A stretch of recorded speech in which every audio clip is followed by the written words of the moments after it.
This is FantasyBabble, the home of fantasy, science fiction, and other works of speculative fiction.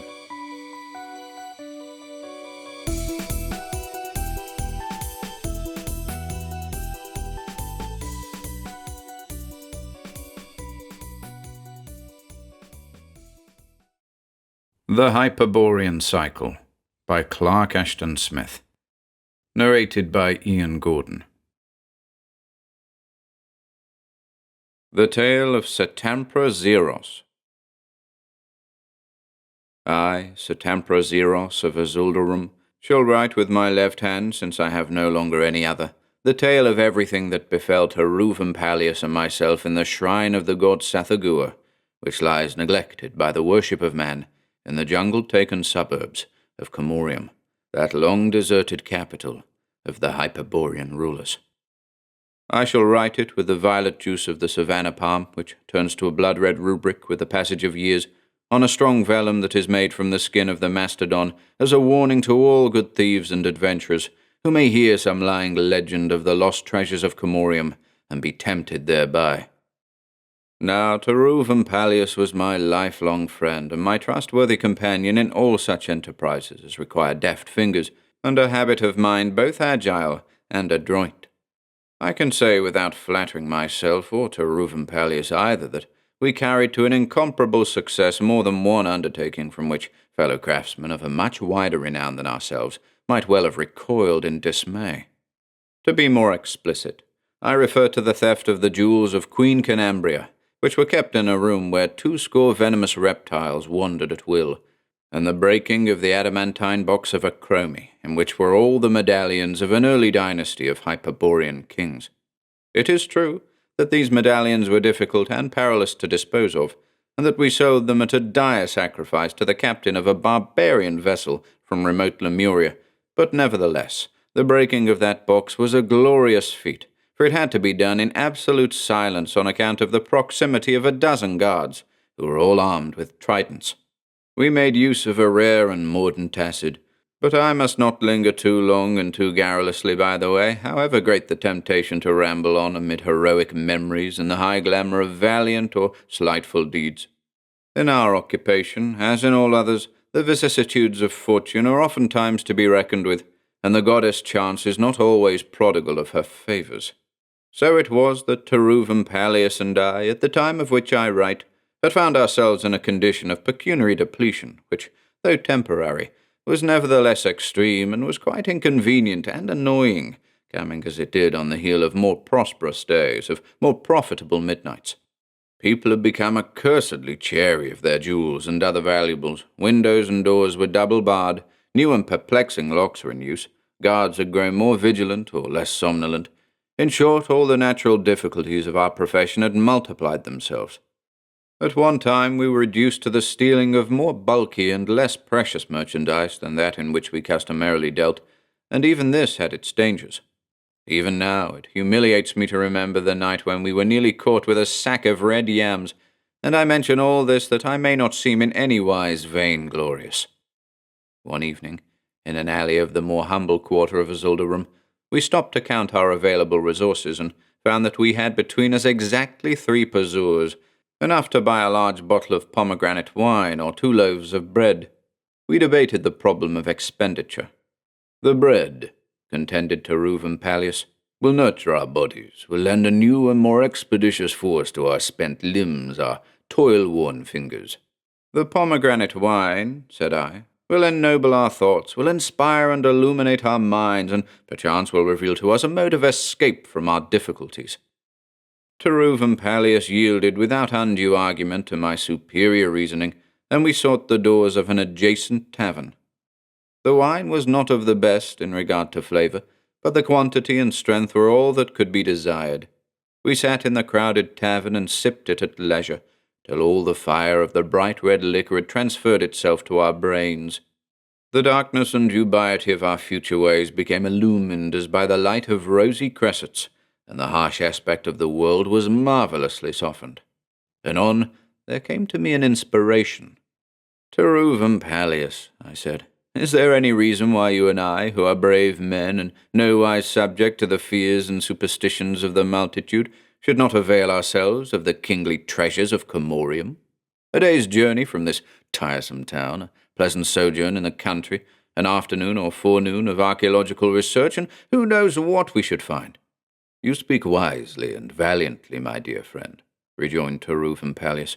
Indeed, there is no reason why we should not replenish our deflated finances at the expense of a few dead kings or gods.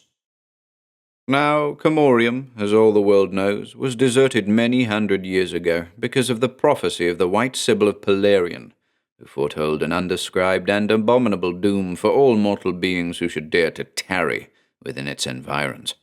Some say that this doom was a pestilence that would have come from the northern waste by the paths of the jungle tribes. Others that it was a form of madness. At any rate, no one, neither king, nor priest, nor merchant, nor labourer, nor thief, remained in Comorium to abide its arrival, but all departed in a single migration to found at the distance of a day's journey the new capital, Azuldarum. And strange tales are told of horrors and terrors not to be faced or overcome by man, that haunt forevermore the mausoleums and shrines and palaces of Comorium. And still it stands, a lustre of marble, a magnificence of granite, all a-throng with spires and cupolas and obelisks that the mighty trees of the jungle have not yet overtowered in a fertile inland valley of Hyperborea.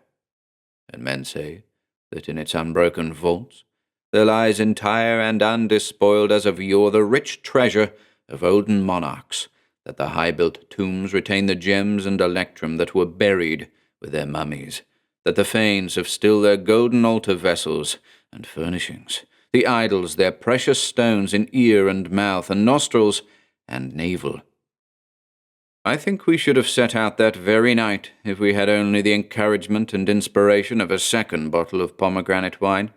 As it was, we decided to start at early dawn. The fact that we had no funds for our journey was of small moment, for unless our former dexterity had altogether failed us, we could levy a modicum of involuntary tribute from the guileless folk of the countryside. In the meanwhile, we repaired to our lodgings, where the landlord met us with a grudging welcome and a most ungracious demand for his money. For the golden promise of the morrow had armed us against all such trivial annoyances, and we waved the fellow aside with a disdain that appeared to astonish, if not to subdue him.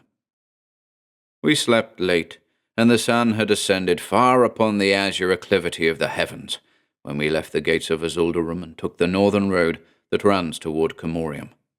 We breakfasted well on some amber melons and a stolen fowl that we cooked in the woods, and then resumed our wayfaring.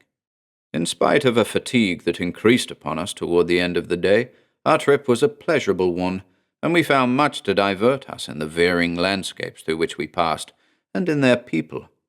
Some of these people, I am sure, must still remember us with regret, for we did not deny ourselves anything procurable that tempted our fancy or our appetites. It was an agreeable country, full of farms and orchards and running waters and green, flowery woods. At last, some while in the course of the afternoon, we came to the ancient road, long disused and well-nigh overgrown, which runs from the highway through the elder jungle to Comorium. No one saw us enter this road, and thenceforward we met no one. At a single step we passed from all human ken, and it seemed that the silence of the forest around us had lain unstirred by mortal footfall ever since the departure of the legendary king and his people so many centuries before. The trees were vaster than any we had ever seen. They were interwoven by the endless labyrinthine volumes, the eternal web-like convolutions of creepers, almost as old as they themselves. The flowers were unwholesomely large, their perfumes were overpoweringly sweet or fetid, and their petals bore a lethal pallor or a sanguinary crimson. The fruits along our way were of great size, with purple and orange and russet colours, but somehow we did not dare to eat them. The woods grew thicker and more rampant as we went on, and the road, though paved with granite slabs, was more and more overgrown, for trees had rooted themselves in the interstices, often forcing the wide blocks apart. Though the sun had not yet neared the horizon, the shades that were cast upon us from gigantic boles and branches became ever denser, and we moved in a dark green twilight fraught with oppressive odors of lush growth and of vegetable corruption. There were no birds nor animals such as one would think to find in any wholesome forest, but at rare intervals a stealthy viper with pale and heavy coils glided away from our feet among the rank leaves of the roadside, or some enormous moth with baroque and evil-coloured mottlings flew before us and disappeared in the dimness of the jungle. Abroad already in the half-light, huge purpureal bats with eyes like tiny rubies arose at our approach from the poisonous-looking fruits on which they feasted, and watched us with malign attention as they hovered noiselessly in the air above. And we felt, somehow, that we were being watched by other and invisible presences, and a sort of awe fell upon us, and a vague fear of the monstrous jungle, and we no longer spoke aloud or frequently, but only in rare whispers. Among other things, we had contrived to procure along our way a large leathern bottle full of palm spirit. A few sips of the ardent liquor had already served to lighten more than once the tedium of our journey, and now it was to stand us in good stead. Each of us drank a liberal draught, and presently the jungle became less awesome, and we wondered why we had allowed the silence and the gloom, the watchful bats and the brooding immensity to weigh upon our spirits even for a brief while, and I think that after a second draught we began to sing. When twilight came, and a waxing moon shone high in the heavens after the hidden day-star had gone down, we were so imbued with the fervour of adventure that we decided to push on and reach Comorium that very night. We supped on food that we had levied from the country people, and the leathern bottle passed between us several times. Then, considerably fortified and replete with hardihood and the valour of a lofty enterprise, we resumed our journeying. Indeed, we had not much farther to go. Even as we were debating between ourselves, with an ardour that made us oblivious of our long wayfaring, what costly loot we would first choose from among all the mythical treasures of Comorium, we saw in the moonlight the gleam of marble cupolas above the tree-tops, and then between the boughs and boles the wan pillars of shadowy porticos. A few more steps, and we trod upon paven streets that ran transversely from the high road we were following into the tall, luxuriant woods on either side, where the fronds of mammoth palm ferns overtopped the roofs of ancient houses. We paused, and again the silence of an elder desolation claimed our lips, for the houses were white and still as sepulchres, and the deep shadows that lay around and upon them were chill and sinister and mysterious as the shadow of death. It seemed that the sun could not have shone for ages in this place, that nothing warmer than the spectral beams of the cadaverous moon had touched the marble and granite ever since that universal migration prompted by the prophecy of the White Sybil of Pelarian. "I wish it were daylight," murmured Palius. His low tones were oddly sibilant, were unnaturally audible in the dead stillness. "Palius," I rejoined, "I trust that you are not growing superstitious. I should be loath to think that you are succumbing to the infantile fancies of the multitude. Howbeit, let us have another drink." We lightened the leathern bottle appreciably by the demand we now made upon its contents, and were marvellously cheered thereby, so much so, indeed, that we forthwith started to explore a left-hand avenue which, though it had been laid out with mathematical directness, vanished at no great distance among the fronded trees. Here, somewhat apart from the other buildings, in a sort of square that the jungle had not yet wholly usurped, we found a small temple of antique architecture which gave the impression of being far older even than the adjoining edifices. It also differed from these in its material, for it was builded of a dark basaltic stone, heavily encrusted with lichens that seemed of a coeval antiquity. It was square in form, and had no domes nor spires, no facade of pillars, and only a few narrow windows high above the ground. Such temples are rare in Hyperborea nowadays, but we knew it for a shrine of Sathagua, one of the elder gods, who receives no longer any worship from men, but before whose ashen altars, people say, the furtive and ferocious beasts of the jungle, the ape, the giant sloth, and the long-toothed tiger, have sometimes been seen to make obeisance and have been heard to howl or whine their inarticulate prayers. The temple, like the other buildings, was in a state of well-nigh perfect preservation, The only signs of decay were in the carven lintel of the door, which had crumbled and splintered away in several places. The door itself, wrought of a swarthy bronze all over-greened by time, stood slightly ajar. Knowing that there should be a jewelled idol within, not to mention the various altarpieces of valuable metals, we felt the urge of temptation. Surmising that strength might be required to force open the verdigris-covered door, we drank deeply and then applied ourselves to the task. Of course, the hinges were rusted, and only by dint of mighty and muscular heavings did the door at last begin to move. As we renewed our efforts, it swung slowly inward with a hideous grating and grinding that mounted to an almost vocal screech, in which we seemed to hear the tones of some unhuman entity.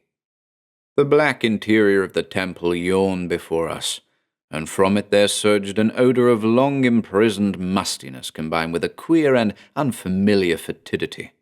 To this, however, we gave little heed in the natural excitement of the moment. With my usual foresight, I had provided myself with a piece of resinous wood earlier in the day, thinking that it might serve as a torch in case of any nocturnal explorations of Comorium. I lit this torch, and we entered the shrine. The place was paven with immense quinquangular flags of the same material from which its walls were built. It was quite bare, except for the image of the god enthroned at the farther end, the two-tiered altar of obscenely figured metal before the image, and a large and curious-looking basin of bronze supported on 3 legs, which occupied the middle of the floor. Giving this basin hardly a glance, we ran forward, and I thrust my torch into the face of the idol. I had never seen an image of Sathagua before, but I recognized him without difficulty from the descriptions I had heard. He was very squat and pot-bellied. His head was more like that of a monstrous toad than a deity, and his whole body was covered with an imitation of short fur, giving somehow a vague suggestion of both the bat and the sloth. His sleepy lids were half lowered over his globular eyes, and the tip of a queer tongue issued from his fat mouth. In truth, he was not a comely or personable sort of god, and I did not wonder at the cessation of his worship, which could only have appealed to very brutal and aboriginal men at any time. Teruvum Pallius and I began to swear simultaneously by the names of more urbane and civilized deities, when we saw that not even the commonest of semi-precious gems were visible anywhere, either upon or within any feature or member of this execrable image. With a niggardliness beyond parallel, even the eyes had been carven from the same dull stone as the rest of the abominable thing, and mouth, nose, ears, and all other orifices were unadorned. We could only wonder at the poverty or avarice of the beings who had wrought this unique bestiality. Now that our minds were no longer enthralled by the hope of immediate riches, we became more keenly aware of our surroundings in general, and in particular we noticed the unfamiliar fetor I have spoken of previously, which had now increased uncomfortably in strength. We found that it issued from the bronze basin, which we proceeded to examine, though without any idea that the examination would be profitable or even pleasant. The basin, I have said, was very large. Indeed, it was no less than 6 feet in diameter by 3 in depth, and its brim was the height of a tall man's shoulder from the floor. The 3 legs that bore it were curved and massive, and terminated in the likeness of feline paws displaying their talons. When we approached and peered over the brim, we saw that the bowl was filled with a sort of viscous and semi-liquescent substance, quite opaque and of a sooty color. It was from this that the odor came, an odor which, though unsurpassably foul, was nevertheless not an odor of putrefaction, but resembled rather the smell of some vile and unclean creature of the marshes. The odor was almost beyond endurance, and we were about to turn away, when we perceived a slight ebullition of the surface, as if the sooty liquid were agitated from within by some submerged animal or other entity. This ebullition increased rapidly. The centre swelled as if with the action of a powerful yeast, and we watched in utter horror, while an uncouth amorphous head with dull and bulging eyes arose gradually on an ever-lengthening neck, and stared us in the face with primordial malignity. Then 2 arms, if one could call them arms, likewise arose inch by inch, and we saw that the thing was not, as we had thought, a creature immersed in the liquid, but that the liquid itself had put forth this hideous neck and head, and was now forming these damnable arms that groped towards us with tentacle-like appendages in lieu of claws or hands. A fear which we had never experienced even in dreams, of which we had found no hint in our most perilous nocturnal excursions, deprived us of the faculty of speech, but not of movement. We recoiled a few paces from the bowl, and coincidentally with our steps, the horrible neck and arms continued to lengthen. Then the whole mass of the dark fluid began to rise, and far more quickly than the savannah juice runs from my pen, it poured over the rim of the basin like a torrent of black quicksilver, taking as it reached the floor an undulant ophidian form which immediately developed more than a dozen short legs.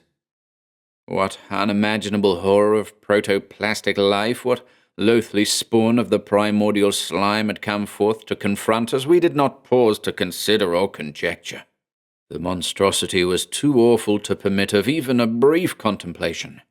Also, its intentions were too plainly hostile, and it gave evidence of anthropophagic inclinations, for it slithered toward us with an unbelievable speed and celerity of motion, opening as it came a toothless mouth of amazing capacity. As it gaped upon us, revealing a tongue that uncoiled like a long serpent, its jaws widened with the same extreme elasticity that accompanied all its other movements. We saw that our departure from the fane of Sathagua had become most imperative, and turning our backs to all the abominations of that unhallowed shrine, we crossed the sill with a single leap and ran headlong in the moonlight through the suburbs of Comorium. We rounded every convenient corner. We dabbled upon our tracks behind the palaces of time-forgotten nobles and the warehouses of unrecorded merchants. We chose preferably the places where the incursive jungle trees were highest and thickest, and at last, on a by-road where the outlying houses were no longer visible, we paused and dared to look back.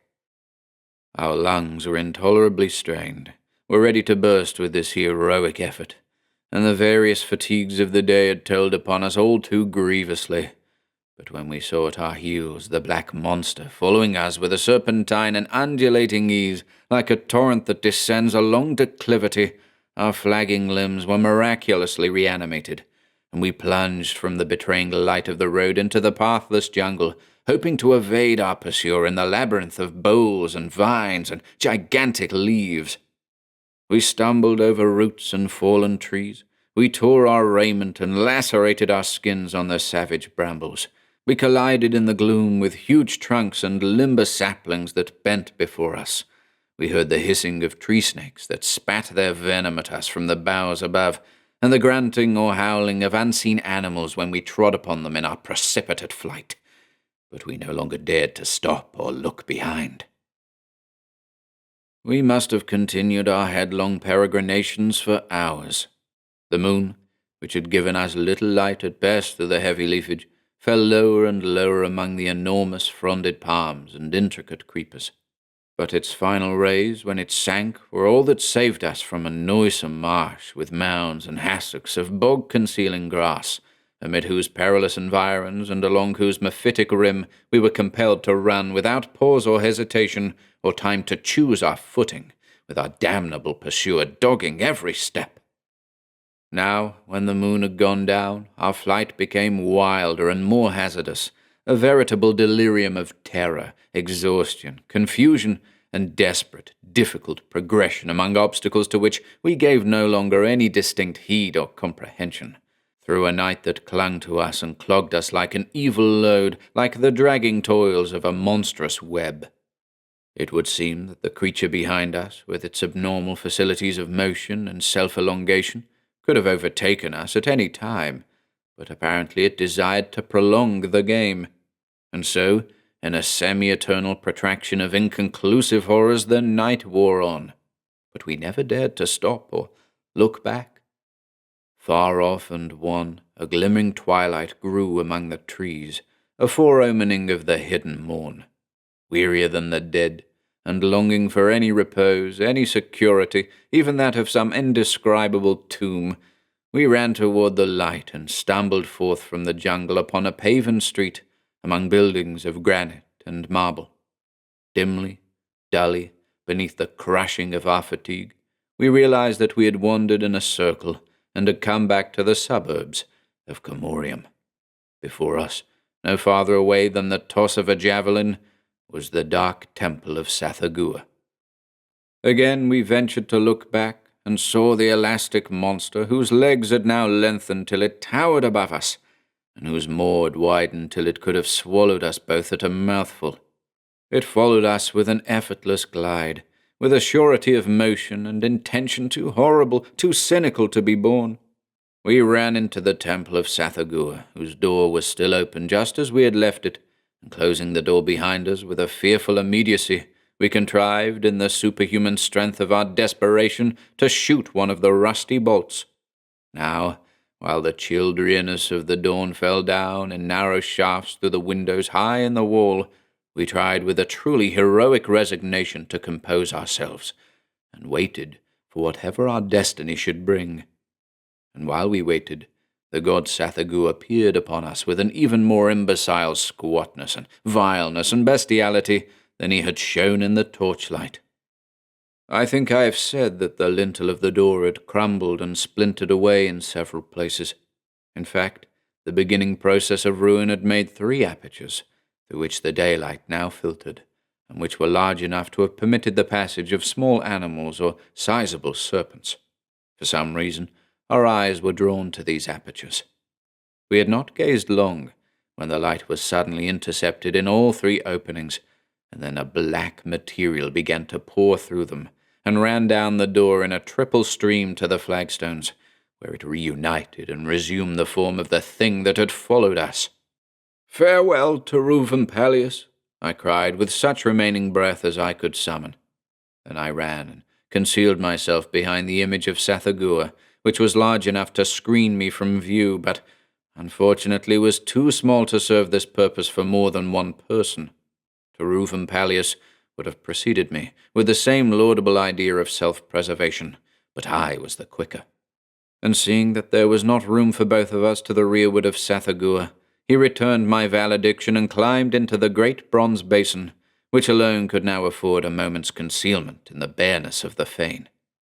Peering from behind that execrable god, whose one merit was the width of his abdomen and his haunches, I observed the actions of the monster. No sooner had Reuven Peleus crouched down from view in the 3-legged bowl, when the nameless enormity reared itself up like a sooty pillar and approached the basin. The head had now changed in form and position, till it was no more than a vague imprint of dissolving features on the middle of a body without arms, legs, or neck. The thing loomed above the basin for an instant, gathering all its bulk in an imminent mass on a sort of tapering tail, and then like a lapsing wave it fell into the bowl upon Reuven Peleus. Its whole body seemed to open and form an immense mouth as it sank down from sight. Hardly able to breathe in my horror, I waited, but no sound and no movement came from the basin, not even a groan from Reuven Peleus.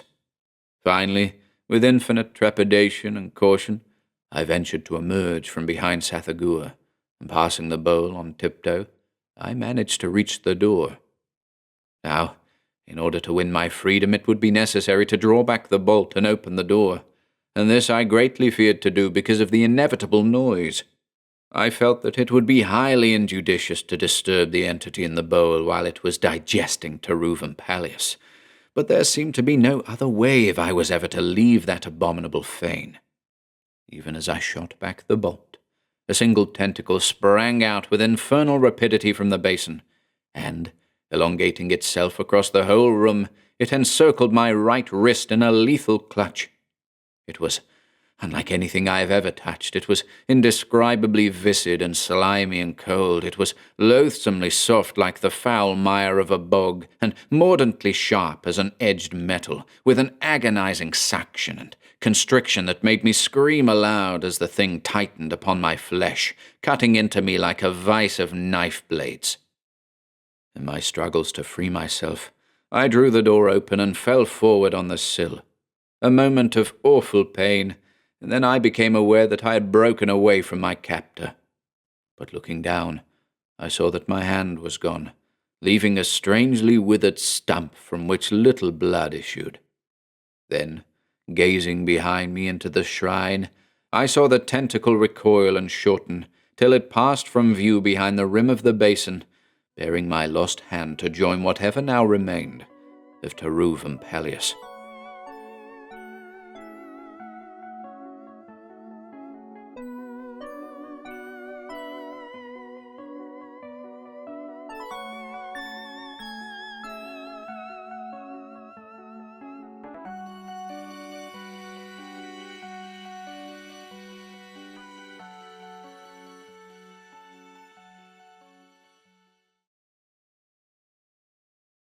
The Door to Saturn.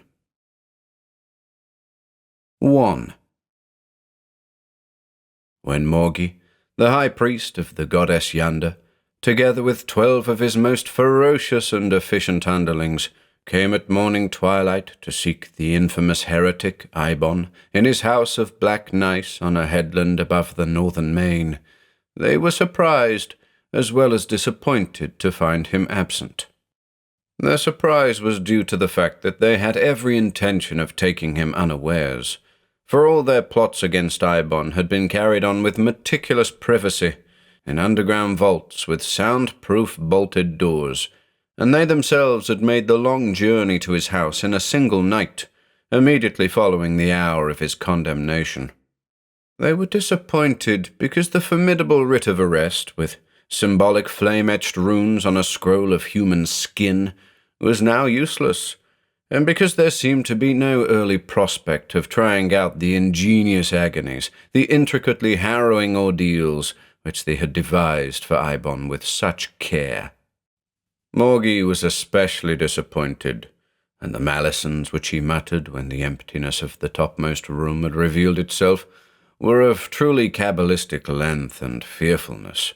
Eibon was his chief rival in wizardry, and was acquiring altogether too much fame and prestige among the peoples of Wuthoqquan, that ultimate peninsula of the Hyperborean continent.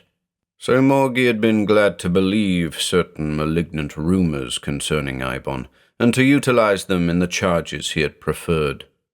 These rumors were that Eibon was a devotee of the long-discredited heathen god Wuthoqquan, whose worship was incalculably older than man, and that Eibon's magic was drawn from his unlawful affiliation with this dark deity, who had come down by way of other worlds from a foreign universe, in primeval times when the earth was still no more than a steaming morass. The power of Wuthoqquan was still feared, and it was said that those who were willing to forego their humanity by serving him would become the heritors of anti-mundane secrets, and the masters of a knowledge so awful that it could only have been brought from outlying planets coeval with night and chaos. The house of Eibon was built in the form of a pentagonal tower and possessed 5 stories, including the 2 that were underground. All, of course, had been searched with painstaking thoroughness, and the 3 servants of Eibon had been tortured with a slow drip of boiling hot asphaltum to make them reveal their master's whereabouts. Their continued denial of all knowledge after a half-hour of this was taken as proof that they were genuinely ignorant. No sign of a subterranean passage was unearthed by delving in the walls and floor of the lower rooms, though Morgi had even gone so far as to remove the flagstones beneath an obscene image of Wuthoqquan, which occupied the nethermost. This he had done with extreme reluctance, for the squat, fur-covered god, with his bat-like features and sloth-like body, was fearsomely abhorrent to the high priest of the elk goddess Yonder. Returning in renewed search to the highest room of Eibon's tower, the inquisitors were compelled to own themselves baffled. There was nothing to be found but a few articles of furniture, some antique volumes on conjuration, such as might be owned by any sorcerer, some disagreeable and gruesome paintings on rolls of pterodactyl parchment, and certain primitive urns and sculptures and totem poles of the sort that Eibon had been so fond of collecting. Wuthoqquan, in one form or another, was represented in most of these, his face even leered with a bestial somnolence from the urn handles, and he was to be found in half the totems, which were those of subhuman tribes, along with the seal, the mammoth, the giant tiger, and the aurochs. Morgie felt that the charges against Eibon were now substantiated beyond all remaining doubt, for surely no one who was not a worshipper of Wuthoqquan would care to own even a single representation of this loathsome entity. However, such additional evidence of guilt, no matter how significant or damnatory, was of small help in finding Eibon. Staring from the windows of the topmost chamber, where the walls fell sheer to the cliff, and the cliff dropped clear on two sides to a raging sea 400 feet below, Morgie was driven to credit his rival with superior resources of magic. Otherwise, the man's disappearance was altogether too much of a mystery, and Morgie had no love for mysteries, unless they were part of his own stock in trade. He turned from the window and re-examined the room with minutely careful attention. Eibon had manifestly used it as a sort of study. There was a writing table of ivory, with reed pens and various coloured inks in little earthen pots, and there were sheets of paper made from a kind of calamite, all scribbled over with odd astronomical and astrological calculations that caused Morgie to frown because he could not understand them. On each of the 5 walls there hung one of the parchment paintings, all of which seemed to be the work of some aboriginal race. Their themes were blasphemous and repellent, and Wuthoqquan figured in all of them, amid forms and landscapes whose abnormality and sheer uncouthness may have been due to the half-developed technique of the primitive artists. Morgie now tore them from the walls one by one, as if he suspected that Eibon might in some manner be concealed behind them. The walls were now entirely bare, and Morgie considered them for a long time, amid the respectful silence of his underlings. A queer panel, high up in the southeastern side above the writing table, had been revealed by the removal of one of the paintings. Morgie's heavy brows met in a long black bar as he eyed this panel. It was conspicuously different from the rest of the wall, being an oval-shaped inlay of some reddish metal that was neither gold nor copper, a metal that displayed an obscure and fleeting fluorescence of rare colours when one peered at it through half-shut eyelids. But somehow it was impossible, with open eyes, even to remember the colours of this fluorescence. Morgie, who perhaps was cleverer and more perspicacious than Eibon had given him credit for being, conceived a suspicion that was apparently baseless and absurd, since the wall containing the panel was the outer wall of the building, and could give only on the sky and sea. He climbed upon the writing table, and struck the panel with his fist. The sensations which he felt, and the result of the blow, were alike astounding. A sense of icy cold so extreme that it was hardly distinguishable from extreme heat ran along his hand and arm and through his whole body as he smote the unknown reddish metal. And the panel itself swung easily outward, as if on unseen hinges, with a high, sonorous clang that seemed to fall from an incomputable distance. Beyond it, Morgie saw that there was neither sky nor sea nor, in fact, anything he had ever seen or heard of, or had even dreamed of in his most outrageous nightmares. He turned to his companions. The look on his face was half amazement, half triumph. "Wait here till I return," he commanded, and leaped headlong through the open panel. The charges that had been brought against Eibon were indeed true. The sagacious wizard, in his lifelong study of laws and agencies, both natural and supernatural, had taken account of the myths that were prevalent in Muthulan regarding Wuthoqquan, and had thought it conceivably worthwhile to make a personal investigation of this obscure pre-human entity. He had cultivated the acquaintance of Wuthoqquan, who, in the desuetude of his worship, was now driven to lead an existence wholly subterranean. He had offered the prescribed prayers, had made the sacrifices that were most acceptable, and the strange, sleepy little god, in return for Eibon's interest and his devotion, had confided to him certain information that was more than useful in the practice of the black arts. Also, he had presented Eibon with some autobiographical data that confirmed the popular legends in more explicit detail, for reasons which he did not specify. He had come to Earth in former eons from the planet Cycronosh, the name by which Saturn was called in Wuthoqquan, and Cycronosh itself had been merely a way station in his travels from remoter worlds and systems. As a special reward, after years of service and burnt offerings, he presented to Eibon a large, thin, oval plate of some ultra-telluric metal, instructing him to have it fitted as a hinged panel in an upper room of his house.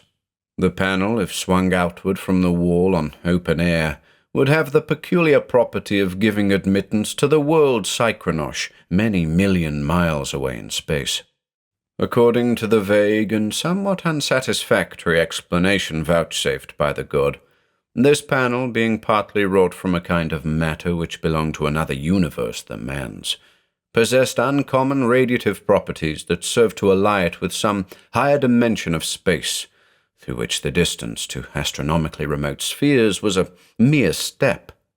Wuthoqquan, however, warned Eibon not to make use of the panel, unless in time of extreme need, as a means of escape from otherwise inevitable danger, for it would be difficult, if not impossible, to return to Earth from Cycronosh, a world where Eibon might find it anything but easy to acclimate himself, since the conditions of life were very different from those in Wuthoqquan, even though they did not involve so total an inversion of all terrene standards and norms as that which prevailed in the more outlying planets.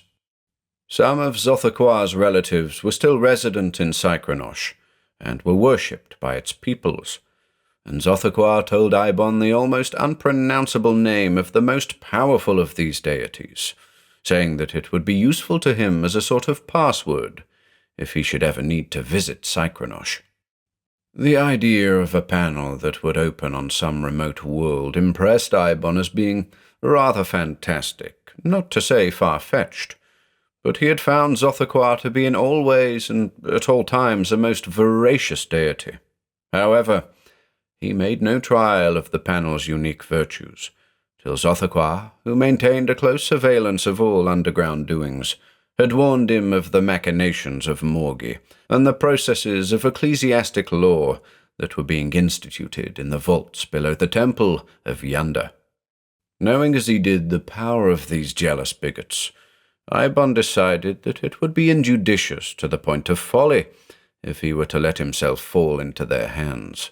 Bidding a short and grateful farewell to Wuthoqquan, and collecting a small parcel of bread and meat and wine, he retired to his study and climbed upon the writing table. Then, lifting aside the crude picture of a scene in Cycronosh with which Wuthoqquan had inspired some primeval half-human artist, he pushed open the panel it had served to conceal. Eibon saw that Wuthoqquan was indeed a god of his word, for the scene beyond the panel was nothing that could ever find a legitimate place in the topography of Wuthoqquan, or of any terrestrial region. It did not altogether appeal to him, but there was no alternative save the inquisitorial cells of the goddess Yonder. Envisaging in thought the various refinements and complications of torture which Morgi would have now prepared, he sprang through the opening into Cycronosh with an agility that was quite juvenile for a wizard of mature years. It was only a step, but turning, he saw that all trace of the panel or of his dwelling had now disappeared. He was standing on a long declivity of ashen soil, down which a sluggish stream that was not water but some liquescent metal resembling mercury ran from tremendous unscalable shoulders and horns of the mountain heights above, to debouch in a hill-surrounded lake of the same liquid. The slope beneath him was lined with rows of peculiar objects, and he could not make up his mind whether they were trees, mineral forms, or animal organisms, since they appeared to combine certain characteristics of all these. This preternatural landscape was appallingly distinct in every detail, under a greenish-black sky that was overarched from end to end with a triple cyclopean ring of dazzling luminosity. The air was cold, and Eibon did not care for its sulphurescent odor, or the odd puckery sensation it left in his nostrils and lungs, and when he took a few steps on the unattractive-looking soil, he found that it had the disconcerting friability of ashes that have dried once more after being wetted with rain. He started down the slope, half fearing that some of the equivocal objects around him would reach out their mineral boughs or arms to arrest his progress. They seemed to be a kind of bluish-purple obsidian cacti, with limbs that ended in formidable talon-like spines, and heads that were altogether too elaborate for either fruits or blossoms. They did not move as he passed among them, but he heard a faint and singular tinkling with many modulations of tone that preceded and followed him along the slope. Eibon conceived the uncomfortable notion that they were holding converse with each other, and were perhaps debating what should be done with him, or about him. However, he reached without mishap or hindrance the end of the declivity, where terraces and ledges of decomposing trap, like a mighty stairway of elder eons, had rimmed the sunken lake of liquescent metal. Wondering as to the way he should now take, Eibon stood irresolute on one of the ledges. His train of conjecture was broken by a shadow that fell suddenly athwart him and lay like a monstrous blot on the crumbling stone at his feet. He was not prepossessed by the shadow. It was outrageously defiant of all known aesthetic standards, and its malformation and distortion were no less than extravagant. He turned to see what manner of creature had flung the shadow. This being, he perceived, was not easy to classify. With its ludicrously short legs, its exceedingly elongated arms, and its round, sleepy-looking head that was pendulous from a spherical body, as if it were turning a somnambulistic somersault. But after he had studied it a while and had noted its furriness and somnolent expression, he began to see a vague, though inverted likeness to the god Wuthoqquan, and remembering how Wuthoqquan had said that the form assumed by himself on earth was not altogether that which he had worn in Cycronosh, Eibon now wondered if this entity was not one of Wuthoqquan's relatives. He was trying to recall the almost inarticulable name that had been confided to him by the god as a sort of password, when the owner of that unusual shadow, without seeming to note Eibon's presence, began a descent of the terraces and ledges toward the lake. Its locomotion was mainly on its hands, for the absurd legs were not half long enough for the steps it had to take. Arriving at the lake edge, the creature drank of the fluid metal in a hearty and copious manner that served to convince Eibon of its godship, for surely no being of an inferior biologic order would quench its thirst with a beverage so extraordinary. Then, reascending to the ledge where Eibon stood, it paused and appeared to notice him for the first time.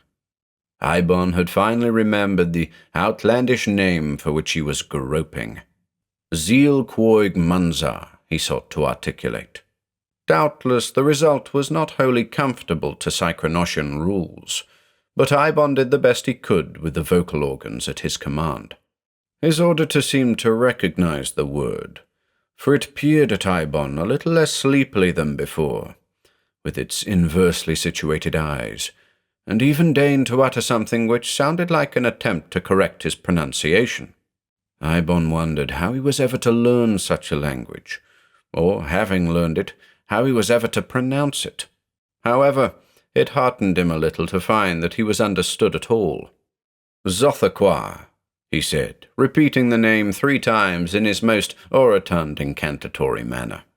The topsy-turvy being opened its eyes a trifle more, and again admonished him, uttering the word Wuthoqquan with an indescribable abbreviation of vowels and thickening of consonants. Then it stood regarding him for a while, as if in doubt or cogitation. Finally, It raised one of its ell-long arms from the ground and pointed along the shore, where the mouth of a low valley was discernible among the hills. It said distinctly the enigmatic words, Iqui delosh Wuthoqquan. And then, while the sorcerer was pondering the significance of this unusual locution, it turned away from him and started to reascend the higher steps, toward a rather spacious cavern with columned opening that he had not heretofore perceived.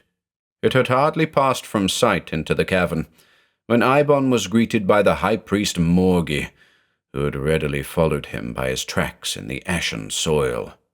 "Detestable sorcerer! Abominable heretic! I arrest you!"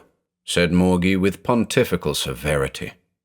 Eibon was surprised, not to say startled, but it reassured him to see that Morgi was alone. He drew the sword of highly tempered bronze which he carried, and smiled. "I should advise you to moderate your language, Morgi," he admonished. "Also, your idea of arresting me is slightly out of place now, since we're alone together in Cycronosh, and Wuthoqquan and the temple cells of yonder are many million miles away." Morgi did not appear to relish this information. He scowled and muttered, "I suppose this is some more of your damnable wizardry." Eibon chose to ignore the insinuation. "I have been conversing with one of the gods of Cycronosh," he said magniloquently. "The god, whose name is Wuthoqquan, has given me a mission to perform, a message to deliver, and has indicated the direction in which I should go. I suggest that you lay aside our little mundane disagreement and accompany me. Of course, we could slit each other's throats or eviscerate each other, since we are both armed. But under the circumstances, I think you will see the puerility, not to mention the sheer inutility, of such a proceeding. If we both live, we may be of mutual use and assistance in a strange world whose problems and difficulties, if I mistake not, are worthy of our united powers." Morgi frowned and pondered. "Very well," he said grudgingly. "I consent, but I warn you that matters will have to take their course when we return to Wuthoqquan." "That," rejoined Eibon, "is a contingency which need not trouble either of us. Shall we start?" The two Hyperboreans had been following a defile that wound away from the lake of fluid metal, among hills whose vegetation thickened and grew more various as their height decreased. It was the valley that had been indicated to the sorcerer by the topsy-turvy biped. Morgi, a natural inquisitor in all senses, was plying Eibon with questions. "Who or what was the singular entity that disappeared in a cavern just before I accosted you?" "That was the god Wuthoqquan." "And who, pray, is this god? I confess that I have never heard of him." "He is the paternal uncle of Wuthoqquan."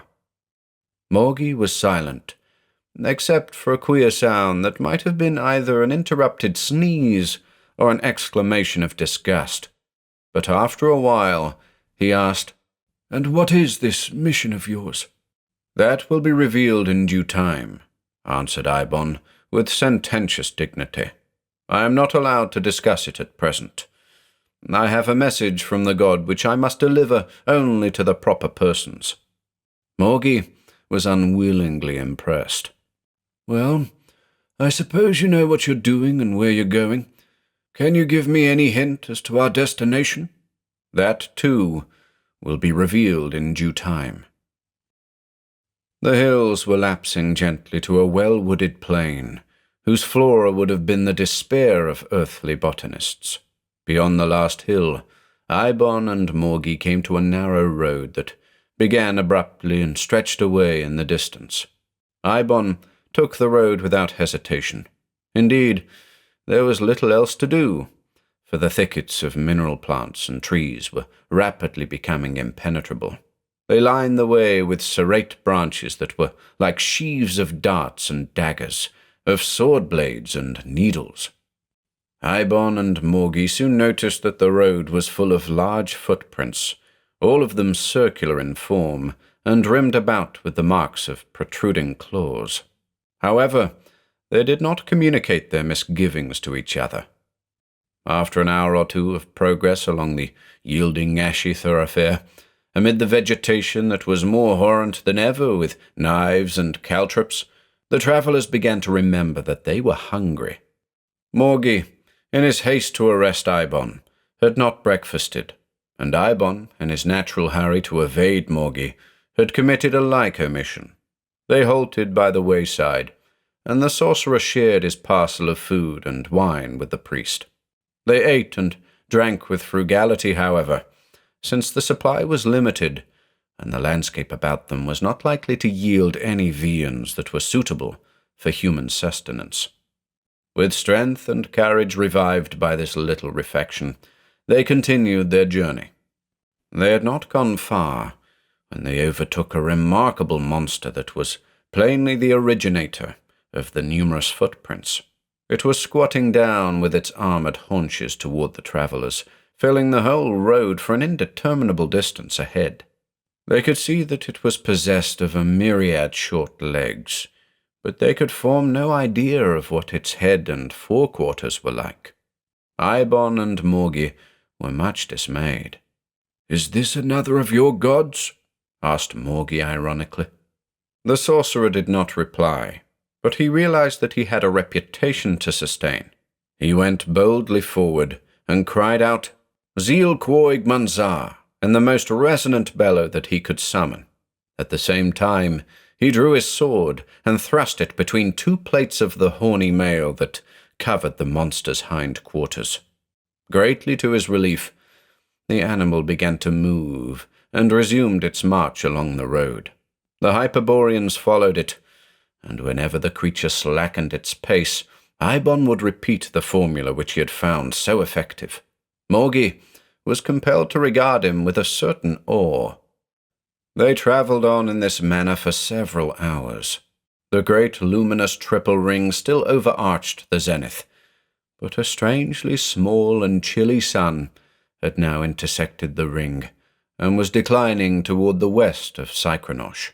The forest along the way was still a high wall of sharp metallic foliage, but other roads and paths and byways were now branching off from the one that the monster followed. All was very silent, except for the many-footed shuffling of this uncouth animal, and neither Eibon nor Morgi had spoken for miles.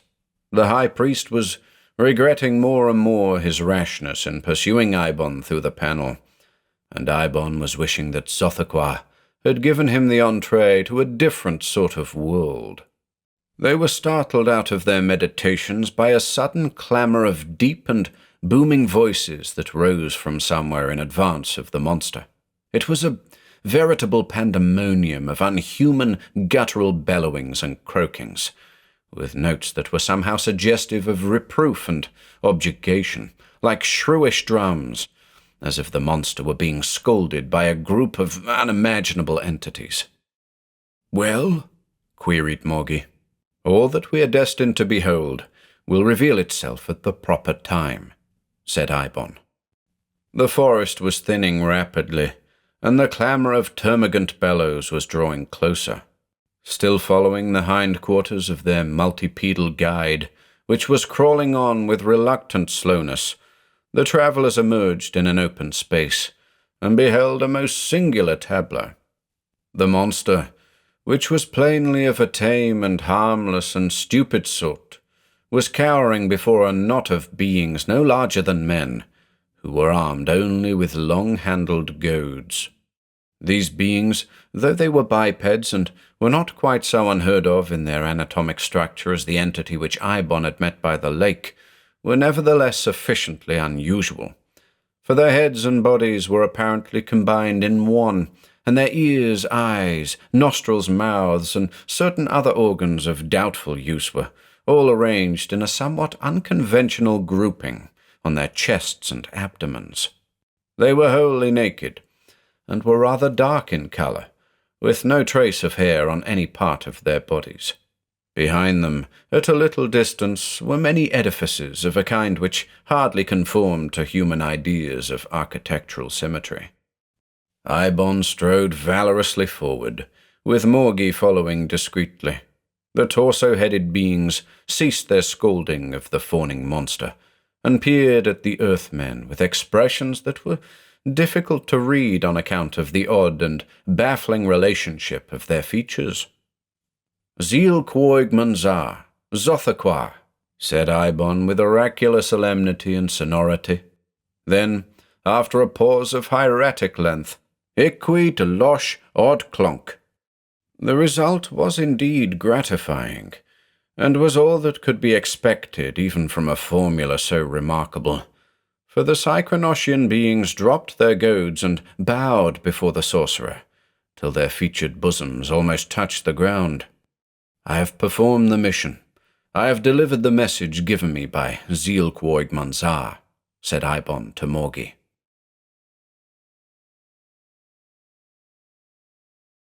2. For several Psychronosian months, the two Hyperboreans were the honoured guests of this quaint and worthy and virtuous people, who called themselves the Blemfroims. Eibon had a real gift for languages, and made progress in the local tongue far more readily than Morgi.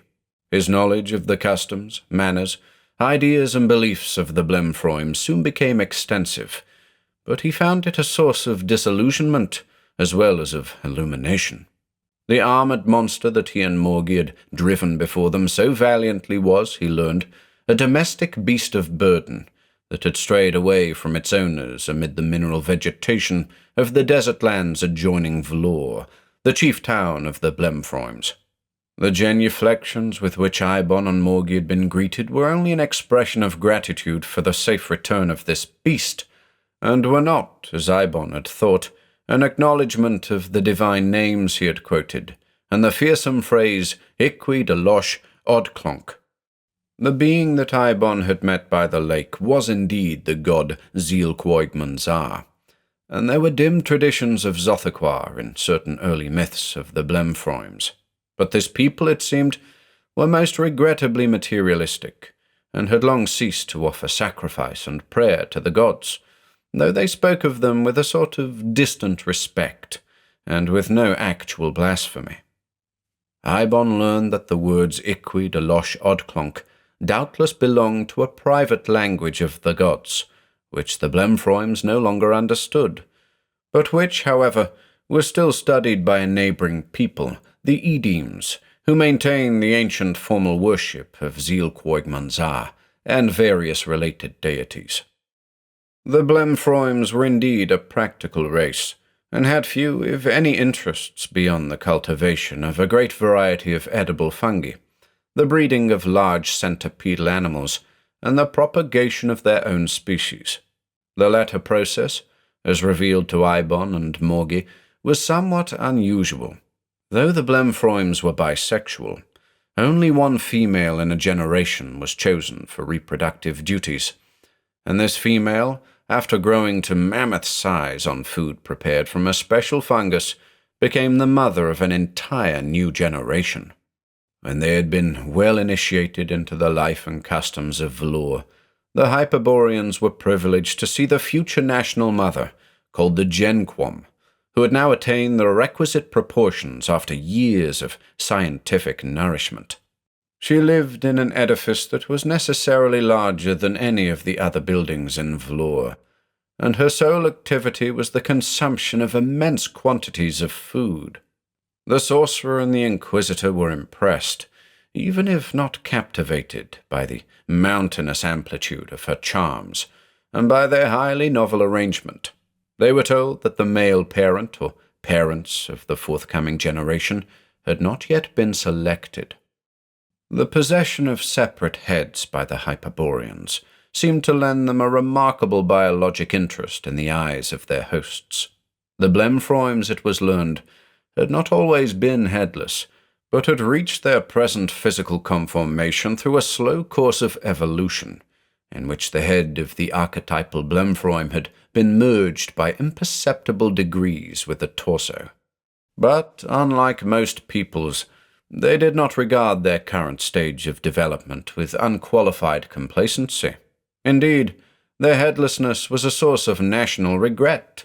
They deplored the retrenchment of nature in this regard, and the arrival of Eibon and Morgi, who were looked upon as ideal exemplars of cephalic evolution, had served to quicken their eugenic sorrow. The sorcerer and the inquisitor, on their part, found life rather dull among the Blemfroims after the first feeling of exoticism had worn off. The diet was tiresome, for one thing, an endless succession of raw and boiled and roasted mushrooms, varied at rare intervals by the coarse and flabby meat of tame monsters.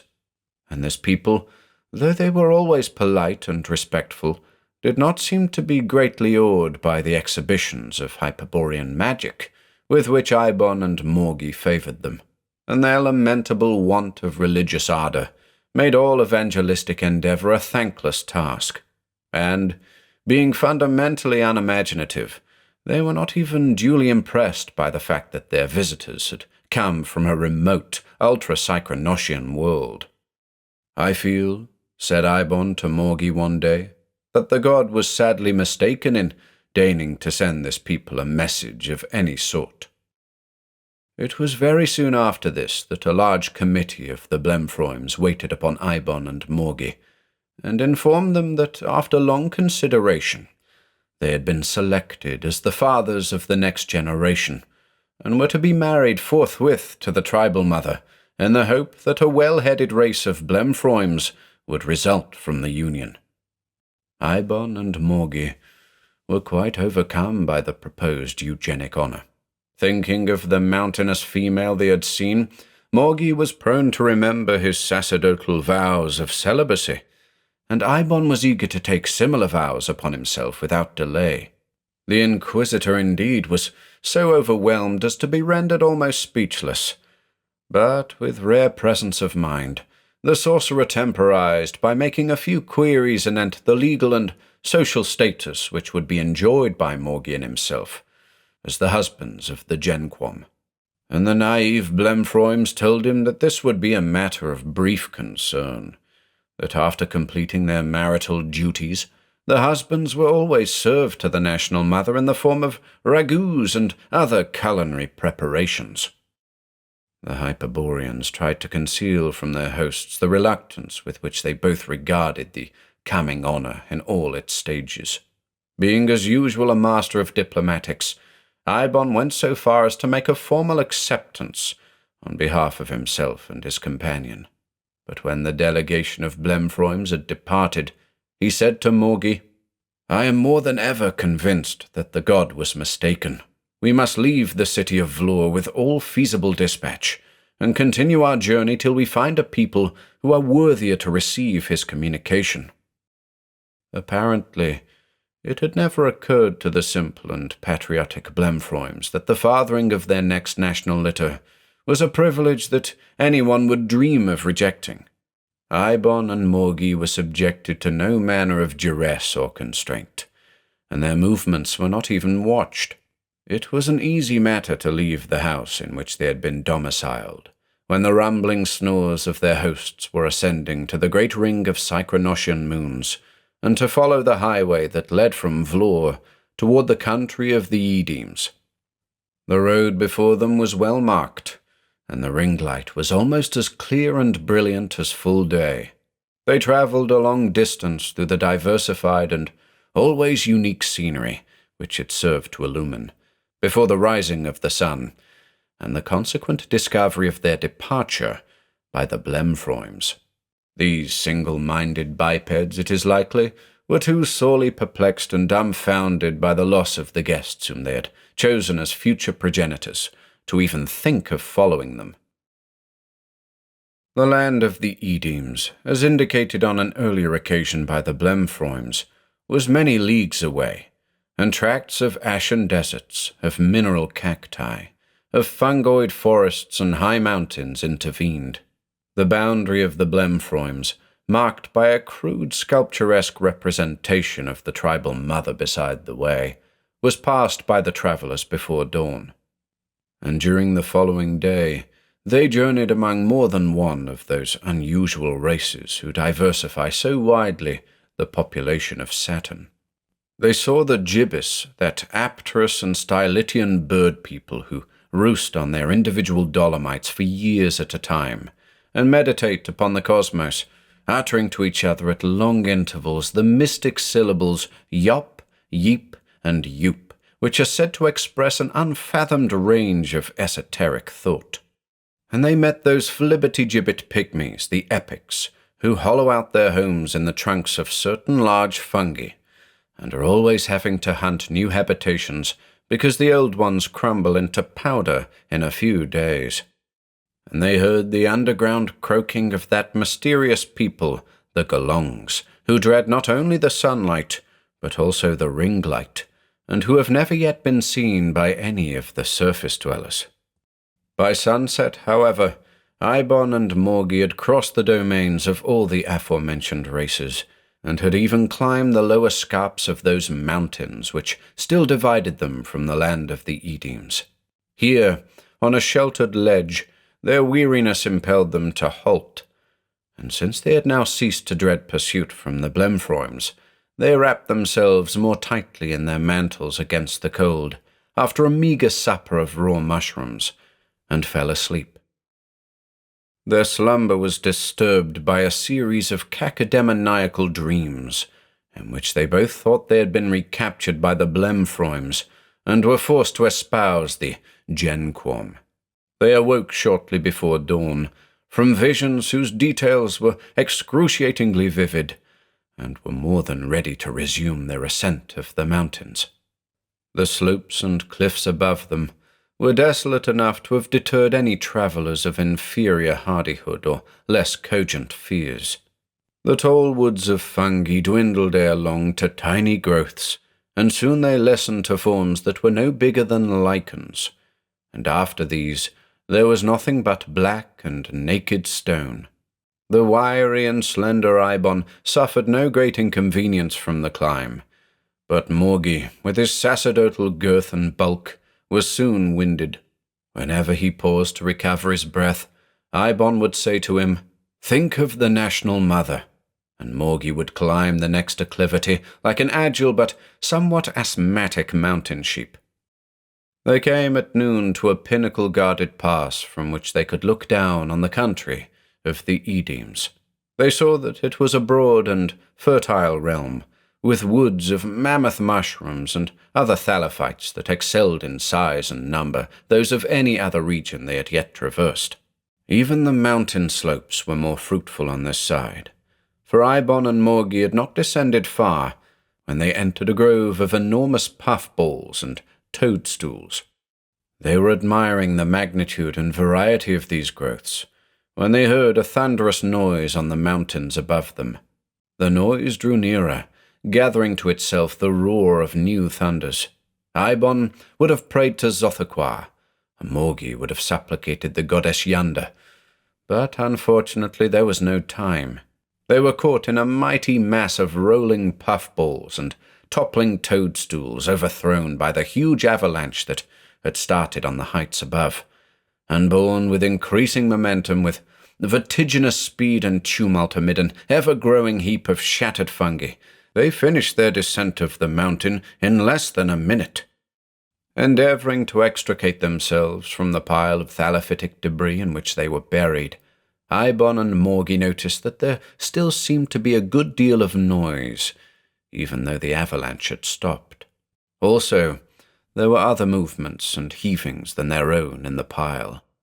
When they had managed to get their necks and shoulders clear, they discovered that the commotion was being made by certain people who differed from their late hosts, the Blemfroims, in that they possessed rudimentary heads.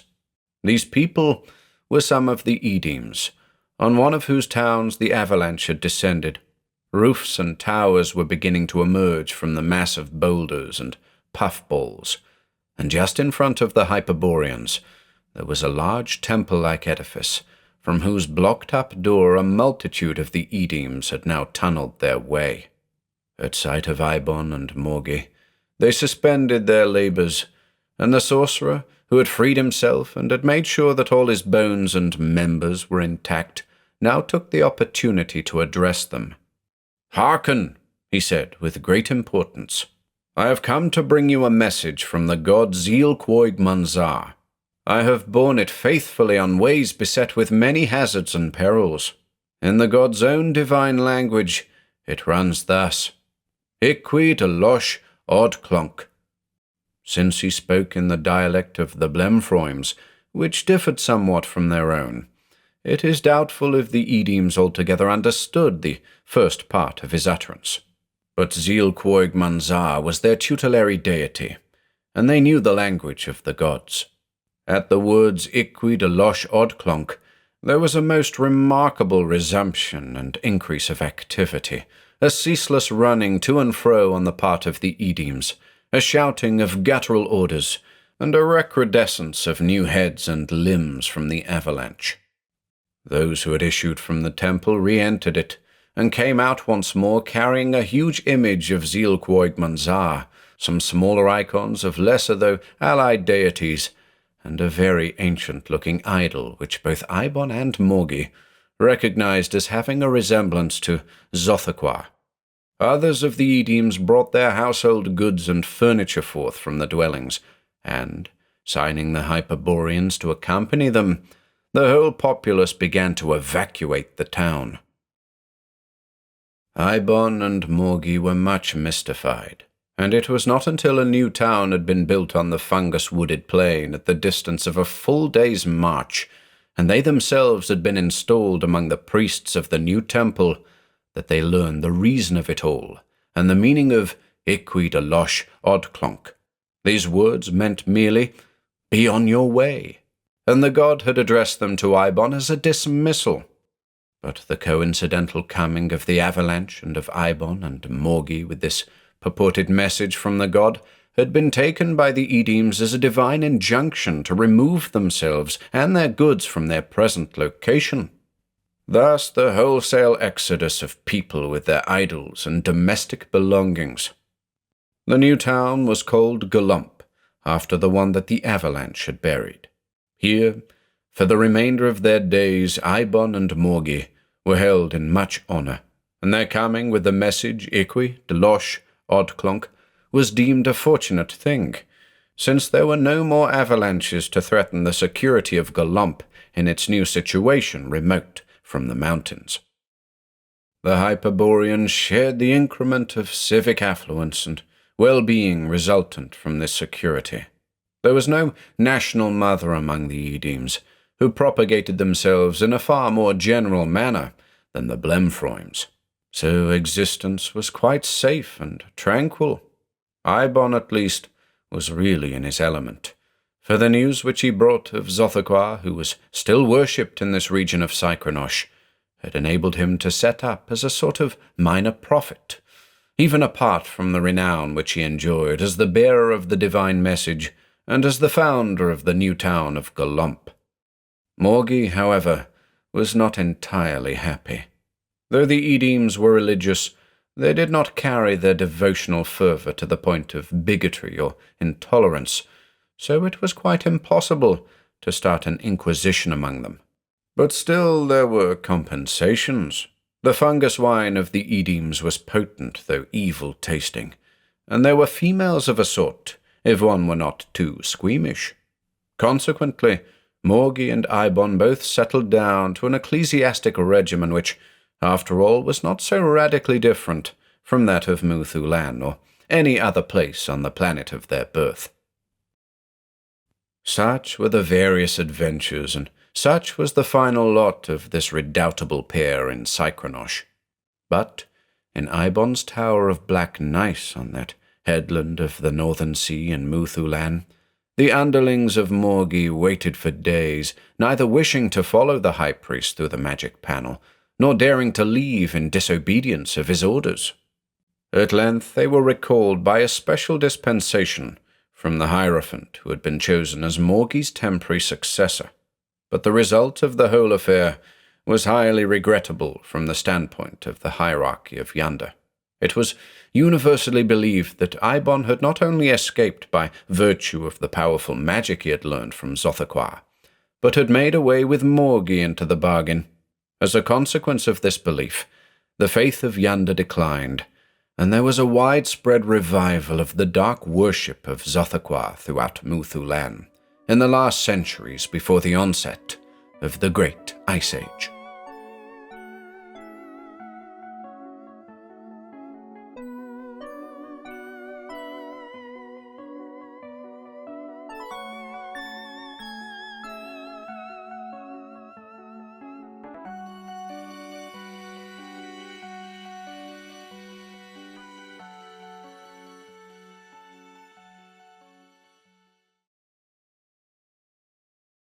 The Weird of Wuthoqquan. Give, O magnanimous and liberal lord of the poor, cried the beggar. Wuthoqquan, the richest and most avaricious moneylender in all Comorium, and by that token in the whole of Hyperborea, was startled from his train of reverie by the sharp, eerie, cicada-like voice. He eyed the supplicant with acidulous disfavour. His meditations, as he walked homeward that evening, had been splendidly replete with the shining of costly metals, with coins and ingots and gold-work and argentry, and the flaming or sparkling of many-tinted gems in rills and rivers and cascades, all flowing toward the coffers of Wuthoqquan. Now the vision had flown, and this untimely and obstreperous voice was imploring him for alms. I have nothing for you. His tones were like the grating of a shut clasp. Only 2 pazors, O generous one, and I will prophesy. Wuthoqquan gave the beggar a second glance. He had never seen so disreputable a specimen of the mendicant class in all his wayfarings through Comorium. The man was preposterously old, and his mummy-brown skin, wherever visible, was webbed with wrinkles that were like the heavy weaving of some giant jungle spider. His rags were no less than fabulous, and the beard that hung down and mingled with them was hoary as the moss of a primeval juniper. I do not require your prophecies. 1 pazor, then. No. The eyes of the beggar became evil and malignant in their hollow sockets, like the heads of 2 poisonous little pit vipers in their holes. Then, O Wuthoqquan, he hissed, I will prophesy gratis.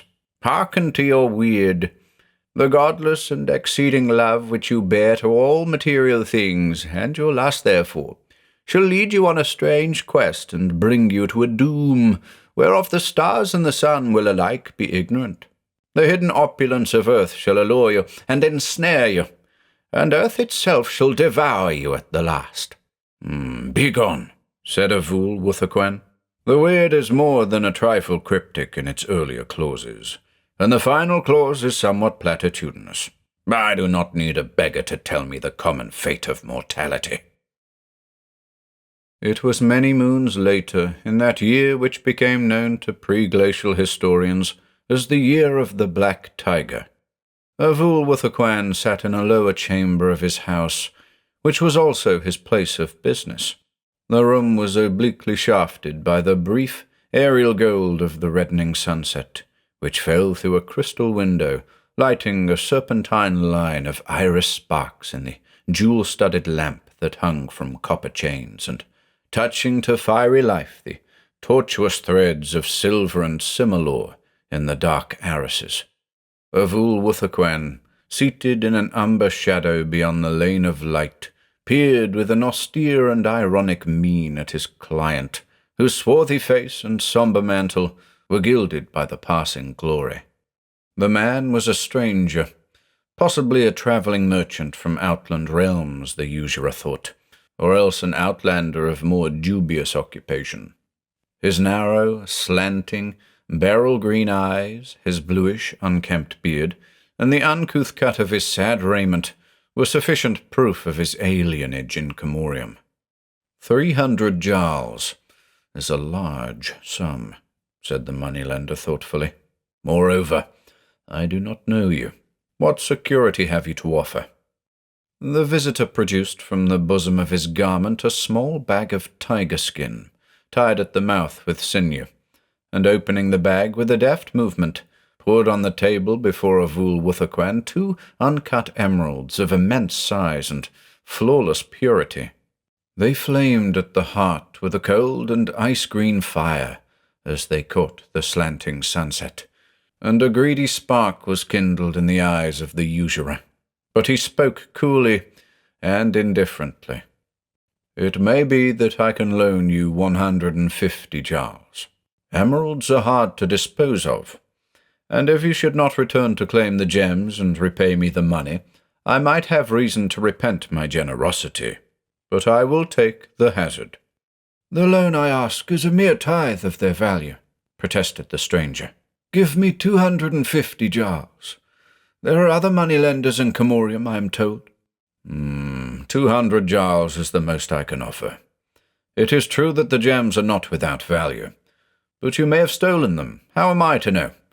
It is not my habit to ask indiscreet questions." "Take them," said the stranger hastily. He accepted the silver coins which Wuthoqquan counted out, and offered no further protest. The usurer watched him with a sardonic smile as he departed, and drew his own inferences.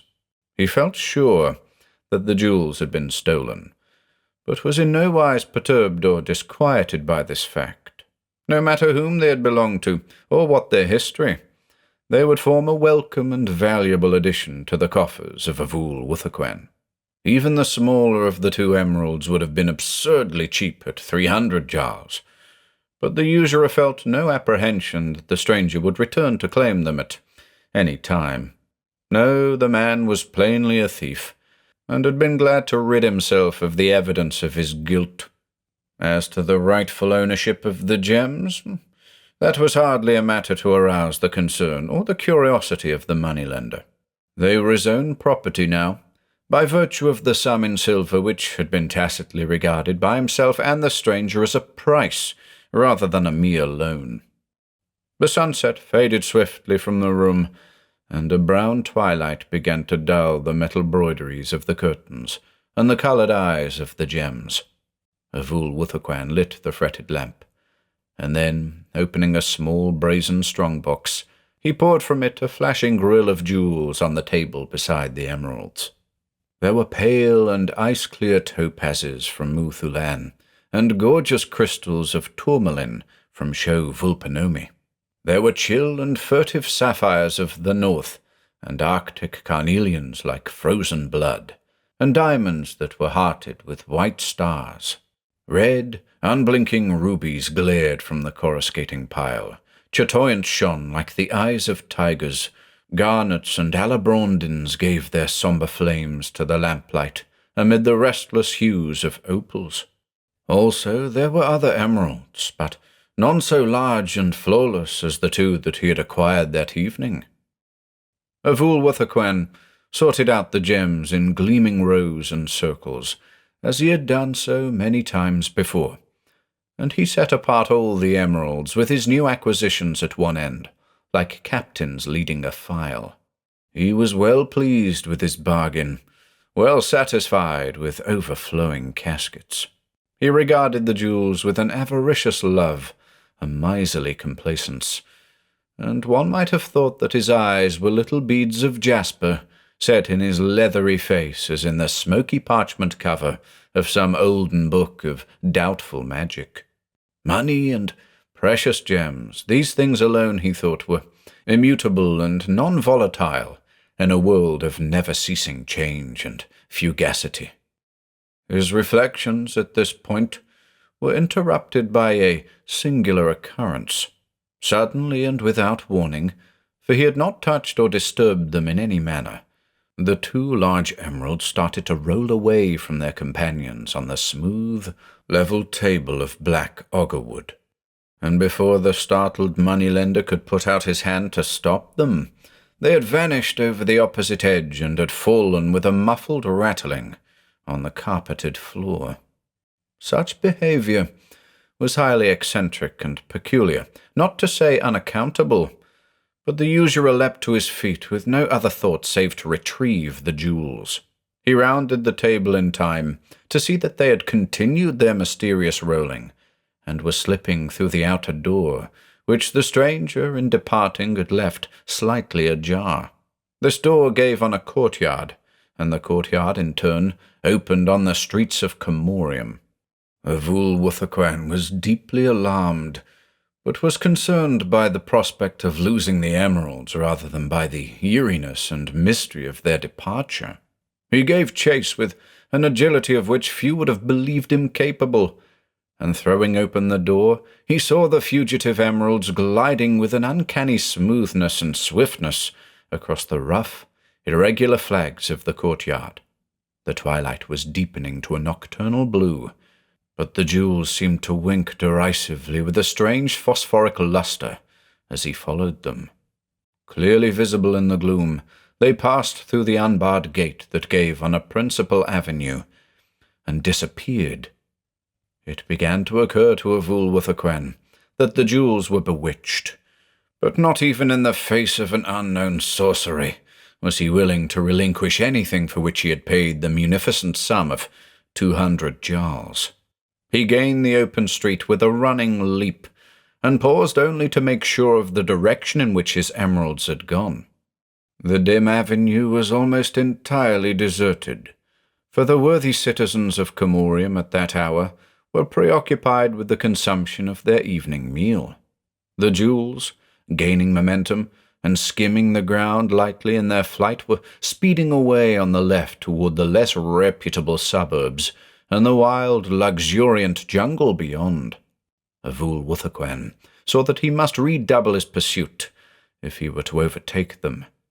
Panting and wheezing valiantly with the unfamiliar exertion, he renewed the chase, but in spite of all his efforts, the jewels ran always at the same distance before him, with a maddening ease and eerie volutation, tinkling musically at whiles on the pavement.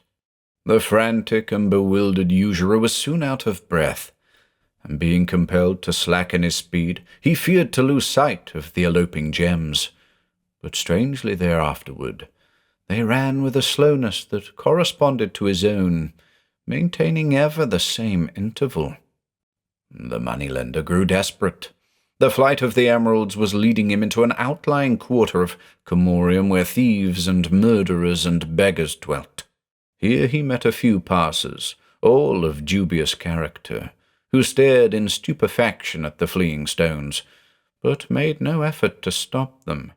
Then the foul tenements among which he ran became smaller, with wider spaces between, and soon there were only sparse huts, where furtive lights gleamed out in the full-grown darkness beneath the lowering frondage of high palms.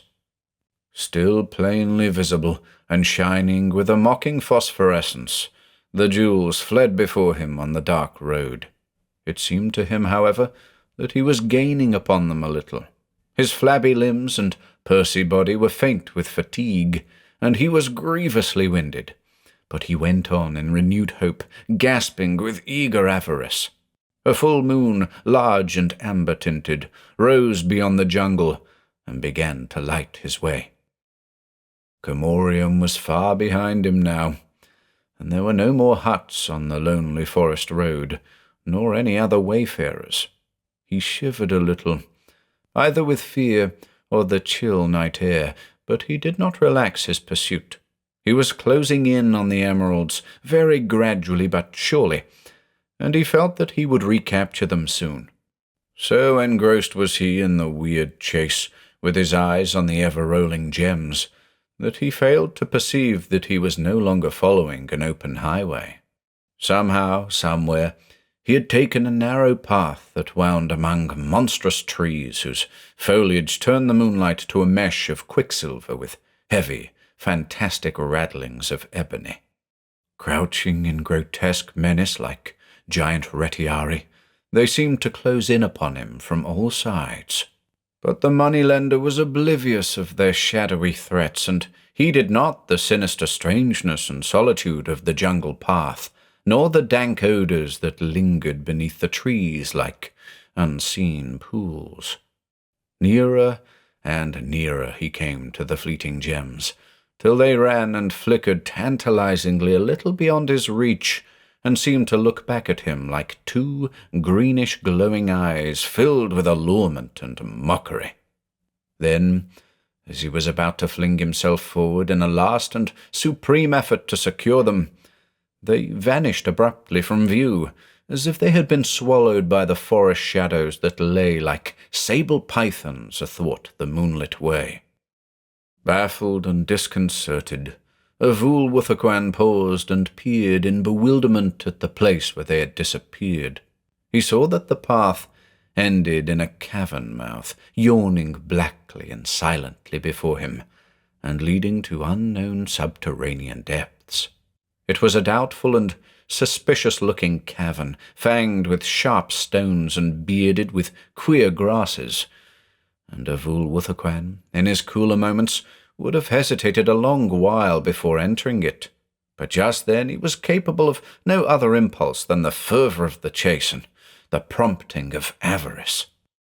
The cavern that had swallowed his emeralds in a fashion so nefarious was a steep incline running swiftly down into darkness.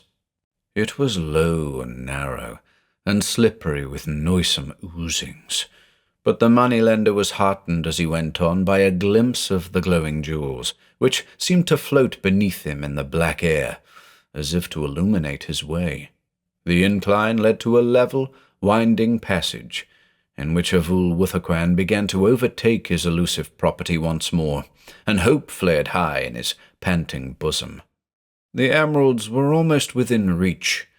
Then, with slightful suddenness, they slipped from his ken beyond an abrupt angle of the passage, and following them, he paused in wonder, as if halted by an irresistible hand.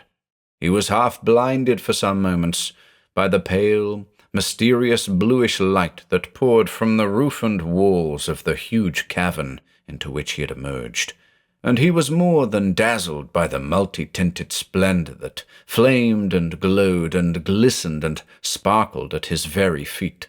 He stood on a narrow ledge of stone, and the whole chamber before and beneath him, almost to the level of this ledge, was filled with jewels, even as a granary is filled with grain. It was as if all the rubies, opals, beryls, diamonds, amethysts, emeralds, chrysolites, and sapphires of the world had been gathered together and poured into an immense pit. He thought that he saw his own emeralds lying tranquilly and decorously in a nearer mound of the undulant mass, but there were so many others of like size and flawlessness that he could not be sure of them. For a while, he could hardly believe the ineffable vision. Then, with a single cry of ecstasy, he leapt forward from the ledge, sinking almost to his knees in the shifting and tinkling and billowing gems. In great double handfuls he lifted the flaming and scintillating stones and let them sift between his fingers, slowly and voluptuously, to fall with a light clash on the monstrous heap. Blinking joyously, he watched the royal lights and colours run in spreading or narrowing ripples. He saw them burn like steadfast coals and secret stars, or leap out in blazing eyes that seemed to catch fire from each other. In his most audacious dreams, the usurer had never even suspected the existence of such riches. He babbled aloud in a rhapsody of delight as he played with the numberless gems, and he failed to perceive that he was sinking deeper with every movement into the unfathomable pit. The jewels had risen above his knees, were engulfing his pudgy thighs, before his avaricious rapture was touched by any thought of peril. Then, startled by the realization that he was sinking into his newfound wealth as into some treacherous quicksand, he sought to extricate himself and return to the safety of the ledge.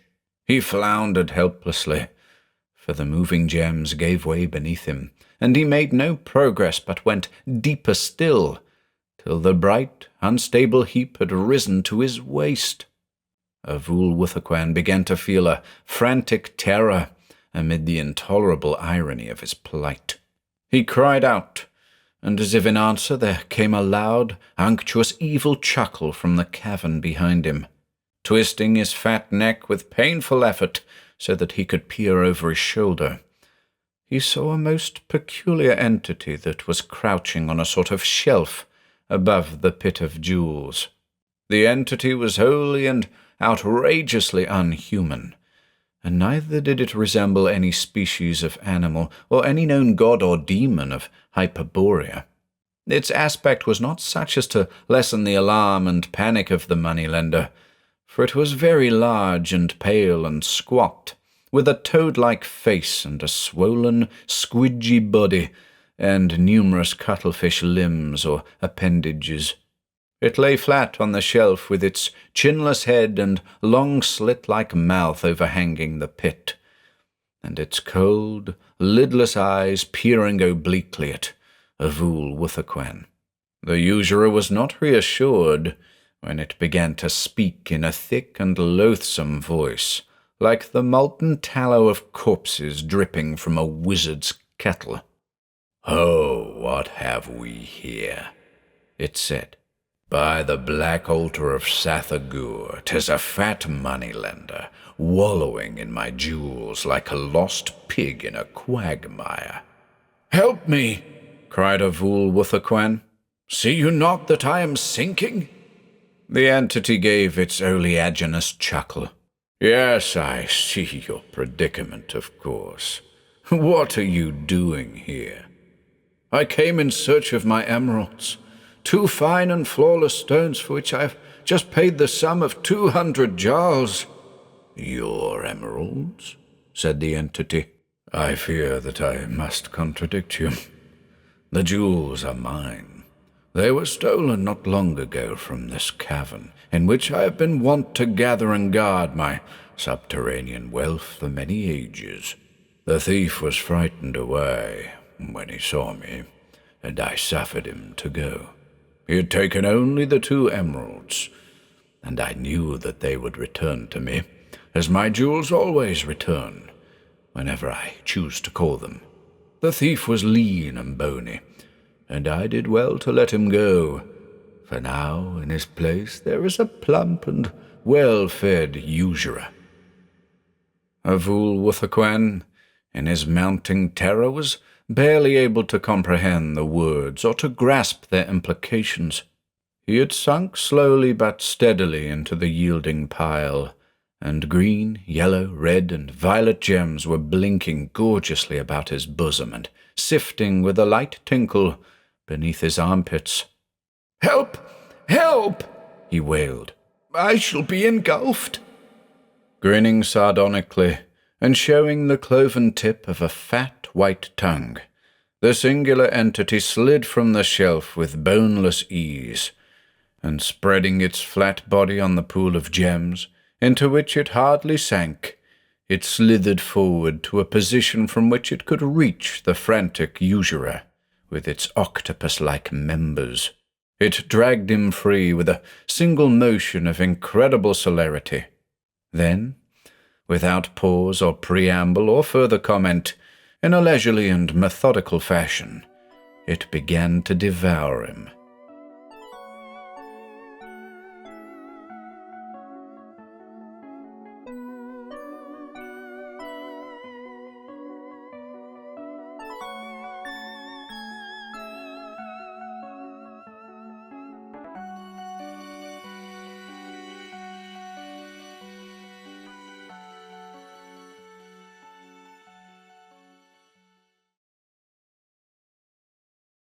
The Testament of Athammaus. 1. It has become needful for me, who am no wielder of the stylus of bronze or the pen of calamus, and whose only proper tool is the long double-handed sword, to indite this account of the curious and lamentable happenings which foreran the universal desertion of Comorium by its king and its people. This I am well fitted to do, for I played a signal part in these happenings, and I left the city only when all the others had gone. Now Comorium, as everyone knows, was aforetime the resplendent, high-built capital, and the marble and granite crown of all Hyperborea. But concerning the cause of its abandonment, there are now so many warring legends and so many tales of a false and fabulous character, that I, who am old in years and triply old in honours, I, who have grown weary with no less than 11 lustrums of public service, am compelled to write this record of the truth, ere it fade utterly from the tongues and memories of men. And this I do, though the telling thereof will include a confession of my one defeat, my one failure, in the dutiful administration of a committed task. For those who will read the narrative in future years and haply in future lands, I shall now introduce myself. I am Athammaus, the chief headsman of Avoosl, who held formerly the same office in Comorium. My father, Manghai-Thal, was headsman before me, and the sires of my father, even to the mythic generations of the primal kings, have wielded the great copper sword of justice on the block of Eibon wood. Forgive an aged man if he seem to dwell, as is the habit of the old, among the youthful recollections that have gathered to themselves the kingly purple of removed horizons, and the strange glory that illumines irretrievable things. Lo, I am made young again when I recall Comorium, when in this grey city of the sunken years I behold in retrospect her walls that looked mountainously down upon the jungle, and the alabastrine multitude of her heaven-fretting spires. Opulent among cities, and superb and magisterial, and paramount over all was Comorium, to whom tribute was given from the shores of the Atlantean Sea to that sea in which is the immense continent of Mu, to whom the traders came from utmost Thulan, that is walled on the north with unknown ice, and from the southern realm of Vulpanomi, which ends in a lake of boiling asphaltum. Ah, proud and lordly was Comorium, and her humblest dwellings were more than the palaces of other cities. And it was not, as men fable nowadays, because of that maundering prophecy once uttered by the White Sybil from the Isle of Snow, which is named Polarian, that her splendour and spaciousness were delivered over to the spotted vines of the jungle and the spotted snakes. Nay, it was because of a direr thing than this, and a tangible horror against which the law of kings, the wisdom of hierophants, and the sharpness of swords were alike impotent. Ah, not lightly was she overcome, not easily were her defenders driven forth, and though others forget, or haply deem her no more than a vain and duplicable tale, I shall never cease to lament Comorium. My sinews have dwindled grievously now, and time has drunken stealthily from my veins, and has touched my hair with the ashes of suns extinct. But in the days whereof I tell, there was no braver and more stalwart headsman than I in the whole of Hyperborea, and my name was a red menace, a loudly spoken warning to the evildoers of the forest and the town, and the savage robbers of uncouth outland tribes. Wearing the blood-bright purple of my office, I stood each morning in the public square, where all might attend and behold, and performed for the edification of all men my allotted task. And each day the tough, golden, ruddy copper of the huge crescent blade was darkened not once but many times with a rich and wine-like sanguine. And because of my never-faltering arm, my infallible eye, and the clean blow which there was never any necessity to repeat, I was much honoured by the king Leucomethros and by the populace of Comorium. I remember well, on account of their more than unique atrocity, the earliest rumours that came to me in my active life regarding the outlaw Negathin Zorm. This person belonged to an obscure and highly unpleasant people called the Vormis, who dwelt in the black Iglophian mountains at a full day's journey from Comorium, and inhabited, according to their tribal custom, the caves of ferine animals less savage than themselves, which they had slain or otherwise dispossessed. They were generally looked upon as more beast-like than human, because of their excessive hairiness and the vile, ungodly rites and usages to which they were addicted.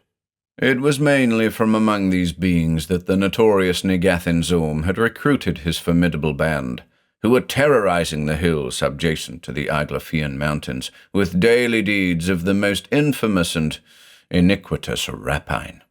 Wholesale robbery was the least of their crimes, and mere anthropophagism was far from being the worst. It will readily be seen from this that the Vormis were a somewhat aboriginal race, with an ethnic heritage of the darkest and most revolting type, and it was commonly said that Negathin-Zorm himself possessed an even murkier strain of ancestry than the others, being related on the maternal side to that queer non-anthropomorphic god Sathagua, who was worshipped so widely during the subhuman cycles. And there were those who whispered of even stranger blood, if one could properly call it blood, and a monstrous linkage with the swart, protean spawn that had come down with Sathagua from elder worlds and exterior dimensions where physiology and geometry had both assumed an altogether inverse trend of development. And because of this mingling of ultracosmic strains, it was said that the body of Negathin-Zorm, unlike his shaggy, amber-coloured fellow tribesmen, was hairless from crown to heel, and was pied with great spots of black and yellow, and moreover he himself was reputed to exceed all others in his cruelty and cunning. For a long time, this execrable outlaw was no more to me than a horrific name, but inevitably I thought of him with a certain professional interest. There were many who believed him invulnerable by any weapon, and who told of his having escaped in a manner which none could elucidate, from more than one dungeon whose walls were not to be scaled or pierced by mortal beings. But of course I discounted all such tales, for my official experience had never yet included anyone with properties or abilities of a like sort, and I knew well the superstitiousness of the vulgar multitude. From day to day, new reports reached me, amid the preoccupations of never-slighted duty. This noxious marauder was not content with the seemingly ample sphere of operations afforded by his native mountains and the outlying hill regions with their fertile valleys and well-peopled towns. His forays became bolder and more extensive, till one night he descended on a village so near Comorium that it was usually classed as a suburb. Here he and his filthy crew committed numerous deeds of an unspecifiable enormity, and bearing with them many of the villagers for purposes even less designable, they retired to their caves in the glassy-walled Iglaphian peaks ere the ministers of justice could overtake them. It was this audaciously offensive act which prompted the law to exert its full power and vigilance against Negathin-Zorm. Before that, he and his men had been left to the local officers of the countryside, but now his misdeeds were such as to demand the rigorous attention of the constabulary of Comorium. Henceforth all his movements were followed as closely as possible. The towns where he might descend were strictly guarded, and traps were set everywhere. Even thus, Negathin-Zorm contrived to evade capture for month after month, and all the while he repeated his far-flung raids with an embarrassing frequency. It was almost by chance, or through his own foolhardiness, that he was eventually taken in broad daylight on the highway near the city's outskirts. Contrary to all expectation, in view of his renowned ferocity, he made no resistance whatever, but finding himself surrounded by mailed archers and bale-bearers, he yielded to them at once with an oblique, enigmatic smile, a smile that troubled for many nights thereafter the dreams of all who were present. For reasons which were never explained, he was altogether alone when taken, and none of his fellows were captured, either coincidentally or subsequently. Nevertheless, there was much excitement and jubilation in Comorium, and everyone was curious to behold the dreaded outlaw. More even than others, perhaps, I felt the stirrings of interest, for upon me, in due course, the proper decapitation of Negathan-Zorm would devolve. From hearing the hideous rumours and legends whose nature I have already outlined, I was prepared for something out of the ordinary in the way of a criminal personality. But even at first sight, when I watched him as he was borne to prison through a moiling crowd, Negathan-Zorm surpassed the most sinister and disagreeable anticipations. He was naked to the waist, and wore the fulvous hide of some long-haired animal which hung in filthy tatters to his knees.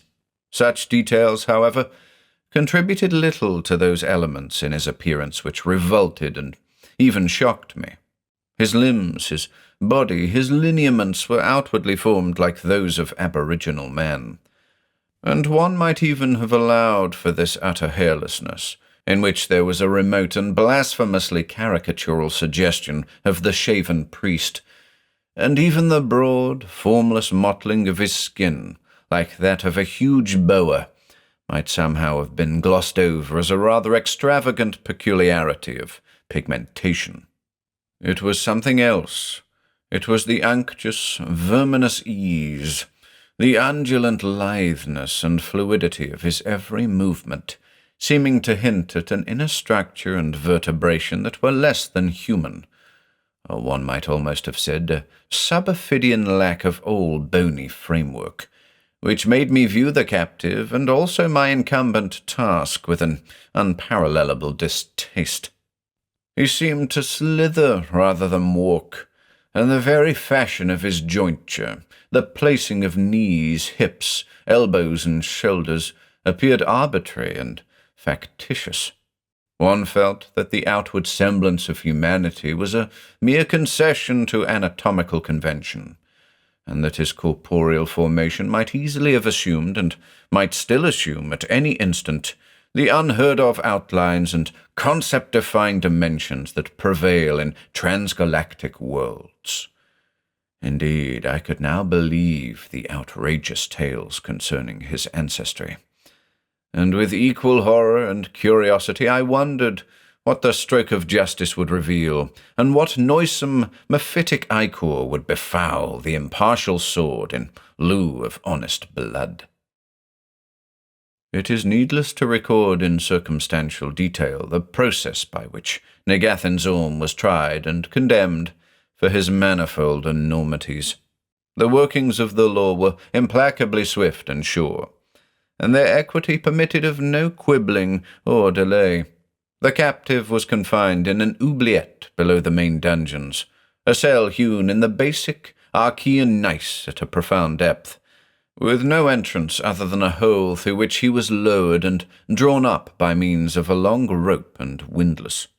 This hole was lidded with a huge block, and was guarded day and night by a dozen men-at-arms. However, there was no attempt at escape on the part of Negathan-Zorm. Indeed, he seemed unnaturally resigned to his prospective doom. To me, who've always been possessed of a strain of prophetic intuition, there was something overtly ominous in this unlooked-for resignation. Also, I did not like the demeanor of the prisoner during his trial. The silence which he had preserved at all times following his capture and incarceration was still maintained before his judges. Though interpreters who knew the harsh, sibilant Aglaphian dialect were provided, he would make no answer to questions, and he offered no defense. Least of all did I like the unabashed and unblinking manner in which he received the final pronouncement of death, which was uttered in the High Court of Comorium by 8 judges in turn, and solemnly reaffirmed at the end by King Loquamethros. After that, I looked well to the sharpening of my sword, and promised myself that I would concentrate all the resources of a brawny arm and a flawless manual artistry upon the forthcoming execution. My task was not long deferred, for the usual interval of a fortnight between condemnation and decapitation had been shortened to 3 days, in view of the suspicious peculiarities of Negathan-Zorm and the heinous magnitude of his proven crimes. On the morning appointed, after a night that had been rendered dismal by a long-drawn succession of the most abominable dreams, I went with my unfailing punctuality to the block of Eibon wood, which was situated with geometrical exactness in the centre of the main square. Here a huge crowd had already gathered, and the clear amber sun blazed royally down on the silvern nacarat of court dignitaries, the hodden of merchants and artisans, and the rough pelts that were worn by outland people. With a like punctuality, Negathan's Orm soon appeared amid his entourage of guards, who surrounded him with a bristling hedge of billhooks and lances and tridents. At the same time, all the outer avenues of the city, as well as the entrances to the square, were guarded by massed soldiery, for it was feared that the uncaught members of the desperate outlaw band might make an effort to rescue their infamous chief at the last moment. Amid the unremitting vigilance of his warders, Negathan's Orm came forward, fixing upon me the intent but inexpressive gaze of his lidless, ochre-yellow eyes, in which a face-to-face scrutiny could discern no pupils. He knelt down beside the block, presenting his mottled nape without a tremor. As I looked upon him with a calculating eye, and made ready for the lethal stroke, I was impressed more powerfully and more disagreeably than ever by the feeling of a loathsome underlying plasticity, an invertebrate structure, nauseous and non-terrestrial, beneath his impious mockery of human form. And I could not help perceiving also the air of abnormal coolness, of abstract, impenetrable cynicism, that was maintained by all his parts and members. He was like a torpid snake, or some huge liana of the jungle, that is wholly unconscious of the shearing axe. I was well aware that I might be dealing with things which were beyond the ordinary province of a public headsman, but nathless I lifted the great sword in a clean, symmetrically flashing arc, and brought it down on the piebald nape with all of my customary force and address. Necks differ in the sensations which they afford to one's hand beneath the penetrating blade. In this case, I can only say that the sensation was not such as I have grown to associate with the cleaving of any known animal substance. But I saw with relief that the blow had been successful.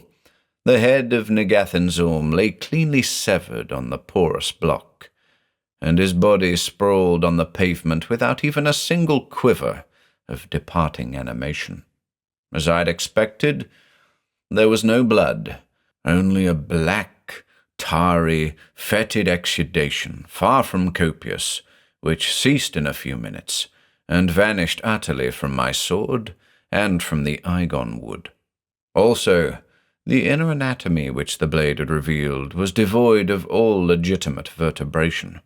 But to all appearance, Negathan's Orm had yielded up his obscene life, and the sentence of King Loquamethros and the 8 judges of Comorium had been fulfilled with a legal precision.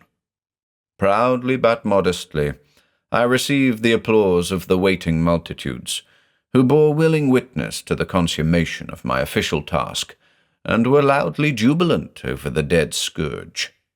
After seeing that the remains of Negathan's Orm were given into the hands of the public gravediggers, who always disposed of such offal, I left the square and returned to my home, since no other decapitations had been set for that day. My conscience was serene, and I felt that I had acquitted myself worthily in the performance of a far from pleasant duty. Negathan's Orm, as was the custom in dealing with the bodies of the most nefarious criminals, was interred with contumelious haste in a barren field outside the city, where people cast their orts and rubbish. He was left in an unmarked and unmounded grave between 2 middens. The power of the law had now been amply vindicated, and everyone was satisfied, from Loquamethros himself to the villagers that had suffered from the depredations of the deceased outlaw. I retired that night, after a bounteous meal of savannah fruit and jongua beans, well irrigated with foam wine. From a moral standpoint, I had every reason to sleep the sleep of the virtuous. But even as on the preceding night, I was made the victim of one cacodemoniacal dream after another. Of these dreams I recall only their pervading, unifying consciousness of insufferable suspense, of monotonously cumulative horror without shape or name, and the ever-torturing sentiment of vain repetition and dark, hopeless toil and frustration. Also, there is a half-memory, which refuses to assume any approach to visual form, of things that were never intended for human perception or human cognition, and the aforesaid sentiment and all the horror were dimly but indissolubly bound up with these. Awaking unrefreshed and weary from what seemed an eon of thankless endeavour, of treadmill bafflement, I could only impute my nocturnal sufferings to the jongua beans, and decided that I must have eaten all too liberally of these nutritious viands. Mercifully, I did not suspect in my dreams the dark, portentous symbolism that was soon to declare itself. 2. Now must I write the things that are formidable unto earth and the dwellers of earth, the things that exceed all human or terrene regimen, that subvert reason, that mock the dimensions and defy biology. Dire is the tale, and after 7 lustrums, the tremor of an olden fear still agitates my hand as I write.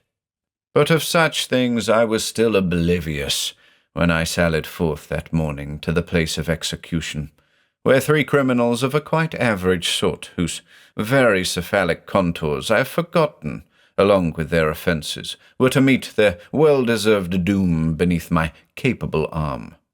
Howbeit I had not gone far, when I heard an unconscionable uproar that was spreading swiftly from street to street, from alley to alley, throughout Comorium. I distinguished a myriad cries of rage, horror, fear, and lamentation that were seemingly caught up and repeated by every one who chanced to be abroad at that hour.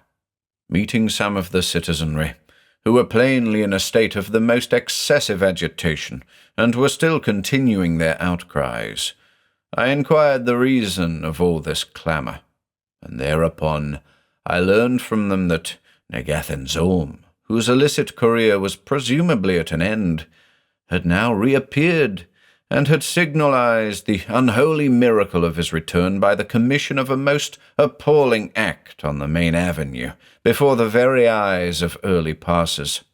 He had seized a respectable seller of jongua beans, and had proceeded instantly to devour his victim alive, without heeding the blows, bricks, arrows, javelins, cobblestones, and curses that were rained upon him by the gathering throng, and by the police. It was only when he had satisfied his atrocious appetite that he suffered the police to lead him away, leaving little more than the bones and raiment of the jongua seller to mark the spot of this outrageous happening. Since the case was without legal parallel, Negathan-Zorm had been thrown once more into the oubliette below the city dungeons, to await the will of Loquamethros and the 8 judges. The exceeding discomfiture, the profound embarrassment felt by myself, as well as by the people and the magistracy of Comorium, can well be imagined. As everyone bore witness, Negathan-Zorm had been efficiently beheaded and buried according to the customary ritual, and his resurrection was not only against nature, but involved a most contumelious and highly mystifying breach of the law. In fact, the legal aspects of the case were such as to render necessary the immediate passage of a special statute, calling for re-judgment and allowing re-execution of such malefactors as might thus return from their lawful graves. Apart from all this, there was general consternation, And even at that early date, the more ignorant and more religious among the townsfolk were prone to regard the matter as an omen of some impending civic calamity. As for me, my scientific turn of mind, which repudiated the supernatural, led me to seek an explanation of the problem in the non-terrestrial side of Negathan-Zorm's ancestry. I felt sure that the forces of an alien biology, the properties of a transstellar life substance, were somehow involved. With the spirit of the true investigator, I summoned the gravediggers who had interred Negathan-Zorm, and bade them lead me to his place of sepulture in the refuse grounds. Here, a most singular condition disclosed itself. The earth had not been disturbed, apart from a deep hole at one end of the grave, such as might have been made by a large rodent. No body of human size, or at least of human form, could possibly have emerged from this hole. At my command, the diggers removed all the loose soil, mingled with potsherds and other rubbish, which they had heaped upon the beheaded outlaw. When they reached the bottom, nothing was found but a slight stickiness where the corpse had lain, and this, along with an odour of ineffable foulness which was its concomitant, soon dissipated itself in the open air. Baffled and more mystified than ever, but still sure that the enigma would permit of some natural solution, I awaited the new trial. This time, the course of justice was even quicker and less given to quibbling than before. The prisoner was again condemned, and the time of decapitation was delayed only till the following morn. A proviso concerning burial was added to the sentence. The remains were to be sealed in a strong wooden sarcophagus. The sarcophagus was to be inhumed in a deep pit in the solid stone, and the pit filled with massy boulders. These measures, it was felt, should serve amply to restrain the unwholesome and irregular inclinations of this obnoxious miscreant. When Negathan-Zorm was again brought before me, amid a redoubled guard and a throng that overflowed the square and all of the outlying avenues, I viewed him with profound concern, and with more than my former repulsion. Having a good memory for anatomic details, I noticed some odd changes in his physique. The huge splotches of dull black and sickly yellow that had covered him from head to heel were now somewhat differently distributed. The shifting of the facial blotches around the eyes and mouth had given him an expression that was both grim and sardonic to an unbearable degree. Also, there was a perceptible shortening of his neck, though the place of cleavage and reunion midway between head and shoulders had left no mark whatever, and looking at his limbs, I discerned other and more subtle changes. Despite my acumen in physical matters, I found myself unwilling to speculate regarding the processes that might underlie these alterations. Still less did I wish to surmise the problematic results of their continuation, if such should ensue. Hoping fervently that Negathan-Zorm and the vile, flagitious properties of his unhallowed carcass would now be brought to a permanent end, I raised the sword of justice high in air and smote with heroic might. Once again, as far as mortal eyes were able to determine, the effects of the shearing blow were all that could be desired. The head rolled forward on the Eibon wood, and the torso and its members fell and lay supinely on the maculated flags. From a legal viewpoint, this doubly nefarious malefactor was now twice dead. Howbeit, this time I superintended in person the disposal of the remains, and saw to the bolting of the fine sarcophagus of afterwood in which they were laid, and the filling with chosen boulders of the 10-foot pit into which the sarcophagus was lowered. It required 3 men to lift even the least of these boulders. We all felt that the irrepressible Negathan-Zorm was due for a quietus. Alas for the vanity of earthly hopes and labours! The morrow came with its unspeakable, incredible tale of renewed outrage. Once more the weird, semi-human offender was abroad. Once more his anthropophagic lust had taken toll from among the honourable denizens of Comorium. He had eaten no less a personage than one of the 8 judges, and, not satisfied with picking the bones of this rather obese individual, had devoured by way of dessert the more outstanding facial features of one of the police, who had tried to deter him from finishing his main course. All this, as before, was done amid the frantic protests of a great throng. After a final nibbling at the scant vestiges of the unfortunate constable's left ear, Negathan's Orm had seemed to experience a feeling of repletion, and had suffered himself to be led docilely away by the jailers. I and the others who had helped me in the arduous toils of entombment were more than astounded when we heard the news, and the effect on the general public was indeed deplorable. The more superstitious and timid began leaving the city forthwith, and there was much revival of forgotten prophecies, and much talk among the various priesthoods, anent the necessity of placating with liberal sacrifice their mystically angered gods and eidolons. Such nonsense I was wholly able to disregard, but, under the circumstances, the persistent return of Negathan's Orm was no less alarming to science than to religion.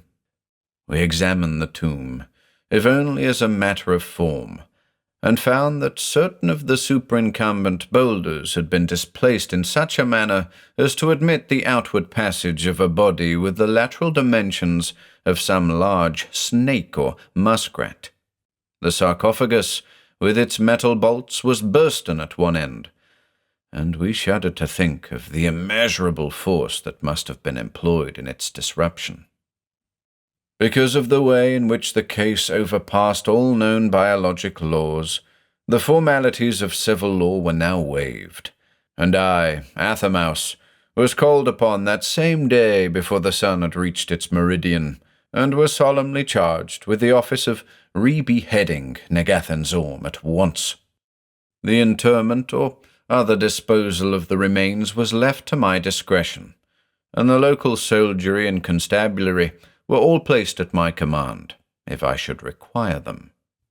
Deeply conscious of the honour thus implied, and sorely perplexed but undaunted, I went forth to the scene of my labours. When the criminal reappeared, it was obvious to everyone that his physical personality, in achieving this new recrudescence, had undergone a most salient change. His mottling had developed more than a suggestion of some startling and repulsive pattern, and his human characteristics had yielded to the inroads of an unearthly distortion. The head was now joined to the shoulders almost without the intermediation of a neck. The eyes were set diagonally in a face with oblique bulgings and flattenings. The nose and mouth were showing a tendency to displace each other, and there were still further alterations which I shall not specify, since they involved an abhorrent degradation of man's noblest and most distinctive corporeal members. I shall, however, mention the strange, pendulous formations like annulated dewlaps or wattles into which his kneecaps had now evolved. Nathless, it was Negathan's Orm himself who stood, if one could dignify the fashion of his carriage by that word, before the block of justice. Because of the virtual non-existence of a nape, the third beheading called for a precision of eye and a nicety of hand which, in all likelihood, no other headsman than myself could have shown. I rejoice to say that my skill was adequate to the demand made upon it, and once again the culprit was shorn of his vile cephaloid appendage. But if the blade had gone even a little to either side, the dismemberment entailed would have been technically of another sort than decapitation. The laborious care with which I and my assistants conducted the third inhumation was indeed deserving of success. We laid the body in a strong sarcophagus of bronze, and the head in a second but smaller sarcophagus of the same material. The lids were then soldered down with molten metal, and after this the two sarcophagi were conveyed to opposite parts of Comorium. The one containing the body was buried at a great depth beneath monumental masses of stone. But that which enclosed the head I left uninterred, proposing to watch over it all night in company with a guard of armed men. I also appointed a numerous guard to keep vigil above the burial place of the body. Night came, and with 7 trusty trident-bearers, I went forth to the place where we had left the smaller of the 2 sarcophagi. This was in the courtyard of a deserted mansion amid the suburbs, far from the haunts of the populace. For weapons, I myself wore a short falchion and carried a great bill. We took along a plentiful supply of torches, so that we might not lack for light in our gruesome vigil, and we lit several of them at once and stuck them in crevices between the flagstones of the court in such wise that they formed a circle of lurid flames about the sarcophagus. We had also brought with us an abundance of the crimson foam wine in leathern bottles, and dice of mammoth ivory with which to beguile the black nocturnal hours. And eyeing our charge with a casual but careful vigilance, we applied ourselves discreetly to the wine, and began to play for small sums of no more than 5 pezours, as is the wont of good gamblers till they have taken their opponent's measure. The darkness deepened apace, and in the square of sapphire overhead, to which the illumination of our torches had given a jetty tinge, we saw Polaris and the red planets that looked down for the last time upon Comorium in her glory. But we dreamed not of the nearness of disaster, but jested bravely and drank in ribald mockery to the monstrous head that was now so securely coffined and so remotely sundered from its odious body. And the wine passed and repassed among us, and its rosy spirit mounted in our brains, and we played for bolder stakes, and the game quickened to a goodly frenzy. I know not how many stars had gone over us in the smoky heavens, nor how many times I had availed myself of the ever-circling bottles, but I remember well that I had won no less than 90 pezours from the trident-bearers, who were all swearing lustily and loudly as they strove in vain to stem the tide of my victory.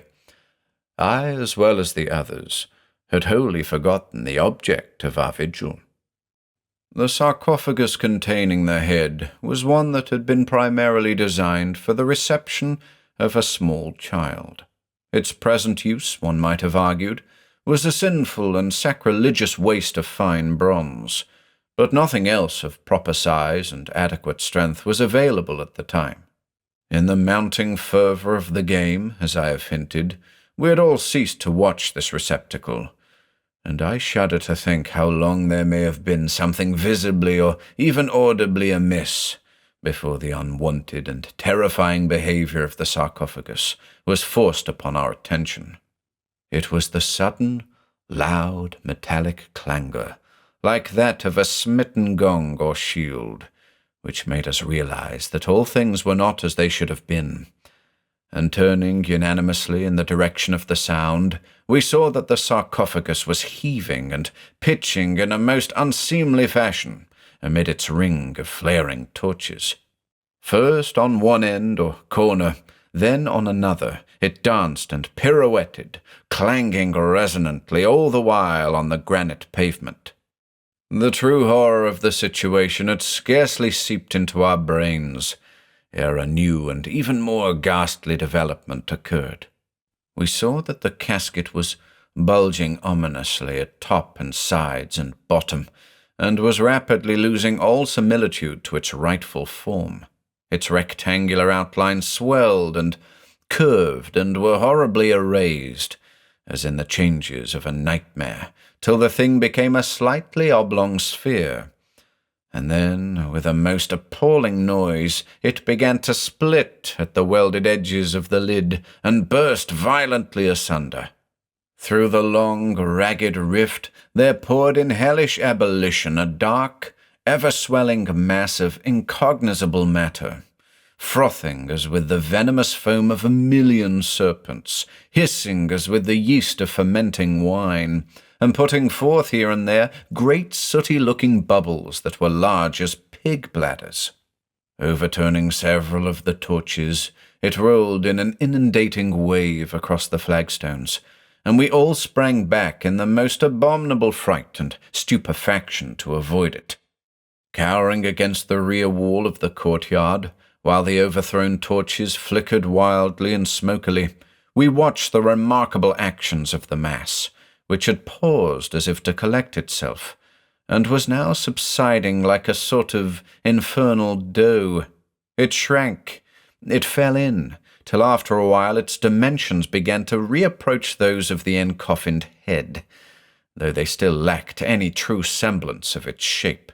The thing became a round, blackish ball, on whose palpitating surface the nascent outlines of random features were limned with the flatness of a drawing. There was one lidless eye, tawny, pupilless and phosphoric, that stared upon us from the centre of the ball, while the thing appeared to be making up its mind. It lay still for more than a minute. Then, with a catapulting bound, it sprang past us toward the open entrance of the courtyard, and disappeared from our ken on the midnight streets. Despite our amazement and disconcertion, we were able to note the general direction in which it had gone. This, to our further terror and confoundment, was toward the suburb of Camorium, in which the body of Negathan-Zorm had been entombed. We dared not conjecture the meaning of it all, and the probable outcome. But, though there were 1,000,000 fears and apprehensions to deter us, we seized our weapons and followed on the path of that unholy head, with all the immediacy and all the forthrightness of motion, which a goodly cargo of Foom wine would permit. No one other than ourselves was abroad at an hour when even the most dissolute revellers had either gone home or had succumbed to their potations under tavern tables. The streets were dark, and were somehow drear and cheerless, and the stars above them were half stifled as by the invading mist of a pestilential miasma. We went on, following a main street, and the pavements echoed to our tread in the stillness with a hollow sound, as if the solid stone beneath them had been honeycombed with mausolean vaults in the interim of our weird vigil. In all our wanderings, we found no sign of that supremely noxious and execrable thing which had issued from the riven sarcophagus. Nor, to our relief, and contrary to all our fears, did we encounter anything of an allied or analogous nature, such as might be abroad, if our surmises were correct. But, near the central square of Camorium, we met with a number of men carrying bills and tridents and torches, who proved to be the guards I had posted that evening above the tomb of Negathan-Zorm's body. These men were in a state of pitiable agitation, and they told us a fearsome tale of how the deep-hewn tomb and the monumental blocks piled within it had heaved as with the throes of earthquake, and of how a python-shapen mass of frothing and hissing matter had poured forth from amid the blocks, and had vanished into the darkness toward Camorium. In return, we told them of that which had happened during our vigil in the courtyard, and we all agreed that a great foulness, a thing more baneful than beast or serpent, was again loose and ravening in the night. And we spoke only in shocked whispers of what the morrow might declare. Uniting our forces, we searched the city, combing cautiously its alleys and its thoroughfares, and dreading with the dread of brave men the dark, iniquitous spawn on which the light of our torches might fall at any turn or in any nook or portal. But the search was vain, and the stars grew faint above us in a livid sky, and the dawn came in among the marble spires with a glimmering of ghostly silver, and a thin, phantasmal amber was sifted on walls and pavements. Soon there were footsteps other than ours that echoed through the town, and one by one the familiar clangors and clamours of life awoke. Early passers appeared, and the sellers of fruits and milk and legumes came in from the countryside. But of that which we sought, there was still no trace. We went on, while the city continued to resume its matutinal activities around us. Then, abruptly, with no warning, and under circumstances that would have startled the most robust and afraid the most valorous, we came upon our quarry. We were entering the square in which was the Eibon block, whereon so many thousand miscreants had laid their piacular necks, when we heard an outcry of mortal dread and agony such as only one thing in the world could have occasioned. Hurrying on, we saw that two wayfarers, who had been crossing the square near the block of justice, were struggling and writhing in the clutch of an unequalled monster, which both natural history and fable would have repudiated. In spite of the baffling, ambiguous oddities which the thing displayed, we identified it as Negathan-Zorm when we drew closer. The head, in its third reunion with that detestable torso, had attached itself in a semi-flattened manner to the region of the lower chest and diaphragm, and during the process of this novel coalescence, one eye had slipped away from all relation with its fellow or the head, and was now occupying the navel, just below the embossment of the chin. Other and even more shocking alterations had occurred.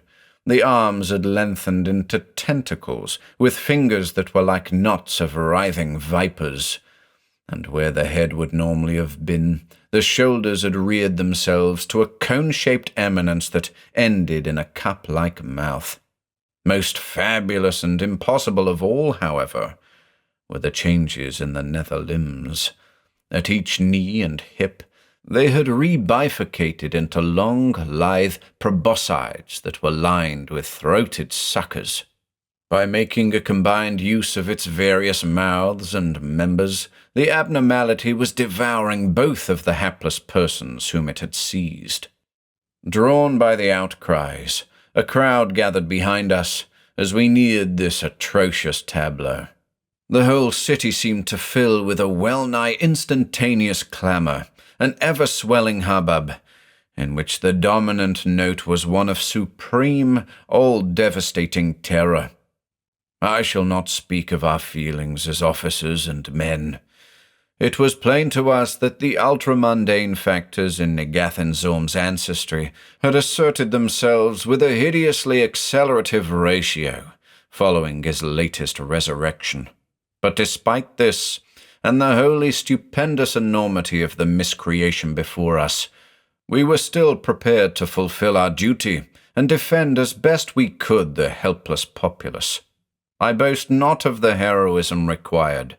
We were simple men, and should have done only that which we were visibly called upon to do.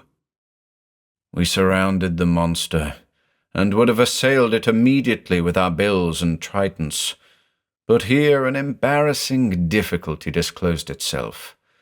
The creature before us had entwined itself so tortuously and inextricably with its prey, and the whole group was writhing and tossing so violently that we could not use our weapons without grave danger of impaling or otherwise injuring our two fellow citizens. At length, however, the strugglings and heavings grew less vehement, as the substance and lifeblood of the men were consumed, and the loathsome mass of devourer and devoured became gradually quiescent. Now, if ever, was our opportunity, and I am sure we should all have rallied to the attack, useless and vain as it would certainly have been. But plainly the monster had grown weary of all such trifling, and would no longer submit himself to the petty annoyance of human molestation. As we raised our weapons and made ready to strike, The thing drew back, still carrying its vein-drawn, flaccid victims, and climbed upon the Eibon block. Here, before the eyes of all assembled, it began to swell in every part, in every member, as if it were inflating itself with a superhuman rancor and malignity. The rate at which the swelling progressed, and the proportions which the thing attained as it covered the block from sight and lapsed down on every side with undulating, inundating folds, would have been enough to daunt the heroes of remotest myth. The bloating of the main torso, I might add, was more lateral than vertical, when the abnormality began to present dimensions that were beyond those of any creature of this world, and to bulge aggressively toward us with a slow, interminable stretching of boa-like arms. My valiant and redoubtable companions were scarcely to be censured for retreating, and even less can I blame the general population, who were now evacuating Comorium in torrential multitudes, with shrill cries and wailings. Their flight was no doubt accelerated by the vocal sounds which, for the first time during our observation, were being emitted by the monster. These sounds partook of the character of hissings more than anything else, but their volume was overpowering. Their timbre was a torment and a nausea to the ear. And, worst of all, they were issuing not only from the diaphragmic mouth, but from each of the various other oral openings or suckers which the horror had developed. Even I, Athammaus, drew back from those hissings, and stood well beyond reach of the coiling, serpentine fingers. I am proud to say, however, that I lingered on the edge of the empty square for some time, with more than one backward and regretful glance. The thing that had been Igathanzorm was seemingly content with its triumph, and it brooded supine and mountainous above the vanquished Eibon block. Its myriad hisses sank to a slow, minor sibilation, such as might issue from a family of somnolent pythons, and it made no overt attempt to assail or even approach me. But, seeing at last that the professional problem which it offered was quite insoluble, and divining, moreover, that Comorium was by now entirely without a king, a judicial system, a constabulary, or a people, I finally abandoned the doomed city and followed the others.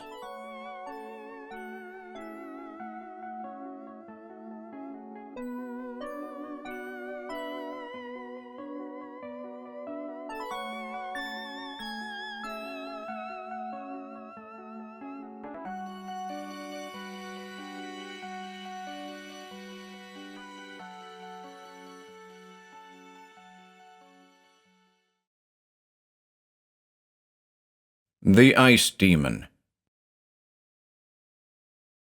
Quanga the Huntsman, with whom Phthos and Ubbo-Sathla, two of the most enterprising jewelers of Iqua, had crossed the borders of a region into which men went but seldom, and wherefrom they returned even more rarely.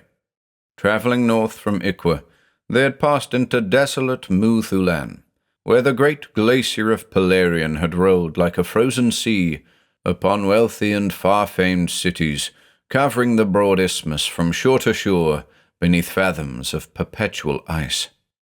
The shell-shaped domes of Cerngoth, it was fabled, could still be seen deep down in the glaciation, and the high, keen spires of Ogon's Eye were embedded therein, together with fern palm and mammoth, and the square black temples of the god Sathagua. All this had occurred many centuries ago, and still the ice, a mighty glittering rampart, was moving south upon deserted lands. Now, in the path of the embattled glacier, Quanga led his companions on a bold quest. Their object was nothing less than the retrieval of the rubies of King Halla, who, with the wizard Vog and many full-caparisoned soldiers, had gone out 5 decades before to make war upon the polar ice. From this fantastic expedition neither Halla nor Vog had come back, and the sorry, ragged remnant of their men-at-arms, returning to Iqua after 2 moons, had told a dire tale. The army, they said, had made its encampment on a sort of knoll, carefully chosen by Vog, in full sight of the vanward ice. Then the mighty sorcerer, standing with Halla amid a ring of braziers that fumed incessantly with golden smoke, and reciting runes that were older than the world, had conjured up a fiery orb, vaster and redder than the southward circling sun of heaven. And the orb, with blazing beams that smote from the zenith, torrid and effulgent, had caused the sun to seem no more than a daylight moon, and the soldiers had almost swooned from its heat in their heavy panoply. But beneath its beams the verges of the glacier melted and ran in swift rills and rivers, so that Halla for a time was hopeful of reconquering the realm of Wuthoqquan, over which his forefathers had ruled in bygone ages. The rushing waters had deepened, flowing past the knoll on which the army waited. Then, as if by a hostile magic, the rivers began to give forth a pale and stifling mist that blinded the conjured sun of Vog, so that its sultry beams grew faint and chill, and had power no longer on the ice. Vainly the wizard had put forth other spells, trying to dissipate the deep and gelid fog. But the vapour drew down, evil and clammy, coiling and wreathing like knots of phantom serpents, and filling men's marrows as if with the cold of death. It covered all the camp, a tangible thing, ever colder and thicker, numbing the limbs of those who groped blindly and could not see the faces of their fellows at arm's length. A few of the common soldiers somehow reached its outer confines and crept fearfully away beneath the one sun, seeing no longer in the skies the wizard globe that had been called up by Vog, and looking back presently, as they fled in strange terror, they beheld, instead of the low-lying mist they had thought to see, a newly frozen sheet of ice that covered the mound on which the king and the sorcerer had made their encampment. The ice rose higher above the ground than a tall man's head, and dimly, in its glittering depth, the fleeing soldiers saw the imprisoned forms of their leaders and companions. Deeming that this thing was no natural occurrence, but a sorcery that had been exerted by the great glacier, and that the glacier itself was a live, malignant entity with powers of unknown bale, they did not slacken their flight, and the ice had suffered them to depart in peace, as if to give warning of the fate of those who dared to assail it. Some there were who believed the tale, and some who doubted, but the kings that ruled in Iqua after Halla went not forth to do battle with the ice, and no wizard rose to make war upon it with conjured sons. Men fled before the ever-advancing glaciations, and strange legends were told of how people had been overtaken or cut off in lonely valleys by sudden, diabolic shiftings of the ice, as if it had stretched out a living hand. And legends there were of awful crevasses that yawned abruptly and closed like monstrous mouths upon them that dared the frozen waste, of winds like the breath of boreal demons that blasted men's flesh with instant, utter cold, and turned them into statues, hard as granite. In time, the whole region, for many miles before the glacier, was generally shunned, and only the hardiest hunters would follow their quarry into that winter-blighted land. Now it happened that the fearless huntsman Illuak, the elder brother of Quanga, had gone into Wuthoqquan, and had pursued an enormous black fox that led him afar on the mighty fields of the ice sheet.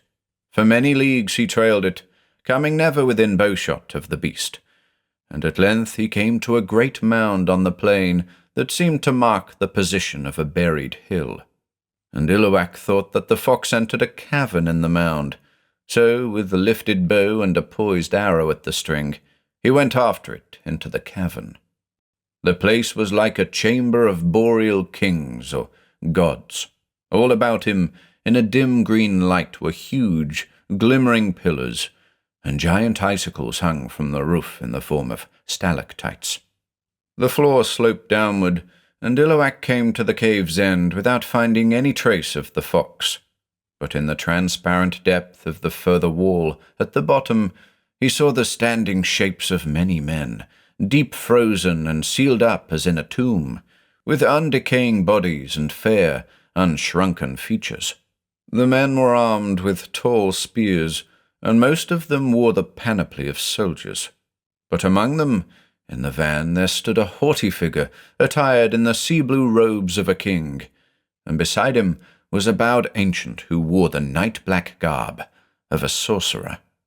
The robes of the regal figure were heavily sewn with gems that burned like coloured stars through the ice, and great rubies, red as gouts of newly congealing blood, were arranged in the lines of a triangle on the bosom, forming the royal sign of the kings of Iqua. So Iluak knew, by these tokens, that he had found the tomb of Hala and Omum-Vog, and the soldiers with whom they had gone up against the ice in former days. Overawed by the strangeness of it all, and remembering now the old legends, Iluak lost his courage for the first time, and quitted the chamber without delay. Nowhere could he find the black fox, and abandoning the chase he returned southward, reaching the lands below the glacier without mishap. But he swore later that the ice had changed in a weird manner while he was following the fox, so that he was unsure of his direction for a while after leaving the cavern. There were steep ridges and hummocks where none had been before, making his return a toilsome journey, and the glaciation seemed to extend itself for many miles beyond its former limits. And because of these things, which he could not explain or understand, a curious, eerie fear was born in the heart of Iluak. Never again did he go back upon the glacier, but he told his brother Quanga of that which he had found, and described the location of the cavern chamber, in which King Hala and Omum-Vog and their men-at-arms were entombed. And soon after this, Iluak was killed by a white bear, on which he had used all his arrows in vain. Quanga was no less brave than Iluak, and he did not fear the glacier, since he had been upon it many times and had noticed nothing untoward. His was a heart that lusted after gain, and often he thought of the rubies of Hala, locked with the king in eternal ice, and it seemed to him that a bold man might recover the rubies. So, one summer, while trading in Iqua with his furs, he went to the jewellers Eibon and Hum-Fithos, taking with him a few garnets that he had found in a northern valley. While the jewellers were appraising the garnets, he spoke idly of the rubies of Hala, and inquired craftily as to their value. Then, hearing the great worth of the gems, and noting the greedy interest that was shown by Hum-Fithos and Eibon, he told them the tale he had heard from his brother Iluak, and offered, if they would promise him half the value of the rubies, to guide them to the hidden cave. The jewellers agreed to this proposition, in spite of the hardships of the proposed journey, and the difficulty they might afterward encounter in disposing surreptitiously of gems that belonged to the royal family of Iqua, and would be claimed by the present king Goralor if their discovery were learned. The fabulous worth of the rubies had fired their avarice. Quanga, on his part, desired the complicity and connivance of the dealers, knowing that it would be hard for him to sell the jewels otherwise. He did not trust Hum-Fithos and Eibon, and it was for this reason that he required them to go with him to the cavern and pay over to him the agreed sum of money as soon as they were in possession of the treasure. The strange trio had set forth in midsummer. Now, after 2 weeks of journeying through a wild, subarctic region, they were approaching the confines of the eternal ice. They travelled on foot, and their supplies were carried by 3 horses little larger than musk-oxen. Quanga, an unerring marksman, hunted for their daily food the hares and waterfowl of the country. Behind them, in a cloudless turquoise heaven, there burned the low sun that was said to have described a loftier ecliptic in former ages. Drifts of unmelting snow were heaped in the shadows of the higher hills, and in steep valleys they came upon the vanward glaciers of the ice sheet. The trees and shrubs were already sparse and stunted, in a land where rich forests had flourished in olden time beneath a milder climate. But poppies flamed in the meadows and along the slopes, spreading their frail beauty like a scarlet rug before the feet of perennial winter, and the quiet pools and stagnant flowing streams were lined with white water lilies. A little to the east, they saw the fuming of volcanic peaks that still resisted the inroads of the glaciers. On the west were high, gaunt mountains whose sheer cliffs and pinnacles were topped with snow, and around whose nether slopes the ice had climbed like an inundating sea. Before them was the looming, crenellated wall of the realm-wide glaciation, moving equally on plain and hill, uprooting the trees, and pressing the soil forward in vast folds and ridges. Its progress had been stayed a little by the northern summer. Quanga and the jewelers, as they went on, came to turbid rills made by a temporary melting that issued from beneath the glittering blue-green ramparts. They left their pack-horses in a grassy valley, tethered by long cords of elk thong to the dwarfish willows. Then, carrying such provisions and other equipment as they might require for a 2 days' journey, they climbed the ice slope at a point selected by Quanga as being most readily accessible, and started in the direction of the cave that had been found by Illuak. Quanga took his bearings from the position of the volcanic mountains, and also from 2 isolated peaks that rose on the sheeted plain to the north, like the breasts of a giantess beneath her shining armor. The 3 were well equipped for all the exigencies of their search. Quanga carried a curious pickaxe of finely tempered bronze to be used in disentombing the body of King Halla, and he was armed with a short, leaf-shaped sword, in addition to his bow and quiver of arrows. His garments were made from the fur of a giant bear, brown-black in colour, whom Phethos and Ubbo-Sathla, in raiment heavily quilted with eiderdown against the cold, followed him complainingly, but with avaricious eagerness. They had not enjoyed the long marches through a desolate, bleakening land, nor the rough fare and exposure to the northern elements. Moreover, they had taken a dislike to Quanga, whom they considered rude and overbearing. Their grievances were aggravated by the fact that he was now compelling them to carry most of the supplies, in addition to the 2 heavy bags of gold, which they were to exchange later for the gems. Nothing less valuable than the rubies of Halla would have induced them to come so far, or to set foot on the formidable wastes of the ice sheet.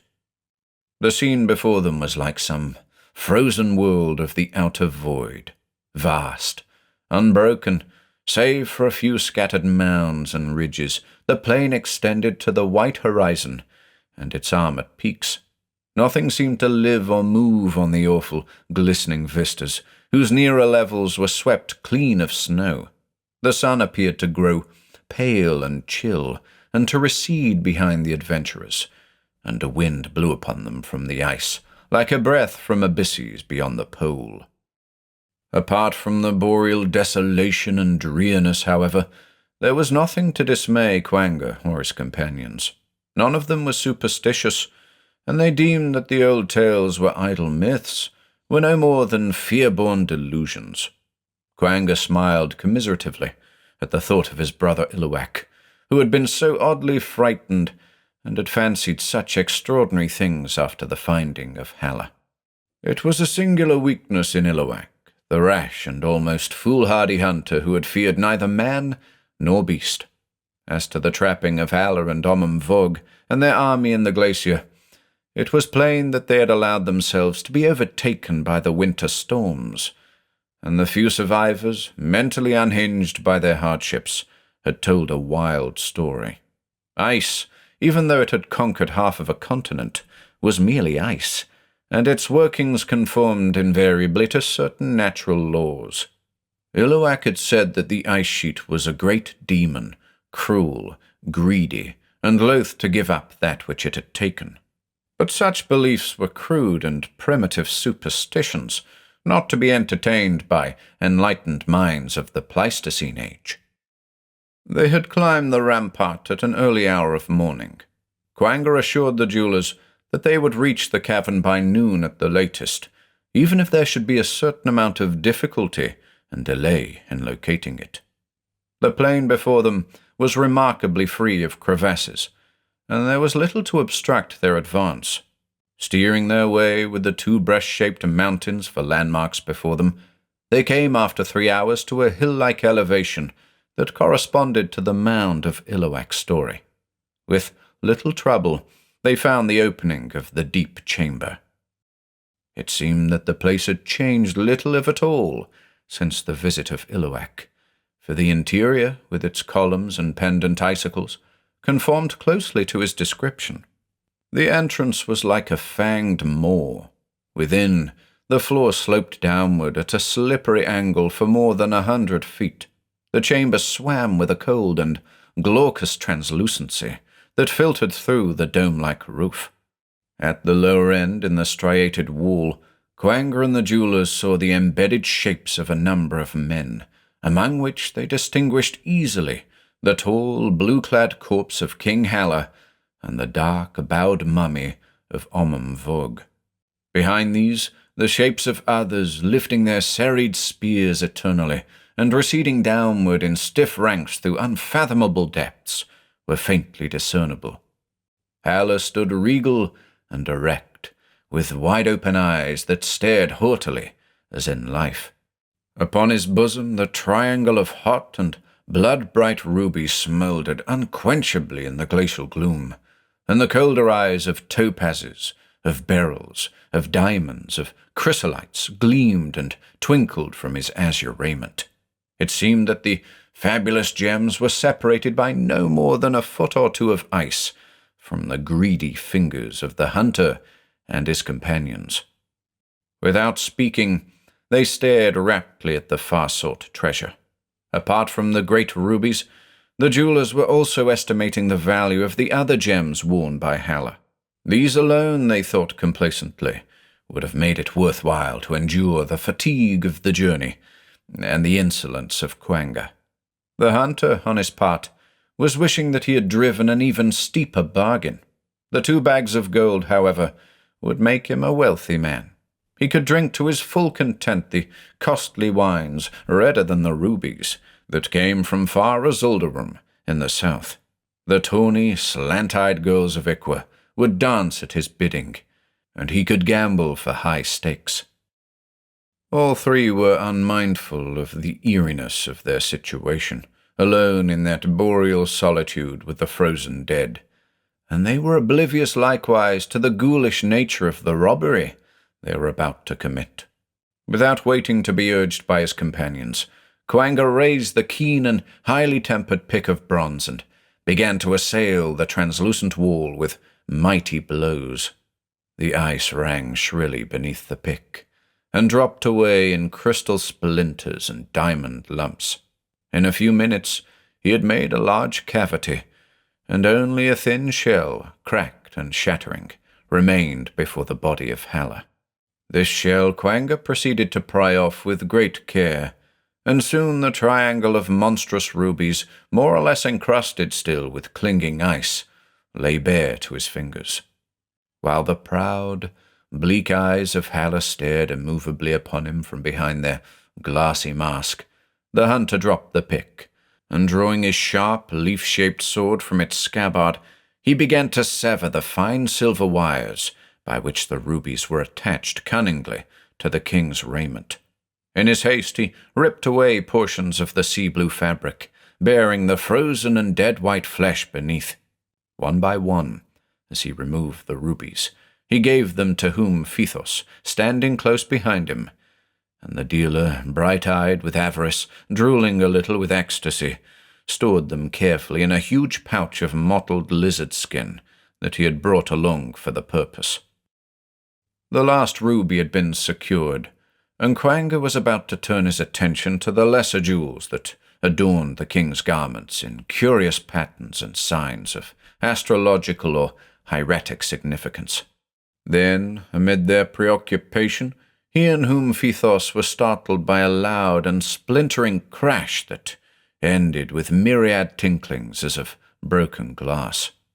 Turning, they saw that a huge icicle had fallen from the cavern dome, and its point, as if aimed unerringly, had cloven the skull of Ubbo-Sathla, who lay amid the debris of shattered ice with the sharp end of the fragment deeply embedded in his oozing brain. He had died instantly, without knowledge of his doom. The accident, it seemed, was a perfectly natural one, such as might occur in summer from a slight melting of the immense pendant. But amid their consternation, Quanger and Wuthoqquan were compelled to take note of certain circumstances that were far from normal or explicable. During the removal of the rubies, on which their attention had been centered so exclusively, the chamber had narrowed to half of its former width, and had also closed down from above, till the hanging icicles were almost upon them, like the champing teeth of some tremendous mouth. The place had darkened, and the light was such as might filter into Arctic seas beneath heavy flows. The incline of the cave had grown steeper, as if it were pitching into bottomless depths. Far up, incredibly far, the two men beheld the tiny entrance, which seemed no bigger than the mouth of a fox's hole. For an instant, they were stupefied. The changes of the cavern could admit of no natural explanation, and the Hyperboreans felt the clammy surge of all the superstitious terrors that they had formerly disclaimed. No longer could they deny the conscious, animate malevolence, the diabolic powers of Baal imputed to the ice in old legends. Realizing their peril, and spurred by a wild panic, they started to climb the incline. Wuthoqquan retained the bulging pouch of rubies, as well as the heavy bag of gold coins that hung from his girdle, and Quanger had enough presence of mind to keep his sword and pickaxe. In their terror-driven haste, however, both forgot the second bag of gold, which lay beside Ubbo-Sathla, under the debris of the shattered pendant. The supernatural narrowing of the cave, the dreadful and sinister closing down of its roof, had apparently ceased. At any rate, the Hyperboreans could detect no visible continuation of the process as they climbed frantically and precariously toward the opening. They were forced to stoop in many places to avoid the mighty fangs that threatened to descend upon them, and even with the rough tiger-skin buskins that they wore, it was hard to keep their footing on the terrible slope. Sometimes they pulled themselves up by means of the slippery, pillar-like formations, and often Quanger, who led the way, was compelled to hew hasty steps in the incline with his pick. Wuthoqquan was too terrified for even the most rudimentary reflection. But Quanger, as he climbed, was considering the monstrous alterations of the cave, which he could not align with his wide and various experience of the phenomena of nature. He tried to convince himself that he had made a singular error in estimating the chamber's dimensions and the inclination of its floor. The effort was useless. He still found himself confronted by a thing that outraged his reason, a thing that distorted the known face of the world with unearthly, hideous madness, and mingled a malign chaos with its ordered workings. After an ascent that was frightfully prolonged, like the effort to escape from some delirious, tedious nightmare predicament, they neared the cavern mouth. There was barely room now for a man to creep on his belly beneath the sharp and ponderous teeth. Quanger, feeling that the fangs might close upon him like those of some great monster, hurled himself forward and started to wriggle through the opening with a most unheroic celerity. Something held him back, and he thought, for one moment of stark horror, that his worst apprehensions were being realized. Then he found that his bow and quiver of arrows, which he had forgotten to remove from his shoulders, were caught against the pendant ice. While Wuthoqquan gibbered in a frenzy of fear and impatience, he crawled back and relieved himself of the impeding weapons, which he thrust before him together with his pick in a second and more successful attempt to pass through the straight opening. Rising to his feet on the open glacier, he heard a wild cry from Wuthoqquan, who, trying to follow Quanga, had become tightly wedged in the entrance through his greater girth. His right hand, clutching the pouch of rubies, was thrust forward beyond the threshold of the cave. He howled incessantly, with half-coherent protestations that the cruel ice teeth were crushing him to death. In spite of the eerie terrors that had unmanned him, the hunter still retained enough courage to go back and try to assist Wuthoqquan. He was about to assail the huge icicles with his pick, when he heard an agonizing scream from the jeweler, followed by a harsh and indescribable grating. There had been no visible movement of the fangs, and yet Quanga now saw that they had reached the cavern floor. The body of Wuthoqquan, pierced through and through by one of the icicles and ground down by the blunted teeth, was spurting blood on the glacier, like the red mist from a wine press. Quanga doubted the very testimony of his senses. The thing before him was patently impossible. There was no mark of cleavage in the mound above the cavern mouth to explain the descent of those awful fangs. Before his very eyes, but too swiftly for direct cognition, this unthinkable enormity had occurred. Wuthoqquan was beyond all earthly help, and Quanga, now wholly the slave of a hideous panic, would hardly have stayed longer to assist him in any case. But seeing the pouch that had fallen forward from the dead jeweler's fingers, the hunter snatched it up through an impulse of terror-mingled greed, and then, with no backward glance, he fled on the glacier toward the low-circling sun. For a few moments, as he ran, Quanga failed to perceive the sinister and ill-boding alterations, comparable to those of the cave, which had somehow occurred in the sheeted plain itself. With a terrific shock, which became an actual vertigo, he saw that he was climbing a long, insanely tilted slope, above whose remote extreme the sun had receded strangely, and was now small and chill, as if seen from an outer planet. The very sky was different. Though still perfectly cloudless, it had taken on a curious deathly pallor. A brooding sense of inimical volition, a vast and freezing malignity, seemed to pervade the air and to settle upon Quanga like an incubus.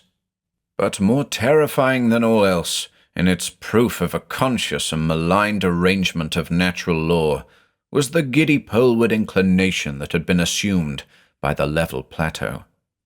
Quanga felt that creation itself had gone mad, and had left him at the mercy of demoniacal forces from the godless outer gulfs. Keeping a perilous foothold, weaving and staggering laboriously upward, he feared momently that he would slip and fall and slide back forever into arctic depths unfathomable. And yet, when he dared to pause at last, and turn shudderingly to peer down at the supposed descent, he saw behind him an acclivity similar in all respects to the one he was climbing, a mad, oblique wall of ice that rose interminably to a second, remote sun. In the confusion of that strange bouleversement, he seemed to lose the last remnant of equilibrium, and the glacier reeled and pitched about him like an overturning world as he strove to recover the sense of direction that had never before deserted him. Everywhere it appeared, there was small and wan parhelia that mocked him above unending glacial scarps. He resumed his hopeless climb through a topsy-turvy world of illusion, whether north, south, east, or west, he could not tell. A sudden wind swept downward on the glacier. It shrieked in Quanga's ears like the myriad voices of taunting devils. It moaned and laughed and ululated with shrill notes as of crackling ice. It seemed to pluck at Quanga with live, malicious fingers, to suck the breath for which he fought agonizingly. In spite of his heavy raiment and the speed of his toilsome ascent, he felt its bitter, mordant teeth searching and biting even to the marrow. Dimly, as he continued to climb upward, he saw that the ice was no longer smooth, but had risen into pillars and pyramids around him, or was fretted obscenely into wilder shapes. Immense, malignant profiles leered in blue-green crystal. The malformed heads of bestial devils frowned, and rearing dragons writhed immovably along the scarp or sank frozen into deep crevasses. Apart from these imaginary forms that were assumed by the ice itself, Quanga saw, or believed that he saw, human bodies and faces embedded in the glacier. Pale hands appeared to reach dimly and imploringly toward him from the depths, and he felt upon him the frost-bound eyes of men who had been lost in former years, and beheld their sunken limbs grown rigid in strange attitudes of torture. Quanga was no longer capable of thought. Deaf, blind, primordial terrors older than reason had filled his mind with their atavistic darkness. They drove him on implacably, as a beast is driven, and would not let him pause or flag on the mocking nightmare slope. Reflection would have told him only that his ultimate escape was impossible, that the ice, alive and conscious and maleficent thing, was merely playing a cruel and fantastic game, which it had somehow devised in its incredible animism. So perhaps it was well that he had lost the power of reflection. Beyond hope and without warning, he came to the end of the glaciation. It was like the sudden shift of a dream, which takes the dreamer unaware, and he stared uncomprehendingly for some moments at the familiar Hyperborean valleys below the rampart, to the south, and the volcanoes that fumed darkly beyond the southeastern hills. His flight from the cavern had consumed almost the whole of the long subpolar afternoon, and the sun was now swinging close above the horizon. The parhelia had vanished, and the ice sheet, as if by some prodigious legerdemain, had resumed its normal horizontality. If he had been able to compare his impressions, Quanga would have realized that at no time had he surprised the glacier in the accomplishment of its bewildering supernatural changes. Doubtfully, as if it were a mirage that might fade at any moment, he surveyed the landscape below the battlements. To all appearances, he had returned to the very place from which he and the jewelers had begun their disastrous journey on the ice. Before him, an easy declivity, fretted and runneled, ran down toward the grassy meadows. Fearing that it was all deceitful and unreal, a fair beguiling trap, a new treachery of the element that he had grown to regard as a cruel and almighty demon, Quanga descended the slope with hasty leaps and bounds. Even when he stood ankle-deep in the great club mosses, with leafy willows and sedgy grasses about him, he could not quite believe in the verity of his escape. The mindless prompting of a panic fear still drove him on, and a primal instinct, equally mindless, drew him toward the volcanic peaks. The instinct told him that he would find refuge from the bitter boreal cold amid their purlieus, and if there, if anywhere, he would be safe from the diabolical machinations of the glacier. Boiling springs were said to flow perpetually from the nether slopes of these mountains. Great geysers, roaring and hissing like infernal cauldrons, filled the higher gullies with scalding cataracts.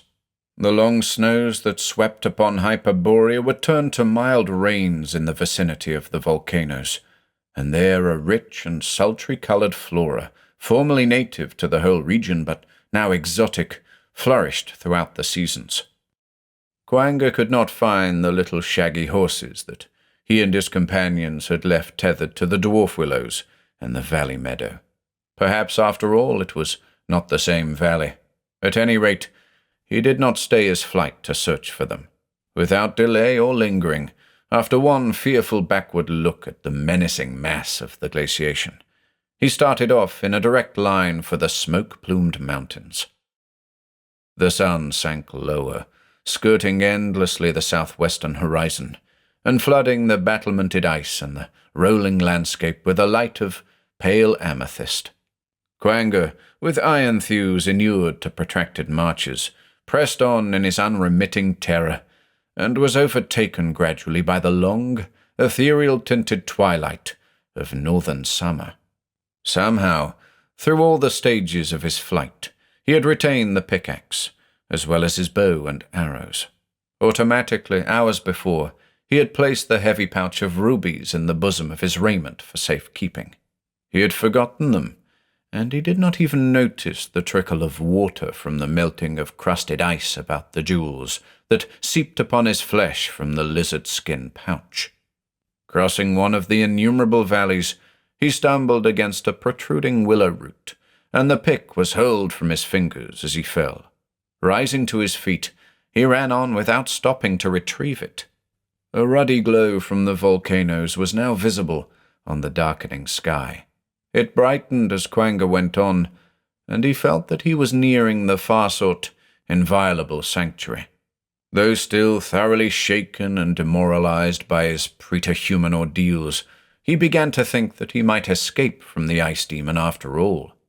Suddenly, he became aware of a consuming thirst, to which he had been oblivious heretofore. Daring to pause in one of the shallow valleys, he drank from a blossom-bordered stream. Then, beneath the crushing load of an unconsciously accumulated fatigue, he flung himself down to rest for a little while among the blood-red poppies that were purple with twilight.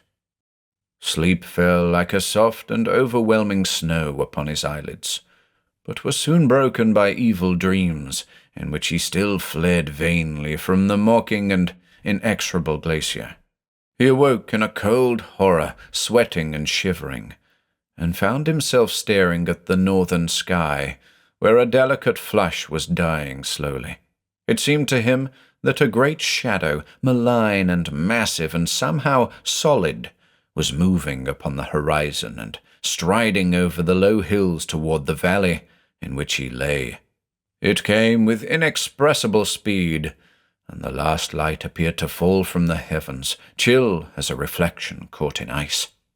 He started to his feet, with the stiffness of prolonged exhaustion in all his body, and the nightmare stupefaction of slumber still mingling with his half-awakened fears. In this state, with a mad momentary defiance, he unslung his bow and discharged arrow after arrow, emptying his quiver at the huge and bleak and formless shadow that seemed to impend before him on the sky. Having done this, he resumed his headlong flight. Even as he ran, he shivered uncontrollably with the sudden and intense cold that had filled the valley. Vaguely, with an access of fear, he felt that there was something unwholesome and unnatural about the cold, something that did not belong to the place or the season. The glowing volcanoes were quite near, and soon he would reach their outlying hills. The air about him should be temperate, even if not actually warm. All at once, the air darkened before him, with a sourceless blue-green glimmering in its depths. For a moment, he saw the featureless shadow that rose gigantically upon his path and obscured the very stars and the glare of the volcanoes. Then, with the swirling of a tempest-driven vapor, it closed about him, gelid and relentless. It was like phantom ice, a thing that blinded his eyes and stifled his breath, as if he were buried in some glacial tomb. It was cold with a transarctic rigor, such as he had never known, that ached unbearably in all his flesh, and was followed by a swiftly spreading numbness. Dimly, he heard a sound as of clashing icicles, a grinding as of heavy floes, in the blue-green gloom that tightened and thickened around him. It was as if the soul of the glacier, malign and implacable, had overtaken him in his flight. At times he struggled numbly, in half-drowsy terror, with some obscure impulse, as if to propitiate a vengeful deity. He took the pouch of rubies from his bosom with prolonged and painful effort, and tried to hurl it away. The thongs that tied the pouch were loosened by its fall, and Quanga heard faintly, as if from a great distance, the tinkle of the rubies as they rolled and scattered on some hard surface. Then oblivion deepened about him, and he fell forward stiffly, without knowing that he had fallen. Morning found him beside the little stream, stark frozen, and lying on his face in a circle of poppies that had been blackened as if by the footprint of some gigantic demon of frost. A nearby pool, formed by the leisurely rill, was covered with thin ice, and on the ice, like gouts of frozen blood, there lay the scattered rubies of Halle. In its own time, the great glacier, moving slowly and irresistibly southward, would reclaim them.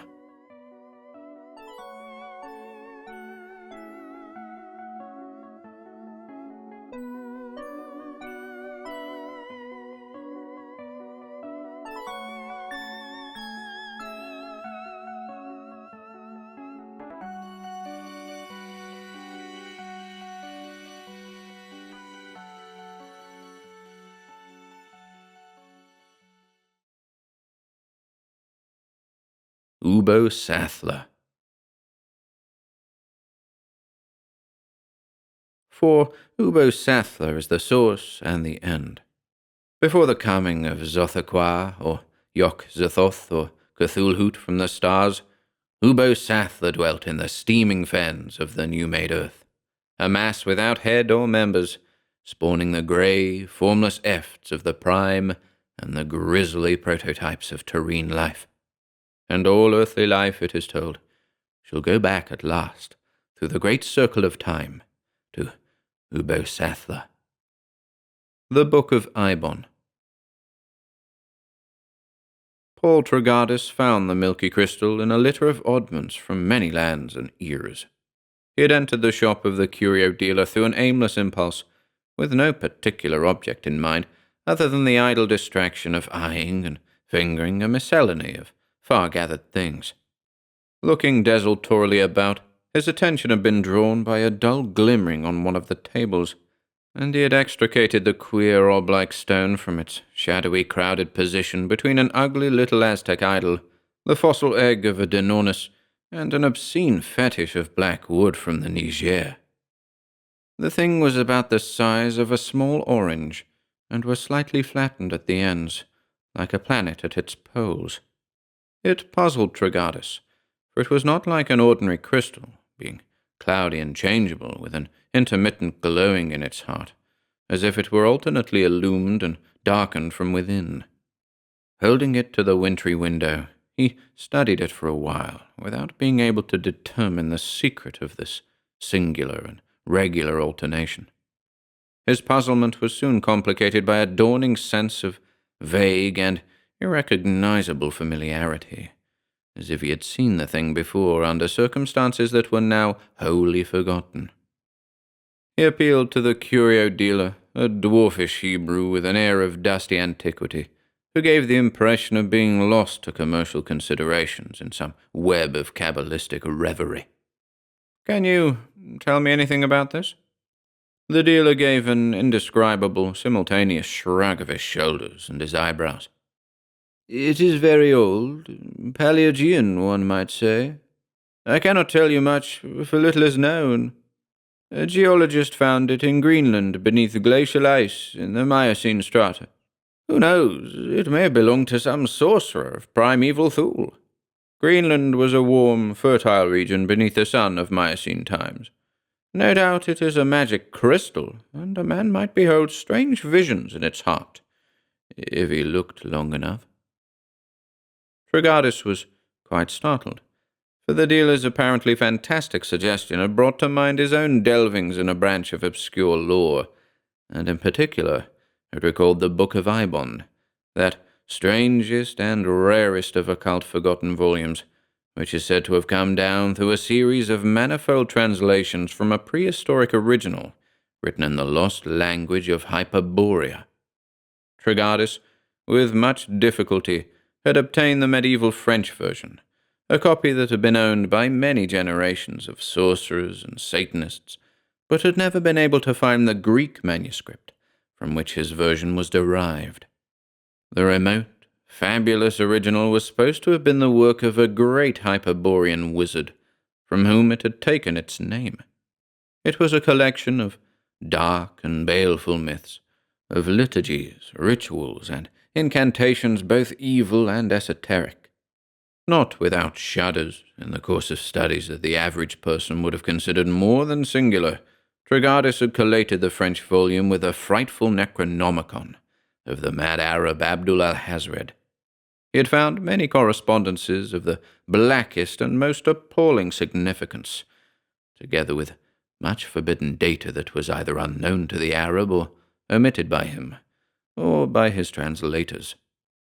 Was this what he had been trying to recall, Trigardis wondered?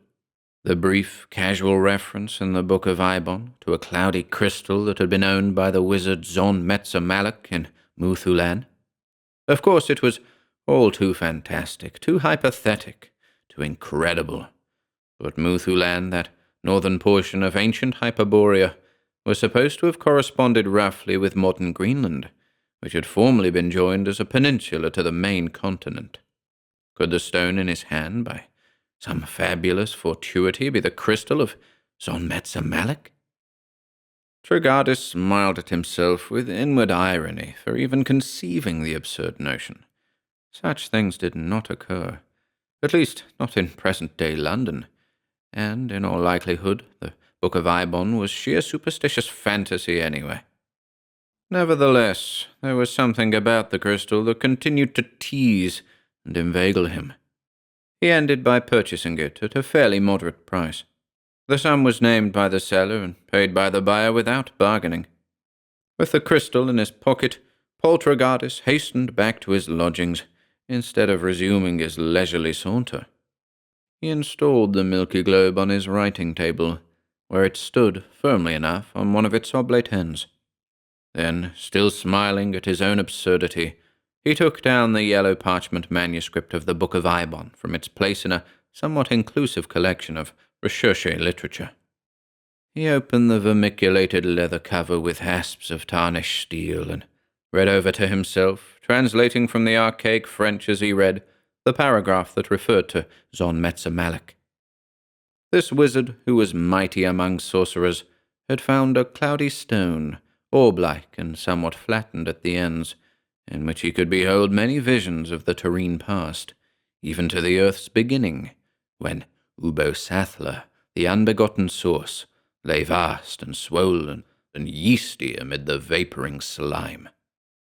But of that which he beheld, Zon Metzamalek left little record, and people say that he vanished presently, in a way that is not known, and after him the cloudy crystal was lost. Paul Trigardis laid the manuscript aside. Again there was something that tantalized and beguiled him, like a lost dream or a memory forfeit to oblivion. Impelled by a feeling which he did not scrutinize or question, he sat down before the table and began to stare intently into the cold, nebulous orb. He felt an expectation which, somehow, was so familiar, so permeative a part of his consciousness, that he did not even name it to himself. Minute by minute he sat and watched the alternate glimmering and fading of the mysterious light in the heart of the crystal. By imperceptible degrees there stole upon him a sense of dreamlike duality, both in respect to his person and his surroundings. He was still Paul Trigardis, and yet he was someone else. The room was his London apartment, and a chamber in some foreign but well-known place. And in both milieus he peered steadfastly into the same crystal. After an interim, without surprise on the part of Trigardis, the process of re-identification became complete. He knew that he was Zon Metzamalek, a sorcerer of Muthulan, and a student of all lore anterior to his own epoch. Wise, with dreadful secrets that were not known to Paul Trigardis, amateur of anthropology and the occult sciences in latter-day London, he sought by means of the milky crystal to attain an even older and more fearful knowledge. He had acquired the stone in duplicable ways from a more than sinister source. It was unique and without fellow in any land or time. In its depths, all former years, all things that have ever been, were supposedly mirrored and would reveal themselves to the patient visionary. And through the crystal, Zon Metzamalek had dreamt to recover the wisdom of the gods who died before the earth was born. They had passed to the lightless void, leaving their lore inscribed upon tablets of ultrastellar stone, and the tablets were guarded in the primal mire by the formless, idiotic demiurge, Ubbo-Sathla. Only by means of the crystal could he hope to find and read the tablets. For the first time, he was making trial of the globe's reputed virtues. About him, an ivory-panelled chamber filled with his magic books and paraphernalia was fading slowly from his consciousness. Before him, on a table of some dark Hyperborean wood that had been graven with grotesque ciphers, the crystal appeared to swell and deepen, and in its filmy depth he beheld a swift and broken swirling of dim scenes, fleeting like the bubbles of a mill race. As if he looked upon an actual world, cities, forests, mountains, seas, and meadows flowed beneath him, lightening and darkening, as with the passage of days and nights in some weirdly accelerated stream of time. Zon Metzer-Malak had forgotten Poltergeist, had lost the remembrance of his own entity and his own surroundings in Muthulan. Moment by moment, the flowing vision in the crystal became more definite and distinct, and the orb itself deepened, till he grew giddy, as if he were peering from an insecure height into some never-fathomed abyss. He knew that time was racing backward in the crystal, was unrolling for him the pageant of all past days, but a strange alarm had seized him, and he feared to gaze longer. Like one who has nearly fallen from a precipice, he caught himself with a violent start and drew back from the mystic orb.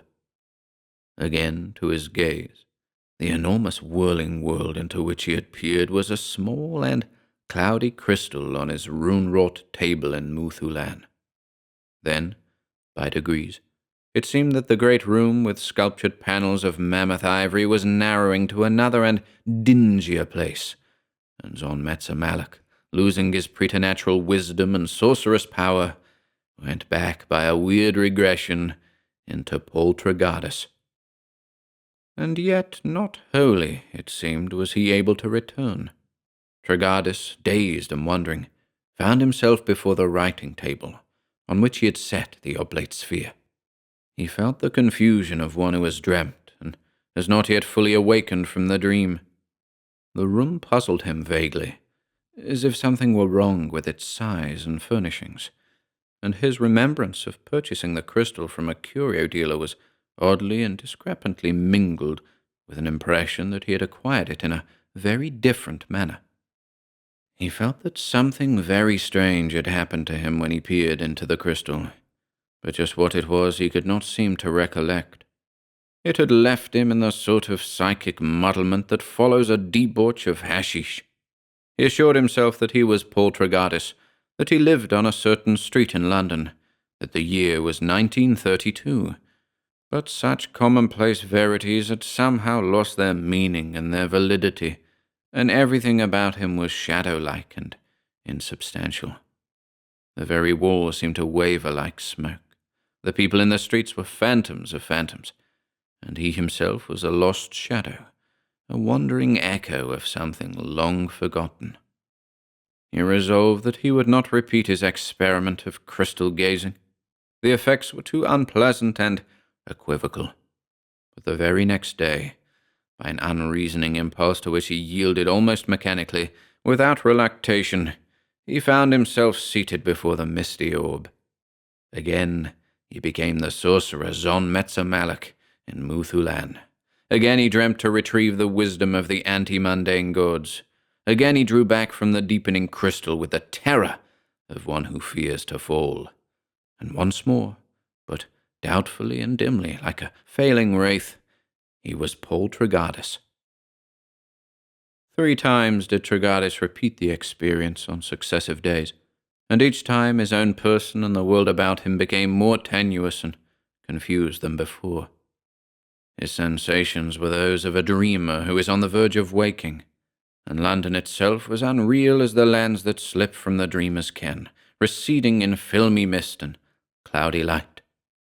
Beyond it all, he felt the looming and crowding of vast imageries, alien but half familiar. It was as if the phantasmagoria of time and space were dissolving about him, to reveal some veritable reality, or another dream of space and time. There came, at last, the day when he sat down before the crystal, and did not return as Poltergeist. It was the day when Zon Metzer Malak, boldly disregarding certain evil and portentous warnings, resolved to overcome his curious fear of falling bodily into the visionary world that he beheld, a fear that had hitherto prevented him from following the backward stream of time for any distance.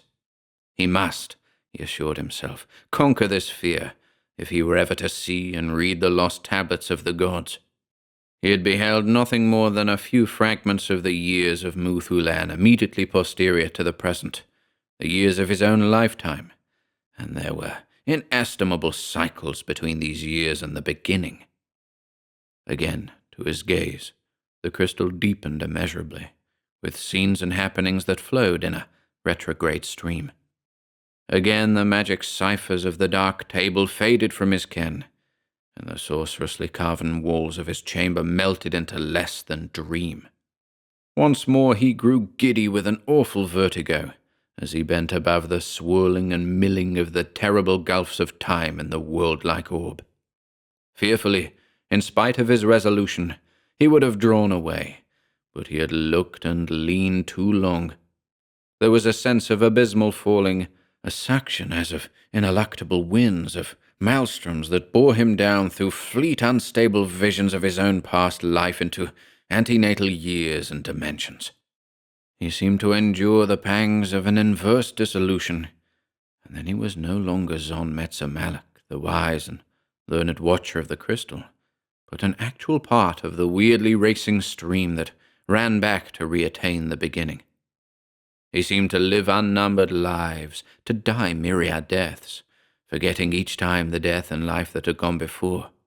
He fought as a warrior in half-legendary battles. He was a child playing in the ruins of some olden city of Wuthoqquan. He was the king who had reigned when the city was in its prime, the prophet who had foretold its building and its doom. A woman, he wept for the bygone dead in necropoli long crumbled. An antique wizard, he muttered the rude spells of earlier sorcery. A priest of some pre-human god, he wielded the sacrificial knife in cave temples of pillared basalt.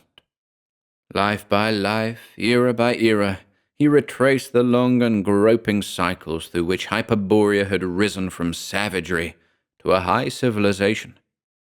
He became a barbarian of some troglodytic tribe, fleeing from the slow turreted ice of a former glacial age into lands illumined by the ruddy flare of perpetual volcanoes. Then, after incomputable years, he was no longer man, but a man-like beast, roving in forests of giant fern and calamite, or building an uncouth nest in the boughs of mighty cycads. Through eons of anterior sensation, of crude lust and hunger, of aboriginal terror and madness, there was someone, or something, that went ever backward in time. Death became birth, and birth was death. In a slow vision of reverse change, the earth appeared to melt away, and sloughed off the hills and mountains of its latter strata. Always the sun grew larger and hotter above the fuming swamps that teemed with a crasser life, with a more fulsome vegetation. And the thing that had been Poltergeist, that had been Zon Metzer Malak, was a part of all the monstrous devolution. It flew with the claw-tipped wings of a pterodactyl. It swam in tepid seas with the vast, winding bulk of an ichthyosaurus. It bellowed uncouthly with the armored throat of some forgotten behemoth to the huge moon that burned through primordial mists. At length, after eons of immemorial brutehood, it became one of the lost serpent men who reared their cities of black gneiss and fought their venomous wars in the world's first continent. It walked arduously in anti-human streets, in strange, crooked vaults. It peered at primeval stars from high Babelian towers. It bowed with hissing litanies to great serpent idols.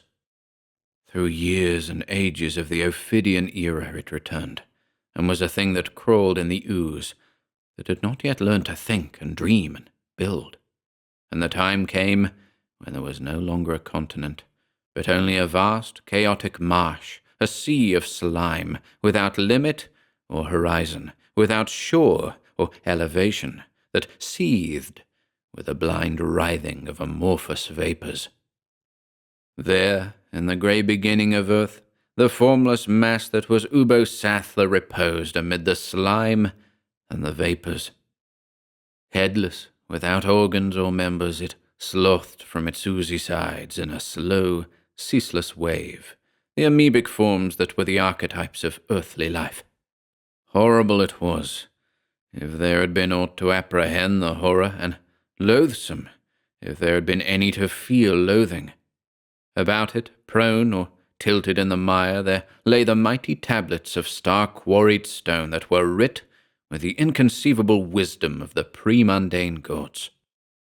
And there, to the goal of a forgotten search, was drawn the thing that had been, or would sometime be, Poltergeist and Zon-Metzar-Malak. Becoming a shapeless eft of the prime, it crawled sluggishly and obliviously across the fallen tablets of the gods, and fought and ravened blindly with the other spawn of Ubbo-Sathla. Of Zon-Metzar-Malak and his vanishing there is no mention anywhere, save the brief passage in the Book of Eibon. Concerning Poltergeist, who also disappeared, there was a curt notice in several of the London papers. No one seems to have known anything about him. He is gone as if he had never been, and the crystal, presumably, is gone too. At least, no one has found it.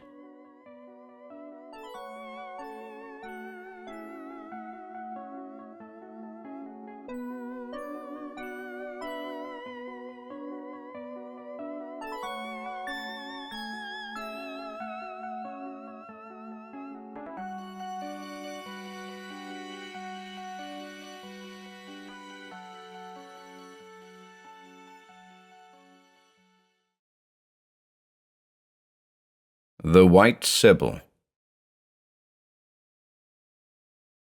Tortha, the poet, with strange austral songs in his heart, and the umber of high and heavy suns on his face, had come back to his native city of Cerngoth, in Wuthoqquan, by the Hyperborean Sea.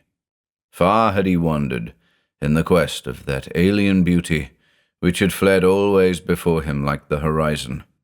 Beyond Comorium of the white, numberless spires, and beyond the marsh-grown jungles to the south of Comorium, he had floated on nameless rivers, and had crossed the half-legendary realm of Sho-Vulpanomi, upon whose diamond-sanded, ruby-gravelled shore an ignescent ocean was said to beat forever with fiery spume. He had beheld many marvels, and things incredible to relate. The uncouthly carven gods of the south, to whom blood was spilt on sun-approaching towers, the plumes of the Husim, which were many yards in length and were coloured like pure flame, the mailed monsters of the austral swamps, the proud argosies of Mu and Antilia, which moved by enchantment without oar or sail, the fuming peaks that were shaken perpetually by the struggles of imprisoned demons. But, walking at noon on the streets of Cerngoth, he met a stranger marvel than these. Idly, with no expectation of other than homely things, he beheld the White Sybil of Pelarion. He knew not whence she had come, but suddenly she was before him in the throng, amid the tawny girls of Cerngoth with their russet hair and blue-black eyes. She was like an apparition descended from the moon. Goddess, ghost, or woman, he knew not which, she passed fleetly and was gone. A creature of snow and Norland light, with eyes like moon-pervaded pools, and lips that were smitten with the same pallor as the brow and bosom. Her gown was of some filmy white fabric, pure and ethereal as her person. In wonder that turned to startled rapture, Tortha gazed at the miraculous being, and sustained for a moment the strangely thrilling light of her chill eyes, in which she seemed to find an obscure recognition, such as a long-veiled divinity appearing at last would vouchsafe to her worshipper. Somehow she seemed to bring with her the infrangible solitude of remote places, the death-deep hush of lonely plateaus and mountains. A silence, such as might dwell in some abandoned city, fell on the chattering crowd as she went by, and the people drew back from her in sudden awe. Before the silence could break into gossiping murmurs, Tortha had guessed her identity. He knew that he had seen the White Sybil, that mysterious being who was rumored to come and go as if by some preterhuman agency in the cities of Hyperborea. No man had ever learned her name or her nativity, but she was said to descend like a spirit from the bleak mountains to the north of Cerngoth, from the desert land of Pelarion, where the oncoming glaciers crept in valleys that had once been fertile with fern and cycad, and passes that had been the highways of busy traffic. No one had ever dared to accost or follow her. Often she came and went in silence, but sometimes in the marts or public squares she would utter cryptic prophecies and tidings of doom. In many places, throughout Wuthoqquan and central Hyperborea, she had foretold the enormous sheet of ice, now crawling gradually downward from the pole, that would cover the continent in ages to come, and would bury beneath oblivious drift the mammoth palms of its jungles and the superb pinnacles of its cities. And in Great Comorium, then the capital, she had prophesied a stranger doom than was to befall this city long before the encroachment of the ice. Men feared her everywhere, as a messenger of unknown outland gods, moving abroad in supernal bale and beauty. All this Tortha had heard many times, and he had wondered somewhat at the tale, but had soon dismissed it from his mind, being laden with marvelous memories of exotic things. But now that he had seen the Sybil, it was as if an unexpected revelation had been offered to him, as if he had discerned, briefly and afar, the hidden goal of a mystic pilgrimage. In that single glimpse, he had found the personification of all the vague ideals and unfixed longings that had drawn him from land to land. Here was the eluding strangeness he had sought on alien breasts and waters, and beyond horizons of fire-vomiting mountains. Here was the veiled star, whose name and lustre he had never known. The moon-cold eyes of the Sybil had kindled a strange love in Tortha, to whom love had been, at most, no more than a passing agitation of the senses. However, on that occasion it did not occur to him that he might follow the visitant or come to learn more concerning her. Momentarily, he was content with the rare vision that had fired his soul and dazzled his senses, dreaming such dreams as the moon might inspire in a moth, dreams through which the Sybil moved like a woman-shaped flame on ways too far and too steep for human feet. He returned to his house in Cerngoth. The days that ensued were dim and dreamlike to Tortha, and were presided over by his memory of the white apparition. A mad, Uranian fever mounted in his soul, together with the sure knowledge that he sought an impossible fruition. Idly, to beguile the hours, he copied the poems he had written during his journey, or turned over the pages of boyish manuscripts. All were equally void and without meaning now, like the sere leaves of a bygone year. With no prompting on the part of Tortha, his servants and visitors spoke to him of the Sybil. Seldom, they said, had she entered Cerngoth, appearing more often in cities remote from the icebound waste of Pelarion. Truly, she was no mortal being, for she had been seen on the same day in places hundreds of miles apart. Huntsmen had sometimes met her on the mountains above Cerngoth, But always, when encountered thus, she had disappeared quickly, like a morning vapour that melts among the crags. The poet, listening with a moody and absent mien, spoke of his love to no one. He knew well that his kinsfolk and acquaintances would think this passion a more errant madness than the youthful yearning that had led him to unheard-of lands. No human lover had aspired to the Sybil, whose beauty was a perilous brightness, akin to meteor and fireball, a fatal and lethal beauty, born of transarctic gulfs, and somehow one with the far doom of worlds.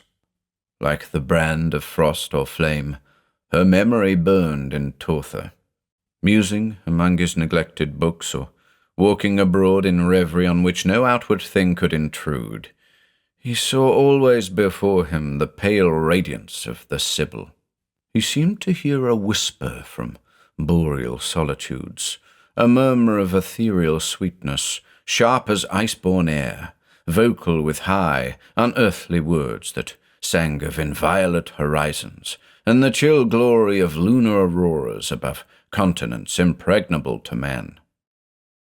The long summer days went by, bringing the outland folk to trade their furs and eider in Cerngoth, and damascening the slopes beyond the city with flowers of bright azure and vermilion.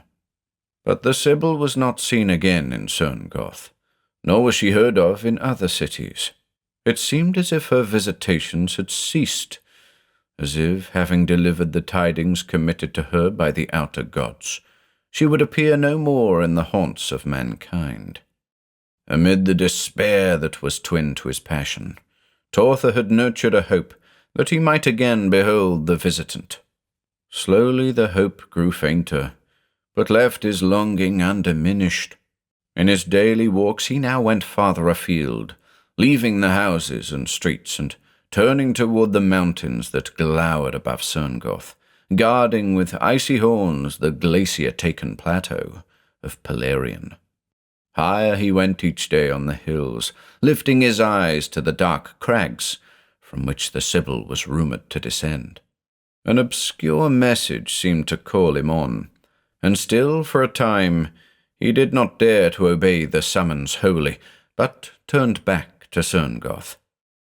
There came the forenoon when he climbed to a hill meadow from which the roofs of the city were like littered shells beside a sea whose tumbling billows had become a smooth floor of turquoise. He was alone in a world of flowers, the frail mantle that summer had flung before the desolate peaks.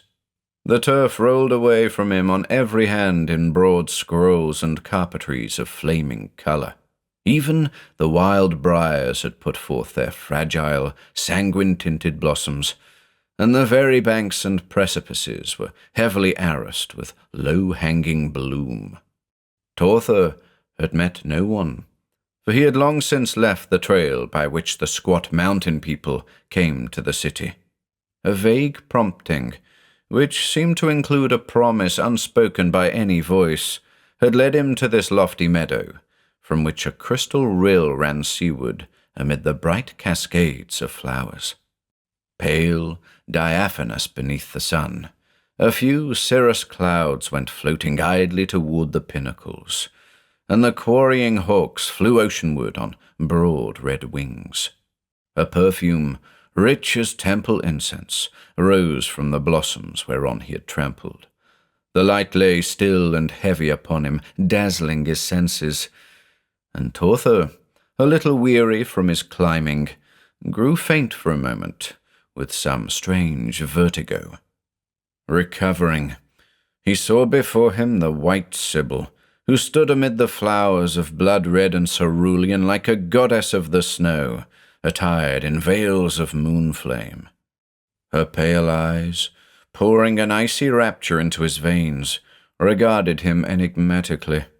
With a gesture of her hand that was like the glimmering of light on inaccessible places, she beckoned him to follow, as she turned and went upward along the slope above the meadow. Tortha had forgotten his fatigue, had forgotten all but the celestial beauty of the Sybil.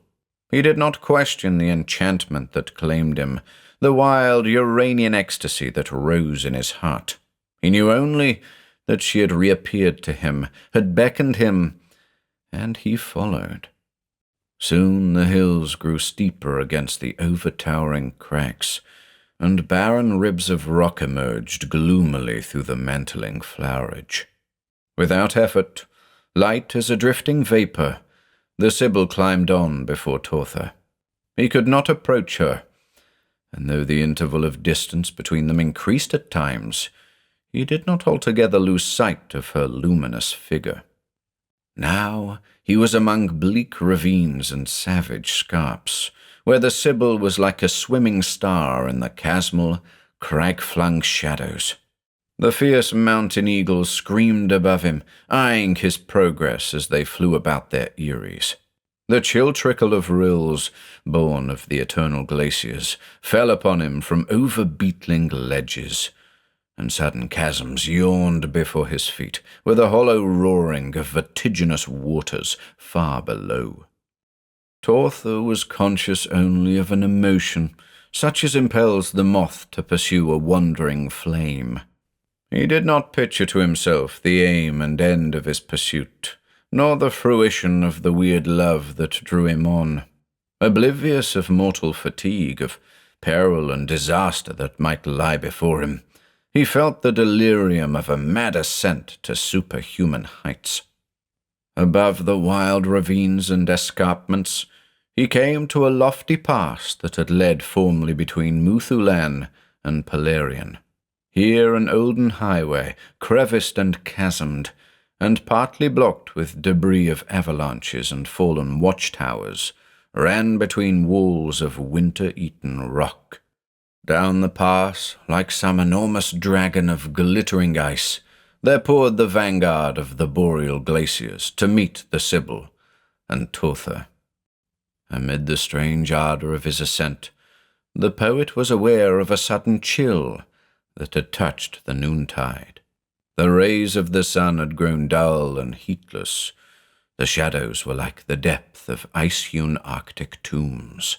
A film of ochreous cloud, moving with magical swiftness, swept athwart the day and darkened like a dusty web, till the sun glowed through it lifeless and pale as a moon in December. The heavens above and beyond the pass were closed in with curtains of leaden-threaded grey.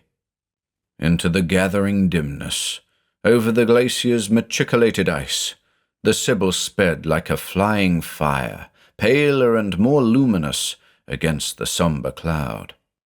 Now, Tortha had climbed the fretted incline of the ice that crawled out from Pelarian. He had gained the summit of the pass, and would soon reach the open plateau beyond. But like a storm raised up by preterhuman sorcery, the snow was upon him now in spectral swirls and blinding flurries.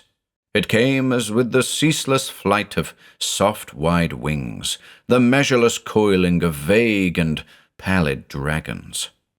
For a time he still discerned the Sybil, as one sees the dim glowing of a sacred lamp through altar curtains that descend in some great temple. Then the snow thickened, till he no longer saw the guiding gleam, and knew not if he still wandered through the walled pass, or was lost upon some bournless plain of perpetual winter. He fought for breath in the storm-stifled air. The clear white fire that had sustained him seemed to sink and fall in his icy limbs. The unearthly fervour and exultation died away, leaving a dark fatigue, an ever-spreading numbness that rose through all his being. The bright image of the Sybil was no more than a nameless star that fell with all else he had ever known or dreamed into grey forgetfulness. Tortha opened his eyes to a strange world. Whether he had fallen and had died in the storm, or had stumbled on somehow through its white oblivion, he could not guess, but around him now there was no trace of the driving snow or the glacier-shackled mountains.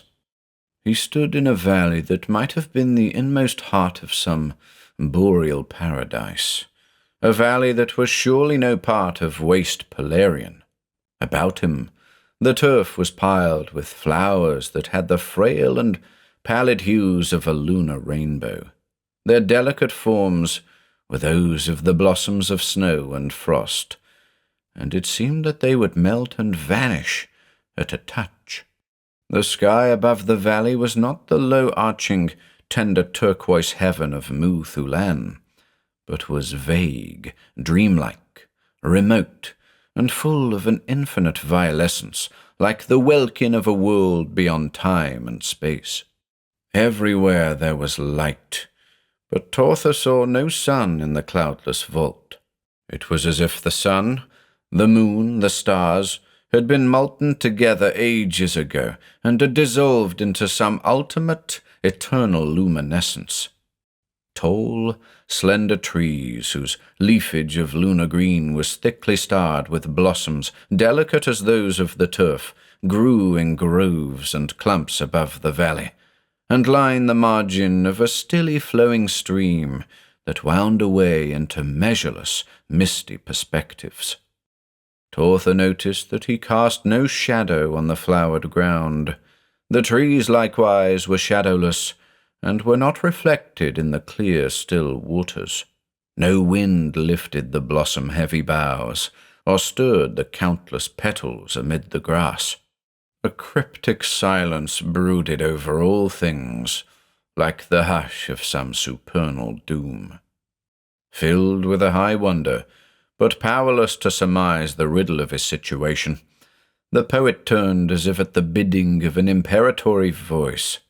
Behind him, and near at hand, there was an arbor of flowering vines that had draped themselves from tree to tree. Through the half-parted arras of bloom, in the bower's heart, he saw like a drifted snow the white veils of the Sybil. With timid steps, with eyes that faltered before her mystic beauty, and a flaming as of blown torches in his heart, he entered the arbor. From the banks of blossoms on which she reclined, the Sybil rose to receive her worshipper. Of all that followed, much was forgotten afterwards by Tortha. It was like a light too radiant to be endured, a thought that eluded conception through surpassing strangeness. It was real beyond all that men deem reality, and yet it seemed to Tortha that he, the Sybil, and all that surrounded them were part of an after-mirage on the deserts of time, that he was poised insecurely above life and death in some bright, fragile bower of dreams.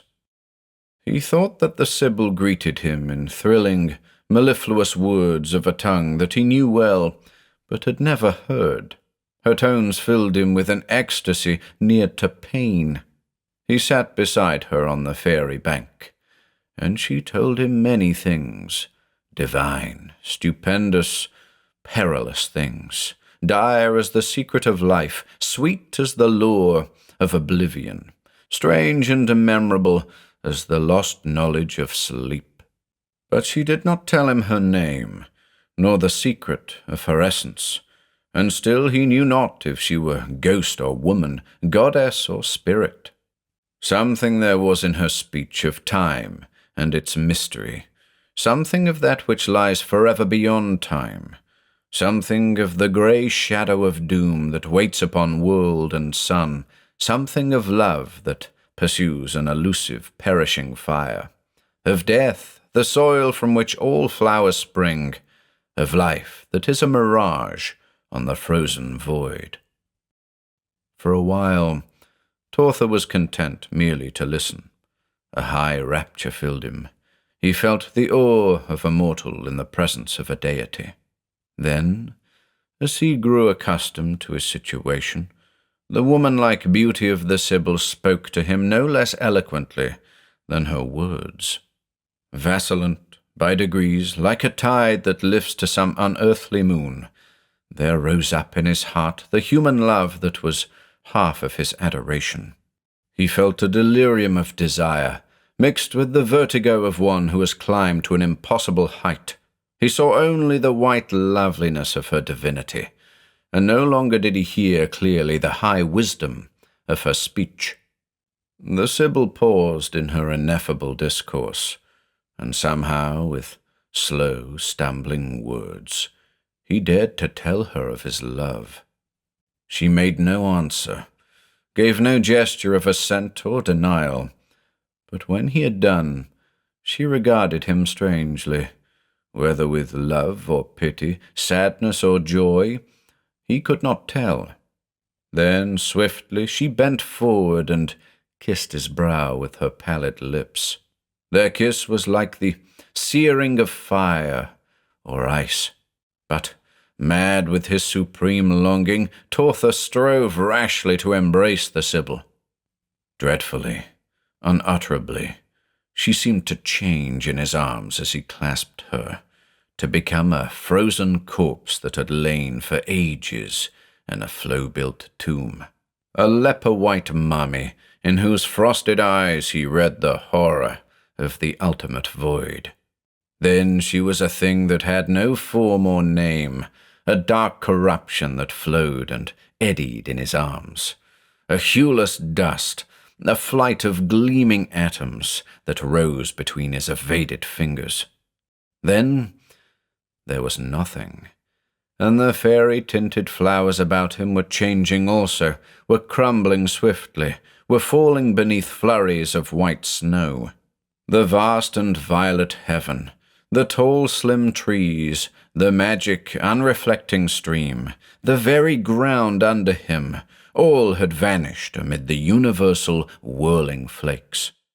It seemed to Tortha that he was plunging dizzily into some deep gulf, together with that chaos of driven snows. Gradually, as he fell, the air grew clear about him, and he appeared to hang suspended above the receding, dissolving storm. He was alone in a still, funereal, starless heaven, and below, at an awesome and giddying distance, he saw the dimly glittering reaches of a land sheathed with glacial ice from horizon to far-curved horizon. The snows had vanished from the dead air, and a searing cold, like the breath of the infinite ether, was about Tortha. All this he saw and felt for a timeless instant. Then, with the swiftness of a meteor, he resumed his fall toward the frozen continent, and like the rushing flame of a meteor, his consciousness dimmed and went out on the bleak air even as he fell. Tortha had been seen by the half-savage people of the mountains as he disappeared in the sudden storm that had come mysteriously from Polarian.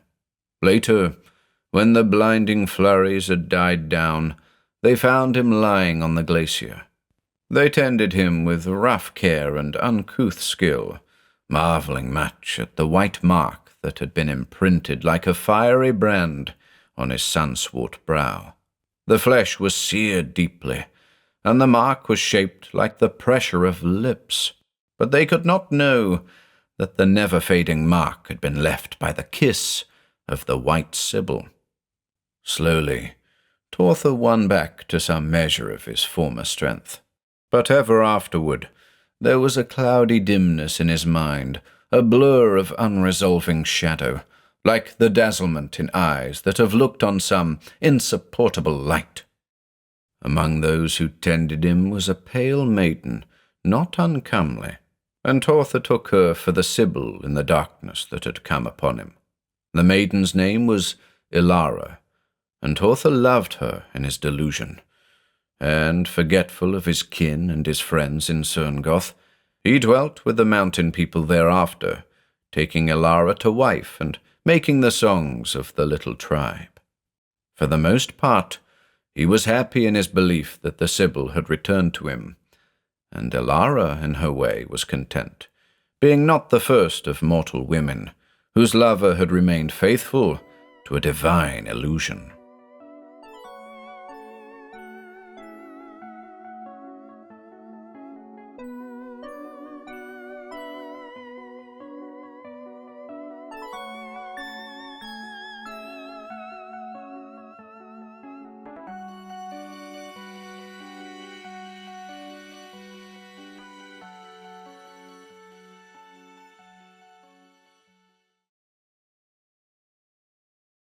The Seven Geases.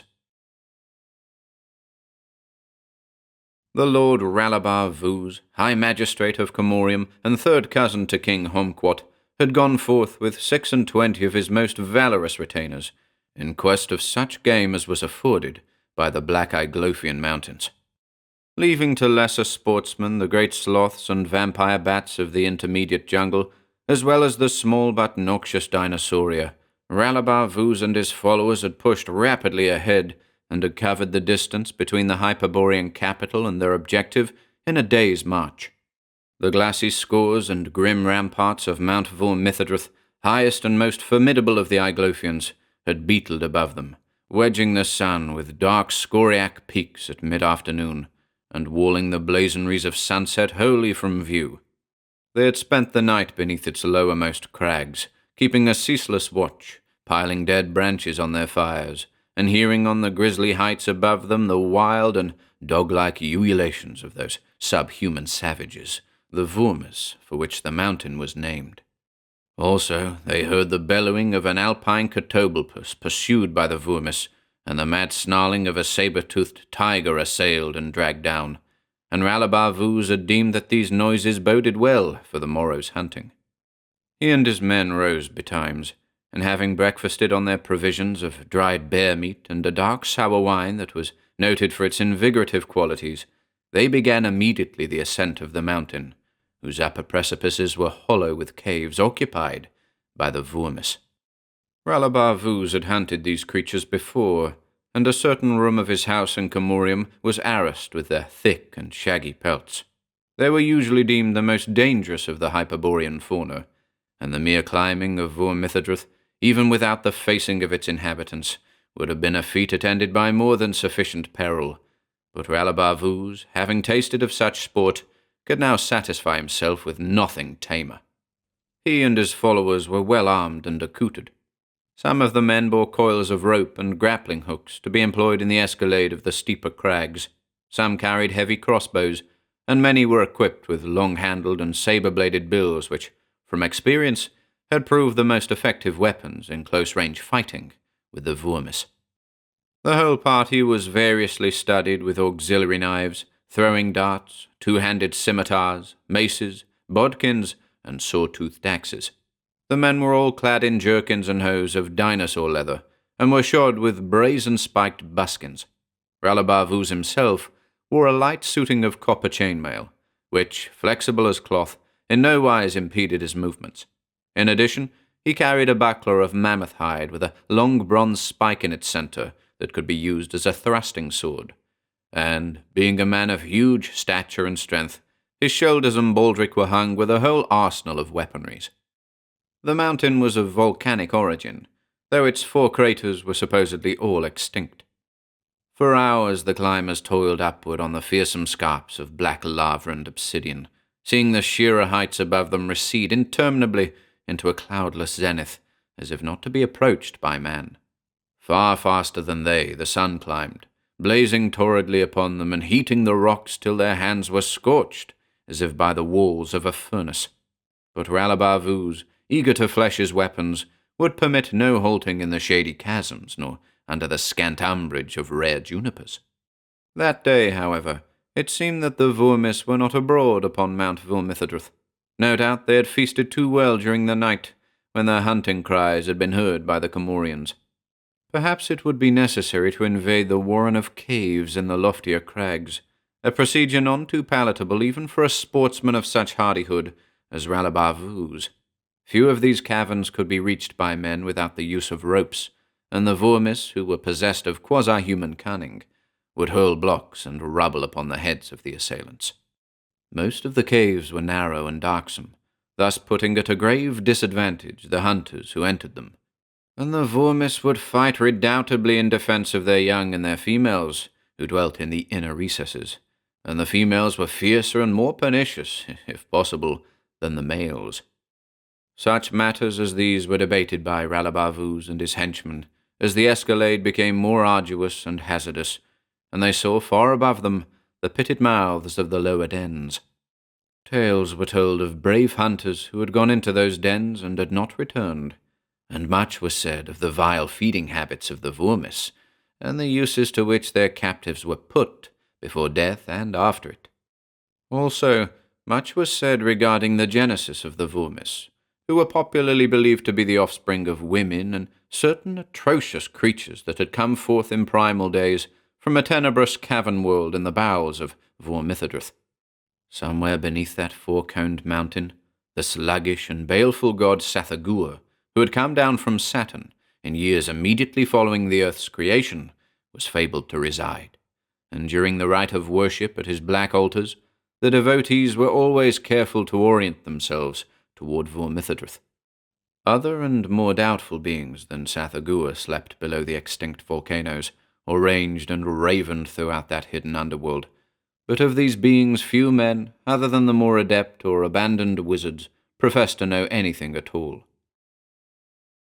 Ralabar-Vuz, who had a thoroughly modern disdain of the supernatural, avowed his skepticism in no equivocal terms when he heard his henchmen regaling each other with those antique legendaries.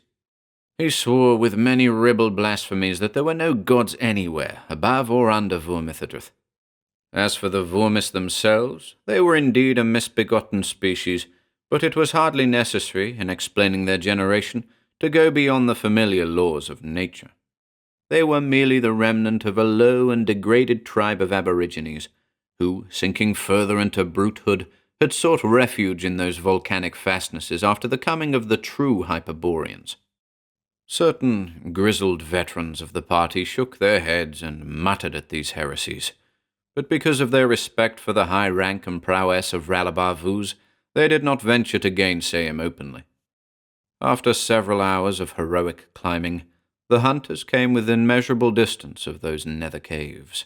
Below them now, in a vast and dizzying prospect, were the wooded hills and fair, fertile plains of Hyperborea. They were alone in a world of black, riven rock, with innumerable precipices and chasms above, beneath, and on all sides. Directly overhead, in the face of an almost perpendicular cliff, were three of the cavern mouths, which had the aspect of volcanic fumaroles. Much of the cliff was glazed with obsidian, and there were few ledges or hand grips. It seemed that even the Vormis, agile as apes, could scarcely climb that wall, and Ralabar-Vuz, after studying it with a strategic eye, decided that the only feasible approach to the dens was from above. A diagonal crack, running from a shelf just below them to the summit, no doubt afforded ingress and egress to their occupants. First, however, it was necessary to gain the precipice above, a difficult and precarious feat in itself. At one side of the long talus on which the hunters were standing, there was a chimney that wound upward in the wall, ceasing 30 feet from the top and leaving a sheer, smooth surface. Working along the chimney to its upper end, a good alpinist could hurl his rope and grappling hook to the summit edge. The advisability of bettering their present vantage was now emphasized by a shower of stones and offal from the caverns. They noted certain human relics, well gnawed and decayed, amid the offal. Ralabar-Vuz, animated by wrath against these miscreants, as well as by the fervour of the huntsman, led his 26 followers in the escalade. He soon reached the chimney's termination, where a slanting ledge offered bare foothold at one side. After the third cast, his rope held, and he went up hand over hand to the precipice. He found himself on a broad and comparatively level-topped buttress of the lowest cone of Vormithidrith, which still rose for 2,000 feet above him like a steep pyramid. Before him on the buttress, the black lava stone was gnarled into numberless low ridges and strange masses, like the pedestals of gigantic columns. Dry, scanty grasses and withered alpine flowers grew here and there in shallow basins of darkish soil, and a few cedars, leaven-struck or stunted, had taken root in the fissured rock. Amid the black ridges and seemingly close at hand, a thread of pale smoke ascended, serpentining oddly in the still air of noon and reaching an unbelievable height ere it vanished. Ralabar-Vuz inferred that the buttress was inhabited by some person nearer to civilized humanity than the Vormis, who were quite ignorant of the use of fire. Surprised by this discovery, he did not wait for his men to join him, but started off at once to investigate the source of the curling smoke thread. He had deemed it merely a few steps away, behind the first of those grotesque furrows of lava. But evidently he had been deceived in this, for he climbed ridge after ridge and rounded many broad and curious dolmens and great dolomites which rose inexplicably before him, where, an instant previous, he had thought they were only ordinary boulders. And still the pale, sinuous wisp went skyward at the same seeming interval. Ralabar Vuz, high magistrate and redoubtable hunter, was both puzzled and irritated by this behavior of the smoke. Likewise, the aspect of the rocks around him was disconcertingly and unpleasantly deceitful. He was wasting too much time in an exploration idle and quite foreign to the real business of the day, but it was not his nature to abandon any enterprise, no matter how trivial, without reaching the set goal. Hallooing loudly to his men, who must have climbed the cliff by now, he went on toward the elusive smoke. It seemed to him once or twice that he heard the answering shouts of his followers, very faint and indistinct, as if across some mile-wide chasm. Again he called lustily, but this time there was no audible reply. Going a little farther, he began to detect among the rocks beside him a peculiar conversational droning and muttering, in which 4 or 5 different voices appeared to take part. Seemingly, they were much nearer at hand than the smoke, which had now receded like a mirage. One of the voices was clearly that of a Hyperborean, but the others possessed a timbre and accent which Ralabar Vuz, in spite of his varied ethnic knowledge, could not associate with any branch or subdivision of mankind. They affected his ears in a most unpleasant fashion, suggesting by turns the hum of great insects, the murmurs of fire and water, and the rasping of metal. Ralabar Vuz emitted a hearty and somewhat ireful bellow to announce his coming to whatever persons were convened amid the rocks. His weapons and accoutrements clattering loudly, he scrambled over a sharp lava ridge toward the voices. Topping the ridge, he looked down on a scene that was both mysterious and unexpected. Below him, in a circular hollow, there stood a rude hut of boulders and stone fragments roofed with cedar boughs. In front of this hovel, on a large flat block of obsidian, a fire burned with flames alternately blue, green, and white, and from it rose the pale thin spiral of smoke whose situation had eluded him so strangely. An old man, withered and disreputable-looking, in a robe that appeared no less antique and unsavory than himself, was standing near to the fire.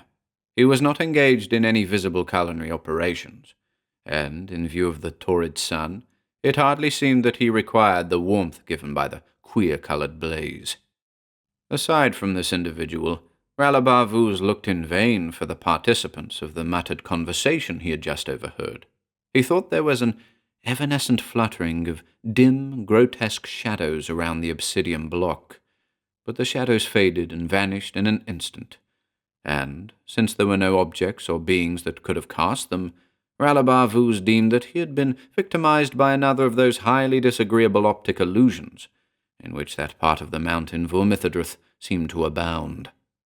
The old man eyed the hunter with a fiery gaze, and began to curse him in fluent but somewhat archaic diction as he descended into the hollow. At the same time, a lizard-tailed and sooty-feathered bird, which seemed to belong to some night-flying species of Archaeopteryx, began to snap its toothed beak and flap its digited wings on the objectionably shapen stealer that served it for a perch. This stealer, standing on the lee side of the fire and very close to it, had not been perceived by Ralabar Vuz at first glance. "May the order of demons bemy you from heel to crown!" cried the venomous ancient. "Oh, lumbering, bawling idiot, you have ruined a most promising and important avocation. How you came here I cannot imagine. I have surrounded this place with 12 circles of illusion, whose effect is multiplied by their myriad intersections, and the chance that any intruder would ever find his way to my abode was mathematically small and insignificant. Ill was that chance which brought you here, for they that you have frightened away will not return until the high stars repeat a certain rare and quickly passing conjunction, and much wisdom is lost to me in the interim." "How now, varlet?" said Ralabar Vuz, astonished and angered by this greeting, of which he understood little save that his presence was unwelcome to the old man.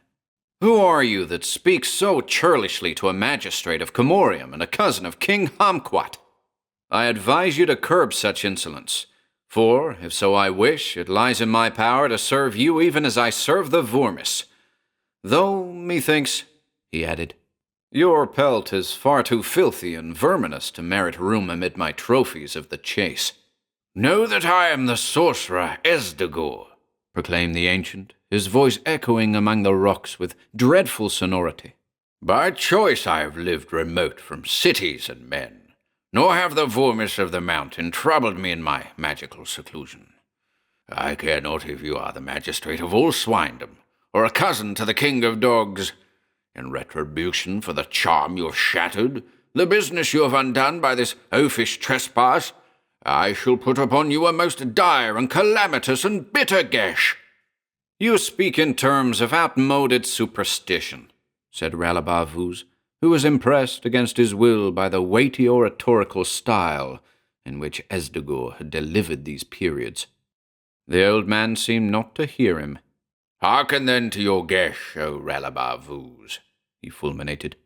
"For this is the gesh, that you must cast aside all your weapons and go unarmed into the dens of the Vormis, and fighting barehanded against the Vormis and against their females and their young, you must win to that secret cave in the bowels of Vormithidrith, beyond the dens, wherein abides from eldermost eons the god Sathagua. You shall know Sathagua by his great girth and his bat-like furriness, and the look of a sleepy black toad which he has eternally.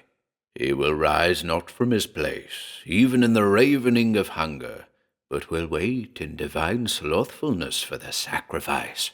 And, going close to Lord Sathagua, you must say to him, 'I am the blood-offering sent by the sorcerer Esdagor.' Then, if it be his pleasure, Sathagua will avail himself of the offering. In order that you may not go astray, the bird Raftontis, who is my familiar, will guide you in your wanderings on the mountainside and through the caverns." He indicated with a peculiar gesture the night-flying Archaeopteryx on the foully symbolic stealer, and added, as if in afterthought, "Raftontis will remain with you till the accomplishment of the gesh and the end of your journey below Vormithidrith. He knows the secrets of the underworld and the lairing places of the old ones. If our Lord Sathagua should disdain the blood-offering, or, in his generosity, should send you on to his brethren, Raftontis will be fully competent to lead the way whithersoever is ordained by the god." Ralabavuz found himself unable to answer this more than outrageous peroration in the style which it manifestly deserved. In fact, he could say nothing at all, for it seemed that a sort of lockjaw had afflicted him. Moreover, to his exceeding terror and bewilderment, this vocal paralysis was accompanied by certain involuntary movements of a most alarming type. With a sense of nightmare compulsion, together with the horror of one who feels that he is going mad, he began to divest himself of the various weapons which he carried. His bladed buckler, his mace, broadsword, hunting knife, axe, and needle-tipped anlace jingled on the ground before the obsidian block.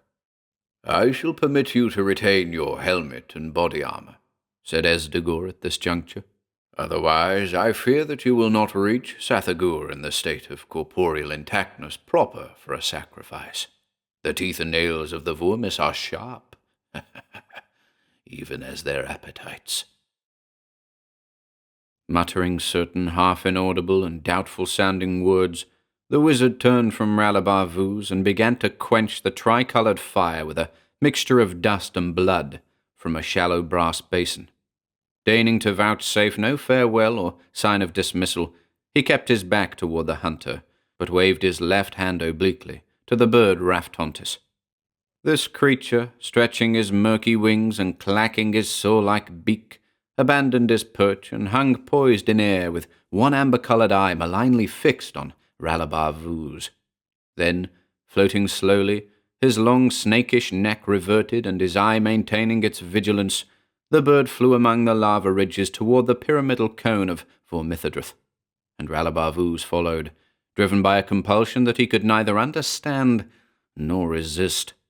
Evidently the demon fowl knew all the turnings of that maze of delusion with which Esdogor had environed his abode, for the hunter was led with comparatively little indirection across the enchanted buttress. He heard the far-off shouting of his men as he went, but his own voice was faint and thin as that of a flittermouse when he sought to reply. Soon he found himself at the bottom of a great scarp of the upper mountain, pitted with cavern mouths.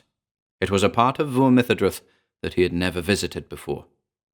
Raftontis rose toward the lowest cave and hovered at its entrance, while Ralabar-Vuz climbed precariously behind him amid a heavy barrage of bones and glass-edged flints and other oddments of less mentionable nature holed by the Vormis. These low, brutal savages, fringing the dark mouths of the dens with their repulsive faces and members, greeted the hunter's progress with ferocious howlings and an inexhaustible supply of garbage. However, they did not molest Raftontis, and it seemed that they were anxious to avoid hitting him with their missiles, though the presence of this hovering, wide-winged fowl interfered noticeably with their aim, as Ralabar-Vuz began to near the nethermost den. Owing to this partial protection, the hunter was able to reach the cavern without serious injury. The entrance was rather straight, and Raftontis flew upon the Vormis with open beak and flapping wings, compelling them to withdraw into the interior, while Ralabar-Vuz made firm his position on the threshold ledge. Some, however, threw themselves on their faces to allow the passage of Raftontis, and, rising when the bird had gone by, they assailed the Comorian as he followed his guide into the fetid gloom. They stood only half erect, and their shaggy heads were about his thighs and hips, snarling and snapping like dogs, and they clawed him with hook-shaped nails that caught and held in the links of his armor. Weaponless, he fought them in obedience to his gesh, striking down their hideous faces with his mailed fist in a veritable madness that was not akin to the ardor of a huntsman. He felt their nails and teeth break on the close-woven links as he hurled them loose, but others took their place when he won onward a little into the murky cavern, and their females struck at his legs like darting serpents, and their young beslavered his ankles with mouths wherein the fangs were as yet ungrown. Before him, for his guidance, he heard the clanking of the wings of Raftontis, and the harsh cries, half hiss and half caw, that were emitted by this bird at intervals. The darkness stifled him with 1,000 stenches, and his feet slipped in blood and filth at every step, but anon he knew that the Vormis had ceased to assail him. The cave sloped downward, and he breathed an air that was edged with sharp, acrid mineral odors. Groping for a while through sightless night, and descending a steep incline, he came to a sort of underground hall, in which neither day nor darkness prevailed. Here the archings of rock were visible by an obscure glow such as hidden moons might yield. Thence, through declivitous grottos and along perilously skirted gulfs, he was conducted ever downward by Raftontis into the world beneath the mountain, Vormithidrith. Everywhere was that dim, unnatural light whose source he could not ascertain. Wings that were too broad for those of the bat flew vaguely overhead, and at whiles, in the shadowy caverns, he beheld great, fearsome bulks having a likeness to those behemoths and giant reptiles which burdened the earth in earlier times. But because of the dimness he could not tell if these were living shapes or forms that the stone had taken. Strong was the compulsion of his gesh on Ralabar-Vuz, and a numbness had seized his mind, and he felt only a dulled fear and a dazed wonder. It seemed that his will and his thoughts were no longer his own, but were become those of some alien person. He was going down to some obscure but predestined end, by a route that was darksome but foreknown. At last the bird Raftontis paused and hovered significantly in a cave distinguished from the others by a most evil potpourri of smells. Ralabar-Vuz deemed at first that the cave was empty. Going forward to join Raftontis, he stumbled over certain attenuated remnants on the floor, which appeared to be the skin-clad skeletons of men and various animals. Then, following the coal-bright gaze of the demon bird, he discerned in a dark recess the formless bulking of a couchant mass. And the mass stirred a little at his approach, and put forth with infinite slothfulness a huge and toad-shaped head. And the head opened its eyes very slightly, as if half awakened from slumber, so that they were visible as two slits of oozing phosphor in the black, browless face. Ralabavuz perceived an odor of fresh blood amid the many fetters that rose to besiege his nostrils. A horror came upon him therewith, for, looking down, he beheld lying before the shadowy monster the lean husk of a thing that was neither man, beast, nor Vurmai. He stood hesitant, fearing to go closer, yet powerless to retreat. But, admonished by an angry hissing from the Archaeopteryx, together with a slashing stroke of its beak between his shoulder blades, he went forward till he could see the fine dark fur on the dormant body and sleepily erected head. With new horror and a sense of hideous doom, he heard his own voice speaking without volition. "O Lord Sathagua, I am the blood offering sent by the sorcerer Esdagor." There was a sluggish inclination of the toad-like head, and the eyes opened a little wider, and light flowed from them in viscous tricklings on the creased underlids. Then Ralabavuz seemed to hear a deep, rumbling sound, but he knew not whether it reverberated in the dusky air or in his own mind, and the sound shaped itself, albeit uncouthly, into syllables and words. "Thanks are due to Esdagor for this offering. But, since I have fed lately on a well-blooded sacrifice, my hunger is appeased for the present, and I require not the offering. However, it may be that others of the old ones are athirst or famished, and, since you came here with a gesh upon you, it is not fitting that you should go hence without another. So, I place you under this gesh to betake yourself downward through the caverns till you reach, after long descent, that bottomless gulf over which the spider-god Atluk-Natcha weaves his eternal webs. And there, calling to Atluk-Natcha, you must say, 'I am the gift sent by Sathagua.'" So, with Raftontis leading him, Ralabavuz departed from the presence of Sathagua by another route than that which had brought him there. The way steepened more and more, and it ran through chambers that were too vast for the searching of sight, and along precipices that fell sheer for an unknown distance to the black, sluggish foam and somnolent murmur of underworld seas. At last, on the verge of a chasm whose farther shore was lost in darkness, the night-flying bird hung motionless with level wings and down-dropping tail. Ralabavuz went close to the verge and saw that great webs were attached to it at intervals, seeming to span the gulf with their multiple crossings and reticulations of grey, rope-thick strands. Apart from these, the chasm was bridgeless. Far out on one of the webs he discerned a darksome form, big as a crouching man, but with long spider-like members. Then, like a dreamer who hears some nightmare sound, he heard his own voice crying loudly, "O Atluk-Natcha, I am the gift sent by Sathagua." The dark form ran toward him with incredible swiftness. When it came near, he saw that there was a kind of face on the squat ebon body, low down amid the several jointed legs. The face peered up with a weird expression of doubt and inquiry, and terror crawled through the veins of the bold huntsman as he met the small crafty eyes that were circled about with hair.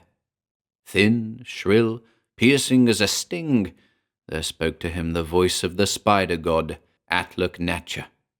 "I am duly grateful for the gift, but since there is no one else to bridge this chasm, and since eternity is required for the task, I cannot spend my time in extracting you from those curious shards of metal. However, it may be that the anti-human sorcerer, Houndor, who abides beyond the gulf in his palace of primal enchantments, can somehow find a use for you. The bridge I have just now completed runs to the threshold of his abode, and your weight will serve to test the strength of my weaving. Go then, with this gesh upon you, to cross the bridge and present yourself before Houndor, saying, Atluk Natcha has sent me. With these words, the spider god withdrew his bulk from the web and ran quickly from sight along the chasm edge, doubtless to begin the construction of a new bridge at some remoter point. Though the third gesh was heavy and compulsive upon him, Ralabar Vuz followed Raftontis none too willingly over the night-bound depths. The weaving of Atluk Natcha was strong beneath his feet, giving and swaying only a little, but between the strands in unfathomable space below, he seemed to descry the dim flitting of dragons with claw-tipped wings, and, like a seething of the darkness, fearful hulks without name appeared to heave and sink from moment to moment. However, he and his guide came presently to the gulf's opposite shore, where the web of Atluk Natcha was joined to the lowest step of a mighty stairway. The stairs were guarded by a coiled snake whose mottlings were broad as bucklers and whose middle volumes exceeded in girth the body of a stout warrior. The horny tail of this serpent rattled like a sistrum, and he thrust forth an evil head with fangs that were long as billhooks. But, seeing Raftontis, he drew his coils aside and permitted Ralabar Vuz to ascend the steps. Thus, in fulfillment of the third gesh, the hunter entered the 1,000-columned palace of Houndor. Strange and silent were those halls hewn from the grey, fundamental rock of earth. In them were faceless forms of smoke and mist that went uneasily to and fro, and statues representing monsters with myriad heads. In the vaults above, as if hung aloof in night, lamps burned with inverse flames that were like the combustion of ice and stone. A chill spirit of evil, ancient beyond all conception of man, was abroad in those halls, and horror and fear crept throughout them like invisible serpents unknotted from sleep. Threading the mazy chambers with the surety of one accustomed to all their windings, Raftontis conducted Ralabar Vuz to a high room whose walls described a circle broken only by the one portal through which he entered. The room was empty of furnishment, save for a 5-pillared seat rising so far aloft without stairs or other means of approach that it seemed only a winged being could ever attain thereto. But on the seat was a figure shrouded with thick, sable darkness, and having over its head and features a caul of grisly shadow. The bird Raftontis hovered ominously before the columned chair, and Ralabar Vuz, in astonishment, heard a voice saying, "O Houndor, Atluk Natcha has sent me." And not till the voice had ceased speaking did he know it for his own. For a long time the silence seemed infrangible. There was no stirring of the high-seated figure, but Ralabar Vuz, peering trepidantly at the walls about him, beheld their former smoothness embossed with 1,000 faces, twisted and awry like those of mad devils. The faces were thrust forward on necks that lengthened, and behind the necks malshapen shoulders and bodies emerged, inch by inch from the stone, craning toward the huntsman. And beneath his feet, the very floor was now cobbled with other faces, turning and tossing restlessly, and opening ever wider their demoniacal mouths and eyes. At last the shrouded figure spoke, and though the words were of no mortal tongue, it seemed to the listener that he comprehended them darkly. "My thanks are due to Atluk Natcha for this sending. If I appear to hesitate, it is only because I am doubtful regarding what disposition I can make of you. My familiars who crowd the walls and floors of this chamber would devour you all too readily, but you would serve only as a morsel amid so many. On the whole, I believe that the best thing I can do is to send you on to my allies, the Serpent People. They are scientists of no ordinary attainment, and perhaps you might provide some special ingredient required in their chemistries. Consider, then, that a gesh has been put upon you, and take yourself off to the caverns in which the serpent people reside." Obeying this injunction, Ralabar Vuz went down through the darkest strata of that primeval underworld, beneath the palace of Hound-Dor. The guidance of Raftontis never failed him, and he came anon to the spacious caverns in which the serpent men were busying themselves with a multitude of tasks. They walked lithely and sinuously erect on pre-mammalian members, their pied and hairless bodies bending with great suppleness. There was a loud and constant hissing of formulae as they went to and fro. Some were smelting the black nether ores, some were blowing molten obsidian into forms of flask and urn, some were measuring chemicals, others were decanting strange liquids and curious colloids. In their intense preoccupation, none of them seemed to notice the arrival of Ralabar Vuz and his guide. After the hunter had repeated many times a message given him by Hound-Dor, one of the walking reptiles at last perceived his presence. This being eyed him with cold but highly disconcerting curiosity, and then emitted a sonorous hiss that was audible above all the noises of labour and converse.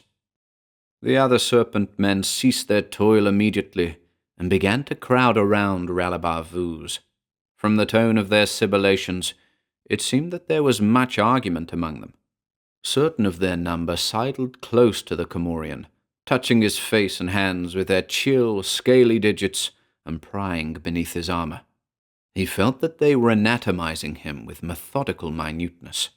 At the same time, he perceived that they paid no attention to Raftontis, who had perched himself on a large alembic. After a while, some of the chemists went away and returned quickly, bearing among them 2 great jars of glass filled with a clear liquid. In one of the jars there floated upright a well-developed and mature male Vuomai. In the other, a large and equally perfect specimen of Hyperborean manhood, not without a sort of general likeness to Ralabar Vuz himself. The bearers of these specimens deposited their burdens beside the hunter, and then each of them delivered what was doubtless a learned dissertation on comparative biology. This series of lectures, unlike many such, was quite brief. At the end, the reptilian chemists returned to their various labours, and the jars were removed. One of the scientists then addressed himself to Ralabar Vuz with a fair, though somewhat sibilant approximation of human speech. "It was thoughtful of Hound-Dor to send you here.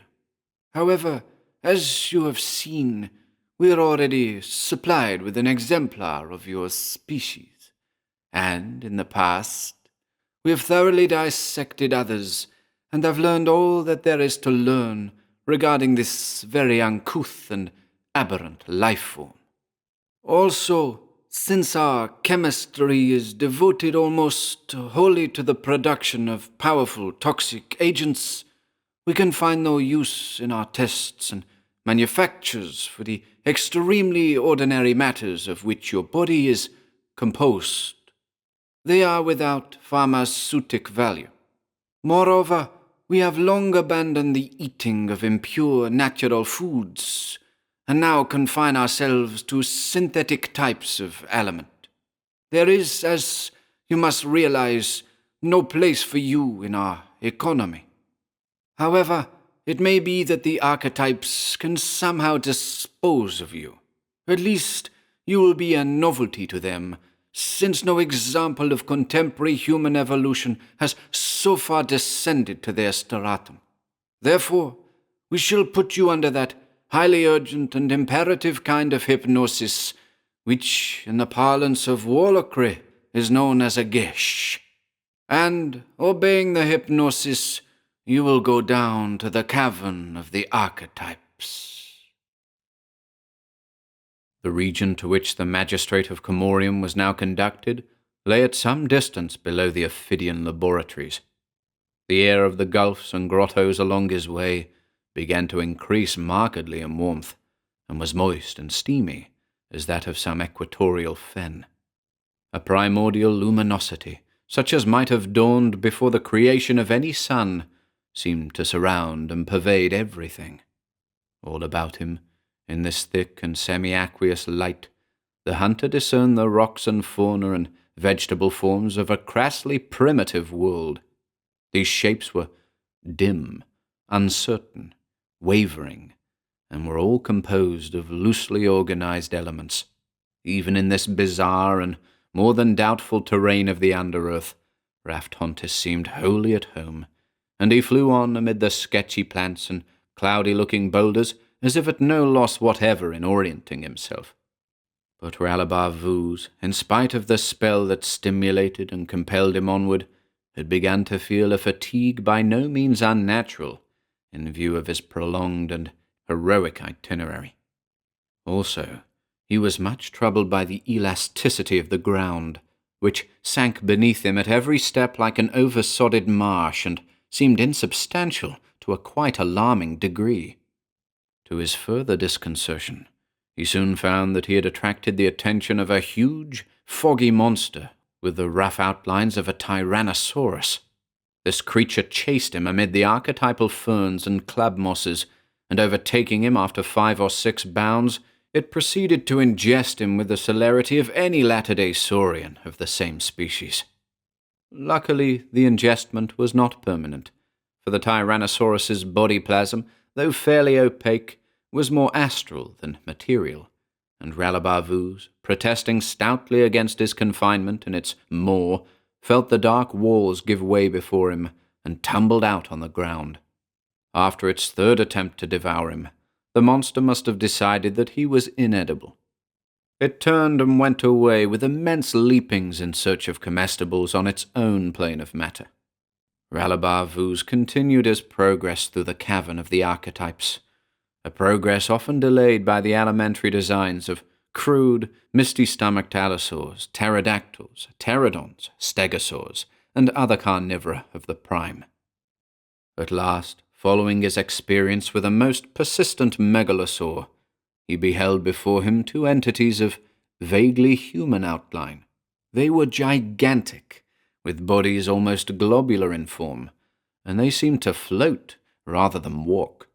Their features, though shadowy to the point of inchoateness, appeared to express aversion and hostility. They drew near to the Comorian, and he became aware that one of them was addressing him.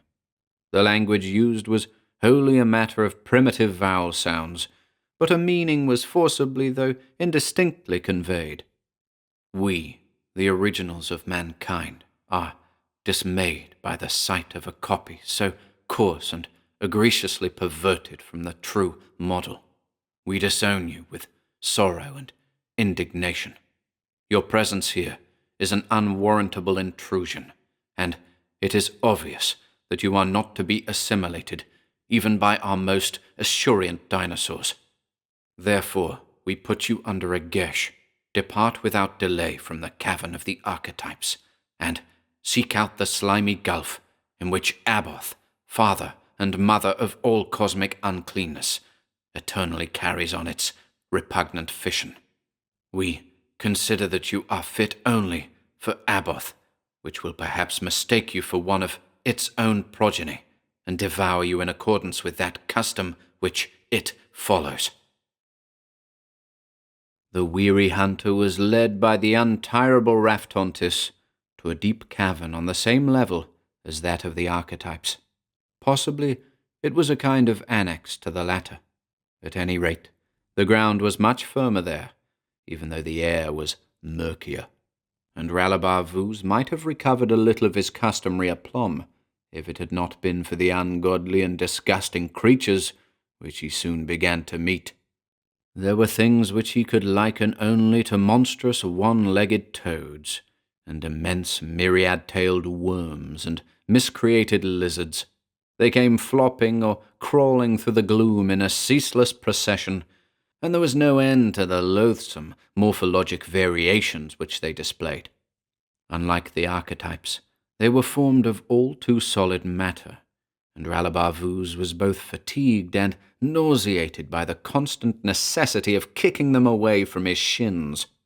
He was somewhat relieved to find, however, that these wretched abortions became steadily smaller as he continued his advance. The dusk about him thickened with hot, evil steam that left an oozy deposit on his armor and bare face and hands. With every breath he inhaled an odor noisome beyond imagining. He stumbled and slipped on the crawling foulnesses underfoot.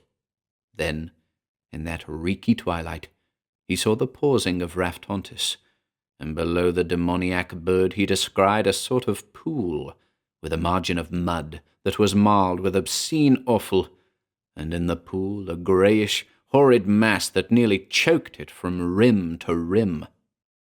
Here, it seemed, was the ultimate source of all miscreation and abomination, for the grey mass quabbed and quivered and swelled perpetually, and from it in manifold fission were spawned the anatomies that crept away on every side through the grotto. There were things like bodiless legs or arms that flailed in the slime, or heads that rolled, or floundering bellies with fishes' fins, and all manner of things malformed and monstrous that grew in size as they departed from the neighbourhood of Aboth. And those that swam not swiftly ashore when they fell into the pool from Aboth were devoured by mouths that gaped in the parent bulk. Ralabavus was beyond thought, beyond horror in his weariness, else he would have known intolerable shame, seeing that he had come to the bourne ordained for him by the archetypes as most fit and proper. A deadness near to death was upon his faculties, and he heard, as if remote and high above him, a voice that proclaimed to Aboth the reason of his coming, and he did not know that the voice was his own. There was no sound in answer, but out of the lumpy mass there grew a member that stretched and lengthened toward Ralabavus, where he stood waiting on the pool's margin. The member divided to a flat, webby hand, soft and slimy, which touched the hunter and went over his person slowly, from foot to head. Having done this, it seemed that the thing had served its use, for it dropped quickly away from Aboth and wriggled into the gloom like a serpent, together with the other progeny. Still waiting, Ralabavus felt in his brain a sensation as of speech heard without words or sound, and the import, rendered in human language, was somewhat as follows. I, who am Aboth, the coeval of the oldest gods, consider that the archetypes have shown a questionable taste in recommending you to me. After careful inspection, I fail to recognize you as one of my relatives or progeny, though I must admit that I was nearly deceived at first by certain biologic similarities. You are quite alien to my experience, and I do not care to endanger my digestion with untried articles of diet.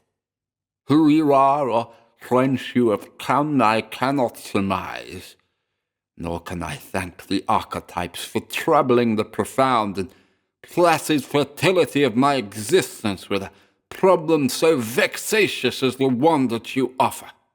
Get hence, I adjure you. There is a bleak and drear and dreadful limbo, known as the outer world, of which I have heard dimly, and I think that it might prove a suitable objective for your journeying. I settle an urgent guess upon you. Go seek this outer world with all possible expedition. Apparently Raftontis realized that it was beyond the physical powers of his charge to fulfill the seventh gesh without an interim of repose. He led the hunter to one of the numerous exits of the grotto inhabited by Aboth, an exit giving on regions altogether unknown, opposite to the cavern of the archetypes. There, with significant gestures of his wings and beak, the bird indicated a sort of narrow alcove in the rock. The recess was dry, and by no means uncomfortable as a sleeping place. Ralabavus was glad to lay himself down, and a black tide of slumber rolled upon him with the closing of his eyelids. Raftontis remained on guard before the alcove, discouraging with strokes of his bill the wandering progeny of Aboth that tried to assail the sleeper.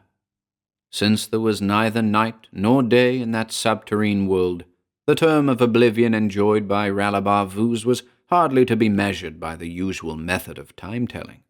He was aroused by the noise of vigorously flapping wings, and saw beside him the foul Raftontis, holding in his beak an unsavory object, whose anatomy was that of a fish rather than anything else.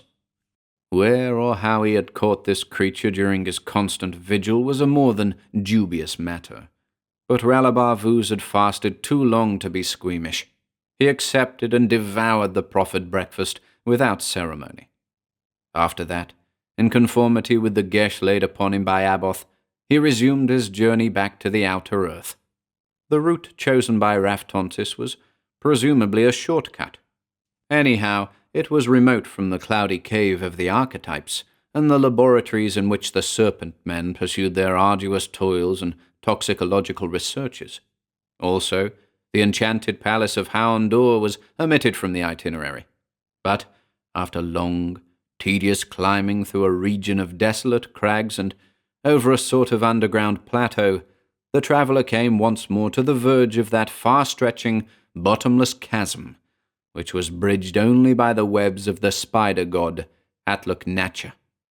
For some time past, he had hurried his pace because of certain of the progeny of Aboth who had followed him from the start and had grown steadily bigger after the fashion of their kind, till they were now large as young tigers or bears.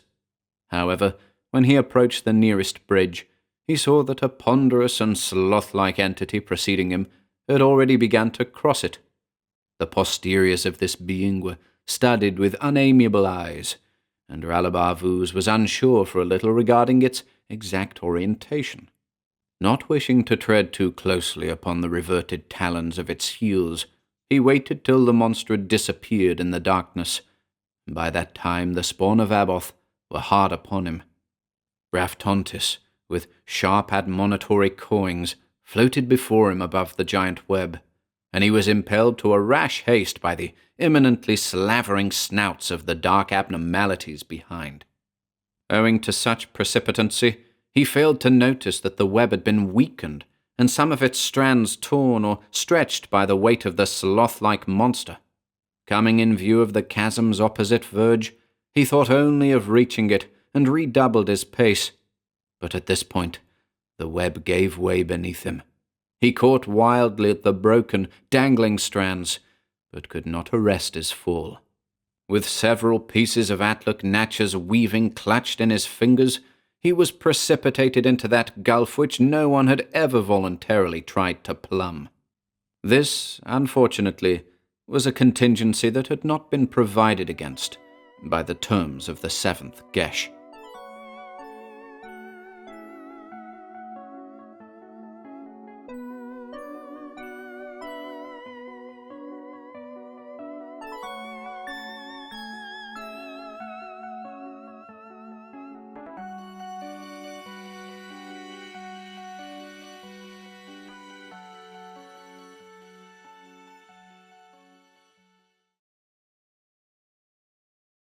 The Coming of the White Worm. Evar the Warlock, dwelling beside the Boreal Sea, was aware of many strange and untimely portents in midsummer. Chilly burned the sun above Muthulan from a heaven clear and pallid as ice. At eve the aurora was hung from zenith to earth like an arras in a high chamber of gods. Wan and rare were the poppies, and small the anemones in the cliff-hidden vales behind Evar's house, and the fruits in his walled garden were pale of rind and green at the core. He saw by day the unseasonable flight of great multitudes of fowl going southward from the isles beyond Muthulan, and by night he heard the clamour of other passing multitudes. Now Evar was troubled by these portents, for his magic could not wholly interpret them, and the rude fisher-folk on the shore of the haven below his house were also troubled in their fashion. Day by day, They had gone forth through the summer in their coracles of elkide and willow, casting their seines. But in the seines they drew only dead fishes, blasted as if by fire or extreme cold. And because of this, as the summer drew on, it came to pass that few of them fared any longer to sea. Then, out of the north, where ships from Cerngoth were wont to ply among the Arctic islands, a galley came drifting with idle oars and aimlessly veering helm, and the tide beached it among the fishermen's boats on the sands, beneath the cliff-built house of Evar. And, thronging about the galley, the fishers beheld its oarsmen still at the oars and its captain at the helm. But the faces and hands of all were white as leprosy, and the pupils of their open eyes had faded strangely, being indistinguishable from the whites, and a blankness of horror was within them, like ice in deep pools fast frozen to the bottom. Loath were the fishers to touch the dead men, and they murmured, saying that a doom was upon the sea, and a curse upon all seafaring things and people. But Evar, deeming that the bodies would rot in the sun and would breed pestilence, commanded them to build a pile of driftwood about the galley. And when the pile had risen above the bulwarks, hiding from view the dead rowers, he fired it with his own hands. High flamed the pile, and smoke ascended black as a storm cloud, blowing in windy volumes. But when the fire sank, the bodies of the oarsmen were still sitting amid the mounded embers, and their arms were still outstretched in the posture of rowing, and their fingers were clenched, though the oars had now dropped away from them in brands and ashes. And the galley's captain stood upright, still in his place, though the burnt helm had fallen beside him. Naught but the raiment of the corpses had been consumed, and they shone white as marble above the charrings of wood, and nowhere upon them was any blackness left by the fire. Deeming this thing an ill prodigy, the fishers were all aghast, and they fled swiftly to the highmost rocks. But the sorcerer Evar awaited the cooling of the brands. Quickly the brands darkened, but smoke arose from them still throughout the noon and afternoon, and still they were over hot for human treading when the hour drew towards sunset.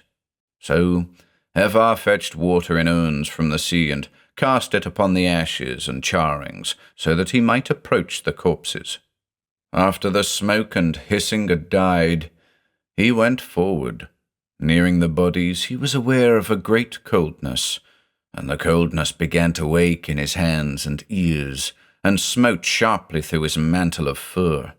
Going still closer, he touched one of the bodies with his forefinger tip, and the finger, though lightly pressed and quickly withdrawn, was seared as if by flame. Evar was much amazed, for the condition of the corpses was a thing unknown to him heretofore, and in all his science of wizardry there was naught to enlighten him. Returning to his house ere night, he burned at each door and window the gums that are most offensive to the northern demons. Afterward, he perused with sedulous care the writing of Nom, in which are collated many powerful exorcisms against the white spirits of the pole.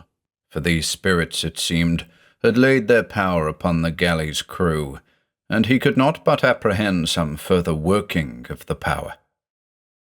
Though a fire burned in the chamber, piled with fat pine and terebinth, a deadly chill began to invade the air toward midnight, and Evar's fingers grew numb on the sheets of parchment, so that he could scarce turn them, and the cold deepened steadily, slowing his blood as if with ice, and he felt on his face the breathing of an icy wind. Yet the heavy doors and stout-paned windows were tightly closed, and the fire blazed high in no need of replenishment. Then, with eyes whose very lids stiffened about them, Evar saw that the room grew brighter with the light shining through the northern windows. Pale was the light, and it entered the room in a great beam falling directly upon him where he sat, and the light seared his eyes with a chill radiance, and the cold sharpened as if somehow one with the brightness, and the wind blew swiftlier out of the light, seeming no longer air, but an element rare and unbreathable as ether. Vainly, with numbing thoughts, he strove to recall the exorcisms of Nom, and his breath forsook him on the thin wind, and he fell down in a sort of waking swoon that was nigh to death. He seemed to hear voices muttering unfamiliar spells, while the bleak light and ether ebbed and flowed like a tide about him. And in time it seemed that his eyes and his flesh were tempered to endure them, and he breathed once more, and his blood quickened again in his veins, and the swoon passed, and he rose up like one that rises from the dead. Full upon him poured the strange light through the windows, but the stiffness of cold was gone from his limbs, and he felt no more of chillness than was natural to the late summer night.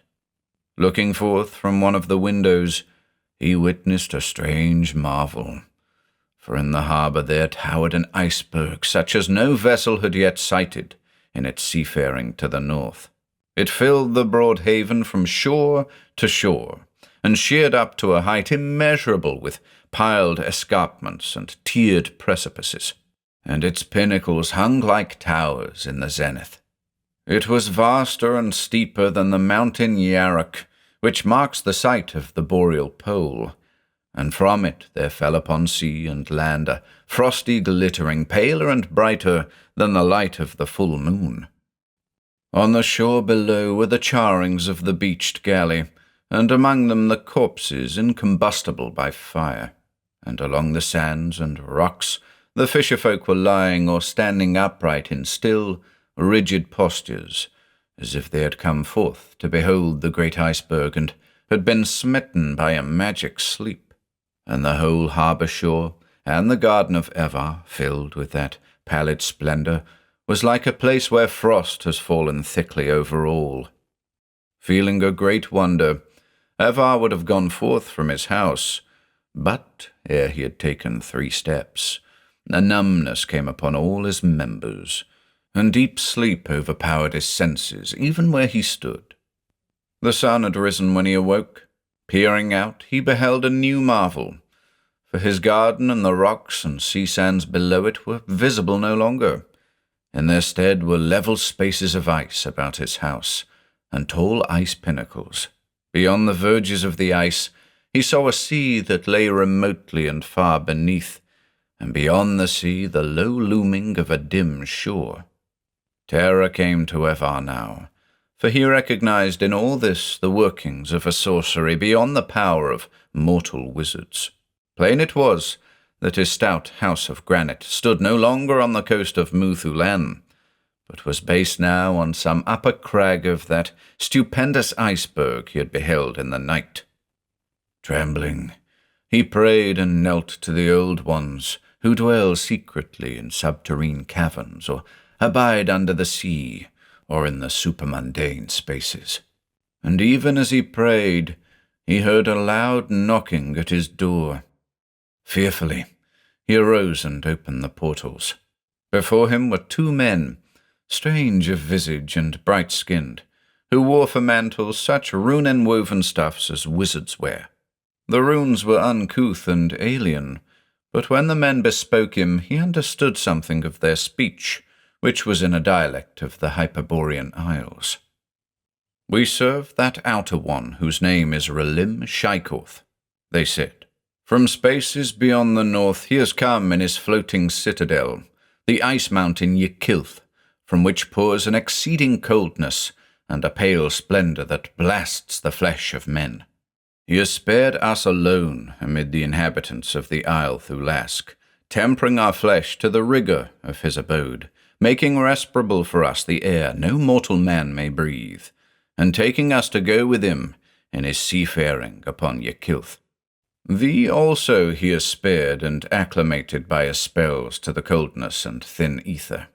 Hail, O Evar, whom we know for a great wizard by this token, since only the mightiest of warlocks are thus chosen and exempted." Sorely astonished was Evar, but seeing that he had now to deal with men who were as himself, he questioned closely the two magicians of Thulask. They were named Duni and Axelodden, and were wise in the lore of the elder gods.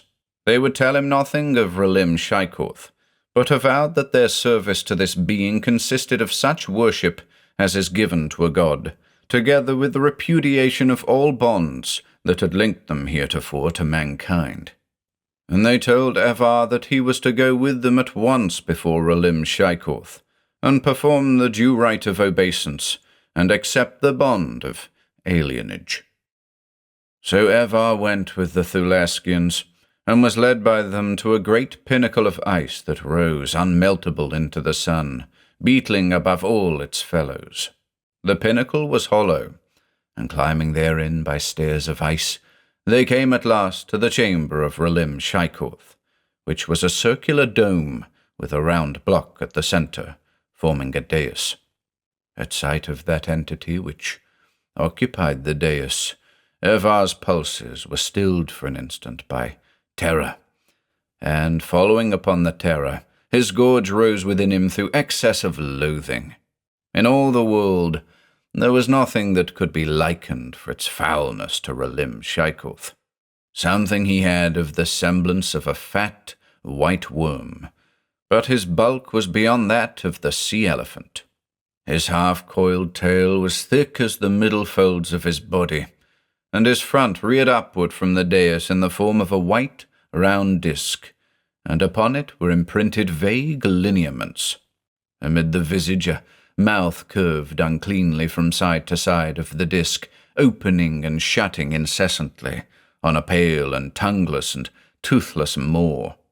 2 eye sockets lay close together above the shallow nostrils, but the sockets were eyeless, and in them appeared from moment to moment globules of a blood-coloured matter, having the form of eyeballs, and ever the globules broke and dripped down before the dais. And from the ice floor there ascended 2 masses like stalagmites, purple and dark as frozen gore, which had been made by this ceaseless dripping of the globules. Duni and Axelodden prostrated themselves, and Evar deemed it well to follow their example. Lying prone on the ice, he heard the red drops falling with a splash as of heavy tears, and then, in the dome above him, it seemed that a voice spoke, and the voice was like the sound of some hidden cataract in a glacier hollow with caverns. "O Evar," said the voice, "I have preserved thee from the doom of others, and have made thee as they that inhabit the bourne of coldness and inhale the airless void. Wisdom ineffable shall be thine, and mastery beyond the conquest of mortals, if thou wilt but worship me and become my thrall. With me thou shalt voyage amid the kingdoms and isles of earth, and see the white falling of death upon them, and the light from Ykilth. Our coming shall bring eternal frost on their gardens, and shall set upon their people's flesh the rigour of transarctic gulfs.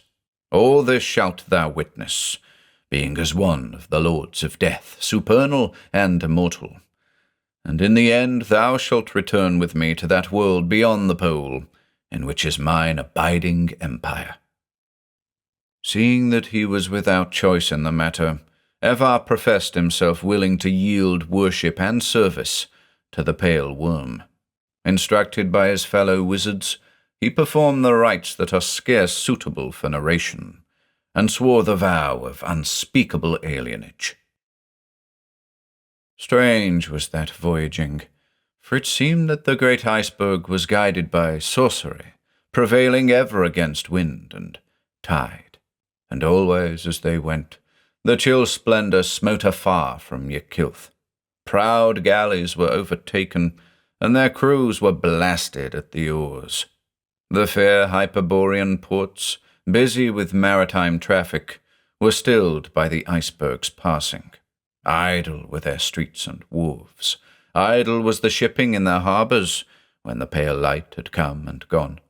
Far inland fell the rays, bringing to the fields and gardens a blight more lasting than that of winter, and forests were frozen, and the beasts that roamed them were turned as if into marble, so that men who came long afterward to that region found the elk and bear and mammoth still standing in all the postures of life. But, sitting in his house or walking abroad on the berg, Evar was aware of no sharper cold than that which abides in summer shadows. Now, besides Dooney and Axelodden, there were 5 other wizards that went with Evar on that voyage, having been chosen by Relim Shaikoth and transported with their houses to the berg through unknown enchantment.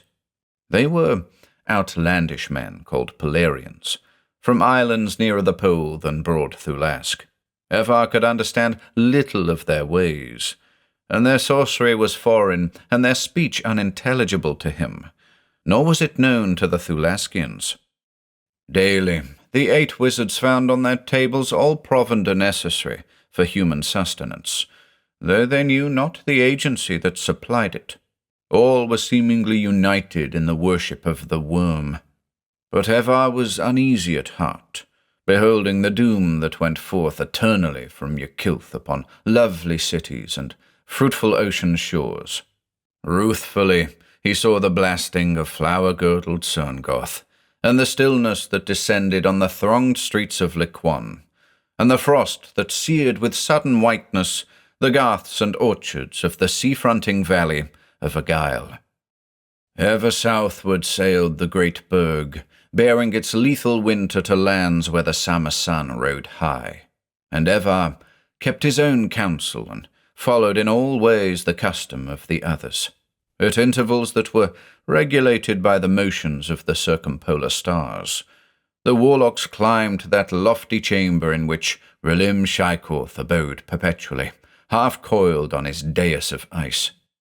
There, in a ritual whose cadences corresponded to the falling of those eye-like tears that were wept by the worm, and with genuflections timed to the yawning and shutting of his mouth, they yielded to Relim Shaikoth the required adoration.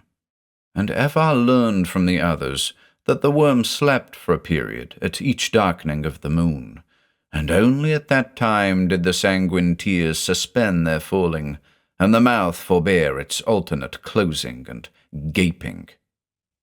At the 3rd repetition of the rites, it came to pass that only 7 wizards climbed to the tower. Evar, counting their number, perceived that the missing man was one of the 5 outlanders.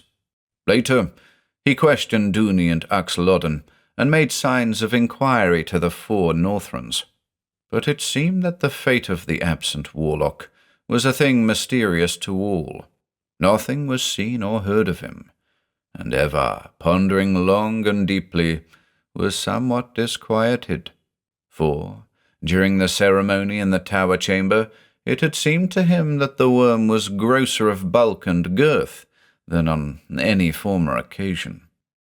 Covertly, he asked the Thulaskians what manner of nutriment was required by Relim Shaikoth. Concerning this, there was some dispute, for Axelodden maintained that the worm fed on the hearts of white Arctic bears, while Dooney swore that his rightful nourishment was the liver of whales. But, to their knowledge, the worm had not eaten during their sojourn upon Ykilth. Still the iceberg followed its course beneath the heightening sun, and again, at the star-appointed time, which was the forenoon of every 3rd day, the sorcerers convened in the worm's presence. Their number was now but 6, and the lost warlock was another of the outlanders, and the worm had greatened still more in size, thickening visibly from head to tail. Now, in their various tongues, the 6 remaining wizards implored the worm to tell them the fate of their absent fellows. And the worm answered, and his speech was intelligible to all, each thinking that he had been addressed in his own language. This matter is a mystery, but ye shall all receive enlightenment in turn.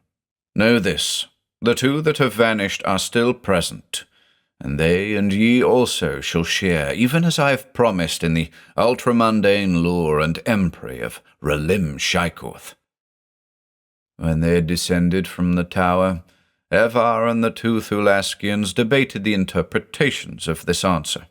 Evar maintained that their missing companions were present only in the worm's belly, but the others argued that these men had undergone a more mystical translation, and were now elevated beyond human sight and hearing. Forthwith they began to make ready with prayer and austerity, looking for some sublime apotheosis which would come to them in due turn. But Evar could not trust the worm's equivocal pledges, and fear and doubt remained with him. Seeking for some trace of the lost Polarians to assuage his doubt, he made search of the mighty burg, on whose battlements his own house and the houses of the other warlocks were perched like the tiny huts of fishers on ocean cliffs. In this quest the others would not accompany him, fearing to incur the worm's displeasure. From verge to verge he roamed unhindered, and he climbed perilously on the upper scarps, and went down into deep crevasses and caverns, where the sun failed, and there was no other light than the strange lustre of that unearthly ice. Embedded here in the walls, as if in the stone of nether strata, he saw dwellings such as men had never built, and vessels that might belong to other ages or worlds, but nowhere could he detect the presence of any living creature, and no spirit or shadow gave response to his evocations. So Evar was still fearful of the worm's treachery, and he resolved to remain awake on the night preceding the next celebration of the rites of worship. At eve of that night, he assured himself that the other warlocks were all housed in their separate mansions, to the number of 5, and then he set himself to watch without remission the entrance of Relim Shaikorth's tower, which was plainly visible from his own windows. Weirdly and coldly shone the great burg in the darkness, pouring forth a light as of frozen stars. The moon rose early on the eastern sea, but Evar, holding vigil at his window till midnight, saw that no visible form emerged from the tower, and none entered it. At midnight there came upon him a sudden drowsiness, and he could sustain his vigil no longer, but slept deeply throughout the remainder of the night. On the following day there were but 4 sorcerers who gathered in the ice dome, and gave homage to Relim Shaikorth, and Evar saw that 2 more of the outlanders, men of bulk and stature dwarfish beyond their fellows, were now missing. One by one thereafter, on nights preceding the ceremony of worship, the companions of Evar vanished. The last Polarian was next to go, and it came to pass that only Evar and Uxlodden and Dooney went to the tower, and then Evar and Uxlodden went alone. And terror mounted daily in Evar, and he would have hurled himself into the sea from Ykilth if Uxlodden, divining his intention, had not warned him that no man could depart therefrom and live again in solar warmth and terrene air, having been habituated to the coldness and thin ether. So, at that time when the moon had waned and darkened wholly, it occurred that Evar climbed before Relim Shaikorth with infinite trepidation and loath laggard steps, and, entering the dome with downcast eyes, he found himself the sole worshipper. A palsy of fear was upon him as he made obeisance, and scarcely he dared to lift his eyes and regard the worm. But soon, as he began to perform the customary genuflections, he became aware that the red tears of Relim Shaikorth no longer fell on the purple stalagmites, nor was there any sound such as the worm was wont to make by the perpetual opening and shutting of his mouth. And, venturing at last to look upward, Evar beheld the abhorrently swollen mass of the monster, whose thickness was now such as to overhang the dais' rim, and he saw that the mouth and eye-holes were closed in slumber. Thereupon he recalled how the wizards of Thulask had told him that the worm slept for an interval at the darkening of each moon. Now was Evar sorely bewildered, for the rites he had learned could be fittingly performed only while the tears of Relim Shaikorth fell down and his mouth gaped and closed and gaped again in a measured alternation. Anon had instructed him as to what rites were suitable during the slumber of the worm, and, being in much doubt, he said softly, "Wakest thou, O Relim Shaikoth?" In reply, he seemed to hear a multitude of voices that issued obscurely from out the pale, tumid mass before him. The sound of the voices was weirdly muffled, but among them he distinguished the accents of Dooney and Axelodden, and there was a thick muttering of uncouth words which he knew for the speech of the 5 Polarians, and beneath this he caught, or seemed to catch, innumerable undertones that were not the voices of any creatures of earth, and the voices rose and clamoured, like those of prisoners in some profound oubliette. Anon, as he listened in awe and horror, the voice of Dooney became articulate above the others, and the manifold clamour and muttering ceased, as if a multitude were hushed to hear its spokesman. And Evar heard the tones of Dooney, saying, "The worm sleeps, but we whom the worm has devoured are awake. Direly has he deceived us, for he came to our houses in the night, devouring us bodily one by one, as we slept under his enchantment. He has eaten our souls, even as our bodies, and verily we are part of Relim Shaikoth, but exist only as in a dark and noisome dungeon. And while the worm wakes, we have no separate being, but are merged wholly into the being of Relim Shaikoth. Hear then, O Evar, the truth which we have learned from our oneness with the worm. He has saved us from the White Doom, and has taken us upon Ykilth for this reason, because we alone of all mankind, who are sorcerers of high attainment and mastery, may endure the lethal ice change, and become breathers of the airless void, and thus, in the end, be made suitable for his provender. Great and terrible is the worm, and the place wherefrom he comes and whereto he returns is not to be dreamt of by mortal men. And the worm is omniscient, save that he knows not the waking of them he has devoured, and their awareness during his slumber. But the worm, though ancient beyond the antiquity of worlds, is not immortal, and is vulnerable in one particular. Whosoever learns the time and means of his vulnerability, and has heart for the undertaking, may slay him easily, and the time for this deed is during his term of sleep.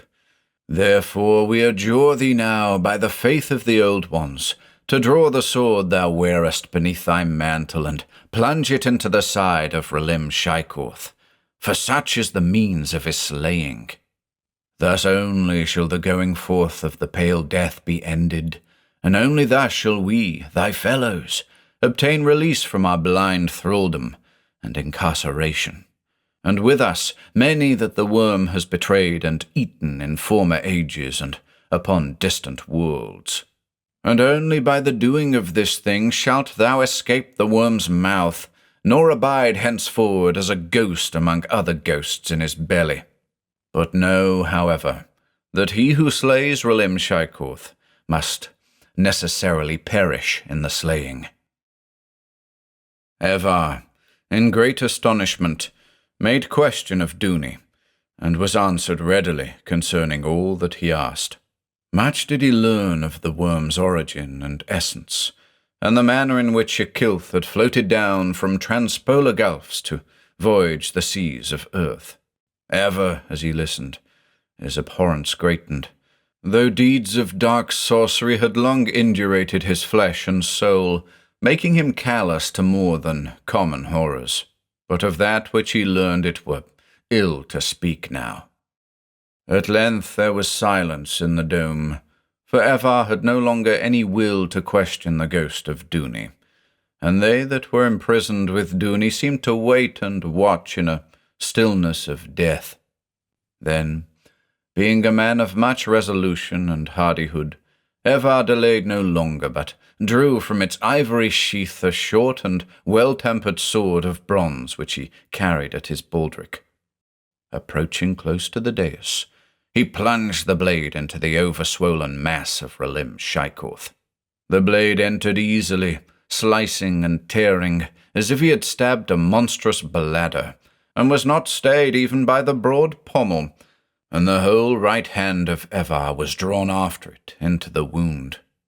He perceived no quiver or stirring of the worm, but out of the wound there gushed a sudden torrent of black liquescent matter, swiftening and deepening, till the sword was caught from Evar's grasp as if in a mill race.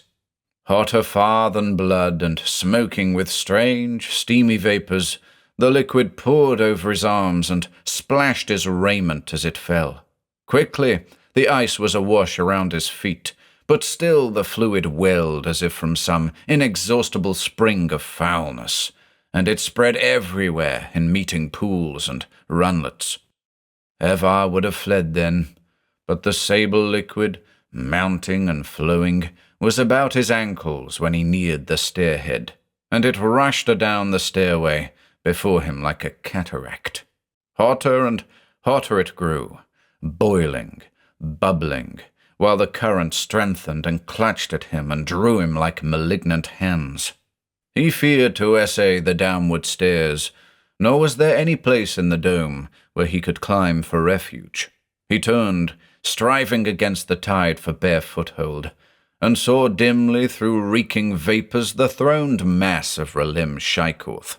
The gash had widened prodigiously, and a stream surged from it like waters of a broken weir, and yet, for further proof of the worm's unearthly nature, his bulk was in no wise diminished thereby.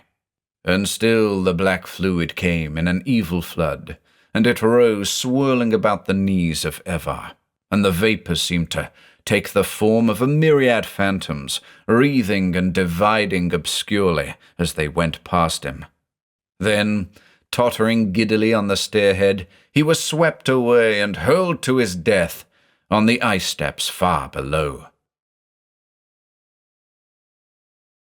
That day, on the sea to eastward of Middle Hyperborea, the crews of certain merchant galleys beheld an unheard-of thing. As they sped north, returning from far ocean isles with a wind that aided their oars, they sighted in the late forenoon a monstrous iceberg whose pinnacles and crags loomed high as mountains.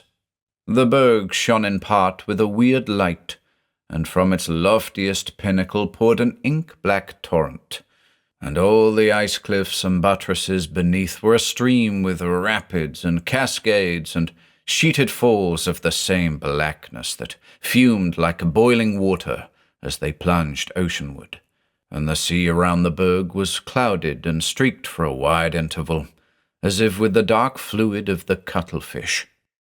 The mariners feared to sail closer, but, full of awe and marvelling, they stayed their oars and lay watching the berg, and the wind dropped, so that their galleys drifted within view of it all that day. The berg dwindled swiftly, melting as though some unknown fire consumed it, and the air took on a strange warmth between gusts of arctic coldness, and the water about their ships grew tepid.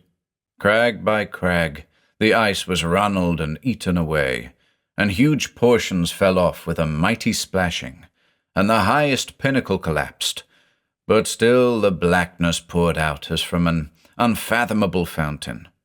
The watchers thought, at whiles, that they beheld houses running seaward amid the loosened fragments, but of this they were uncertain, because of those ever-mounting vapours. By sunset time, the berg had diminished to a mass no larger than a common floe, yet still the welling blackness overstreamed it, and it sank low in the wave, and the weird light was quenched altogether. Thereafter, the night being moonless, it was lost to vision. A gale rose, blowing strongly from the south, and at dawn the sea was void of any remnant. Concerning the matters related above, many and various legends have gone forth throughout Wuthoqquan and all the hyperboreal kingdoms and archipelagos. The truth is not in such tales, for no man has known the truth heretofore.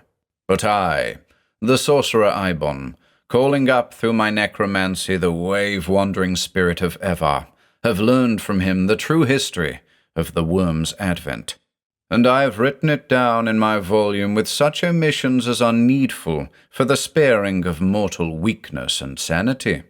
And men will read this record, together with much more of the elder lore, in days long after the coming and melting of the great glacier.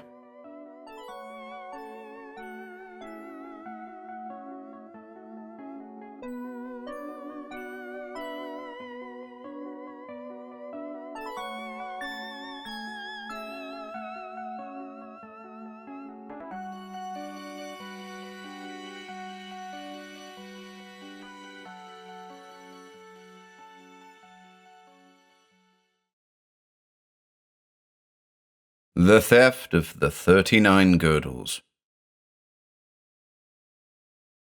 Let it be said as a foreword to this tale that I have robbed no man who was not in some way a robber of others.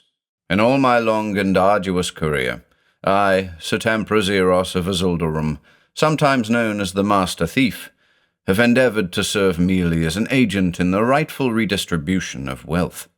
The adventure I have now to relate was no exception, though as it happened in the outcome my own pecuniary profits were indeed meagre, not to say trifling. Age is upon me now, and sitting at that leisure which I have earned through many hazards, I drink the wines that are heartening to age. To me, as I sip, return memories of splendid loot and brave nefarious enterprise. Before me shine the outpoured sackfuls of jars or pazurs, removed so dexterously from the coffers of iniquitous merchants and moneylenders. I dream of rubies redder than the blood that was shed for them, of sapphires bluer than depths of glacial ice, of emeralds greener than the jungle in spring. I recall the escalade of pronged balconies, the climbing of terraces and towers guarded by monsters, the sacking of altars beneath the eyes of malign idols or sentinel serpents. Often I think of Vixila, my one true love and the most adroit and courageous of my companions in burglary. She is long since gone to the bourne of all good thieves and comrades. I have mourned her sincerely these many years, but still dear is the memory of our amorous, adventurous nights and the feats we performed together. Of such feats, perhaps the most signal and audacious was the theft of the 39 girdles. These were the golden and jewelled chastity girdles worn by the virgins vowed to the moon god Wuthoqquan, whose temple had stood from immemorial time in the suburbs of Avoosl, capital of Hyperborea. The virgins were always 39 in number. They were chosen for their youth and beauty, and retired from service to the god at the age of 31. The girdles were padlocked with the toughest bronze, and their keys retained by the high priest who, on certain nights, rented them at a high price to the richer gallants of the city. It will thus be seen that the virginity of the priestesses was nominal, but its frequent and repeated sale was regarded as a meritorious act of sacrifice to the god. Vixila herself had at one time been numbered among the virgins, but had fled from the temple and from Avoosl several years before the sacerdotal age of release from her bondage. She would tell me little of her life in the temple. I surmised that she had found small pleasure in the religious prostitution and had chafed at the confinement entailed by it. After her flight, she had suffered many hardships in the cities of the south. Of these, too, she spoke but sparingly, as one who dreads the reviving of painful recollections. She had returned to Avoosl a few months prior to our first meeting. Being now a little over age, and having dyed her russet blonde hair to a raven black, she had no great fear of recognition by Wuthoqquan's priests. As was their custom, they had promptly replaced her loss with another and younger virgin, and would have small interest now in one so long delinquent. At the time of our foregathering, Vixila had already committed various petty larcenies, but, being unskilled, she had failed to finish any but the easier and simpler ones, and had grown quite thin from starvation. She was still attractive, and her keenness of wit and quickness in learning soon endeared her to me. She was small and agile, and could climb like a lemur. I soon found her help invaluable, since she could climb through windows and other apertures impassable to my greater bulk. We had consummated several lucrative burglaries, when the idea of entering Lennequois' temple and making away with the costly girdles occurred to me. The problems offered and the difficulties to be overcome appeared at first sight little less than fantastic, but such obstacles have always challenged my acumen and have never daunted me. Firstly, there was the problem of entrance without detection and serious mayhem at the hands of the sickle-armed priests who guarded Lennequois' fane with baleful and incorruptible vigilance. Luckily, during her term of temple service, Vixila had learned of a subterranean adit, long disused, but she believed still passable. This entrance was through a tunnel, the continuation of a natural cavern located somewhere in the woods behind Azuldarum. It had been used almost universally by the Virgin's visitors in former ages. But the visitors now entered openly by the temple's main doors, or by posterns little less public, a sign perhaps that religious sentiment had deepened or that modesty had declined. Vixila had never seen the cavern herself, but she knew its approximate location. The temple's inner adit was closed only by a flagstone, easily levitated from below or above, behind the image of Lennequois in the great nave.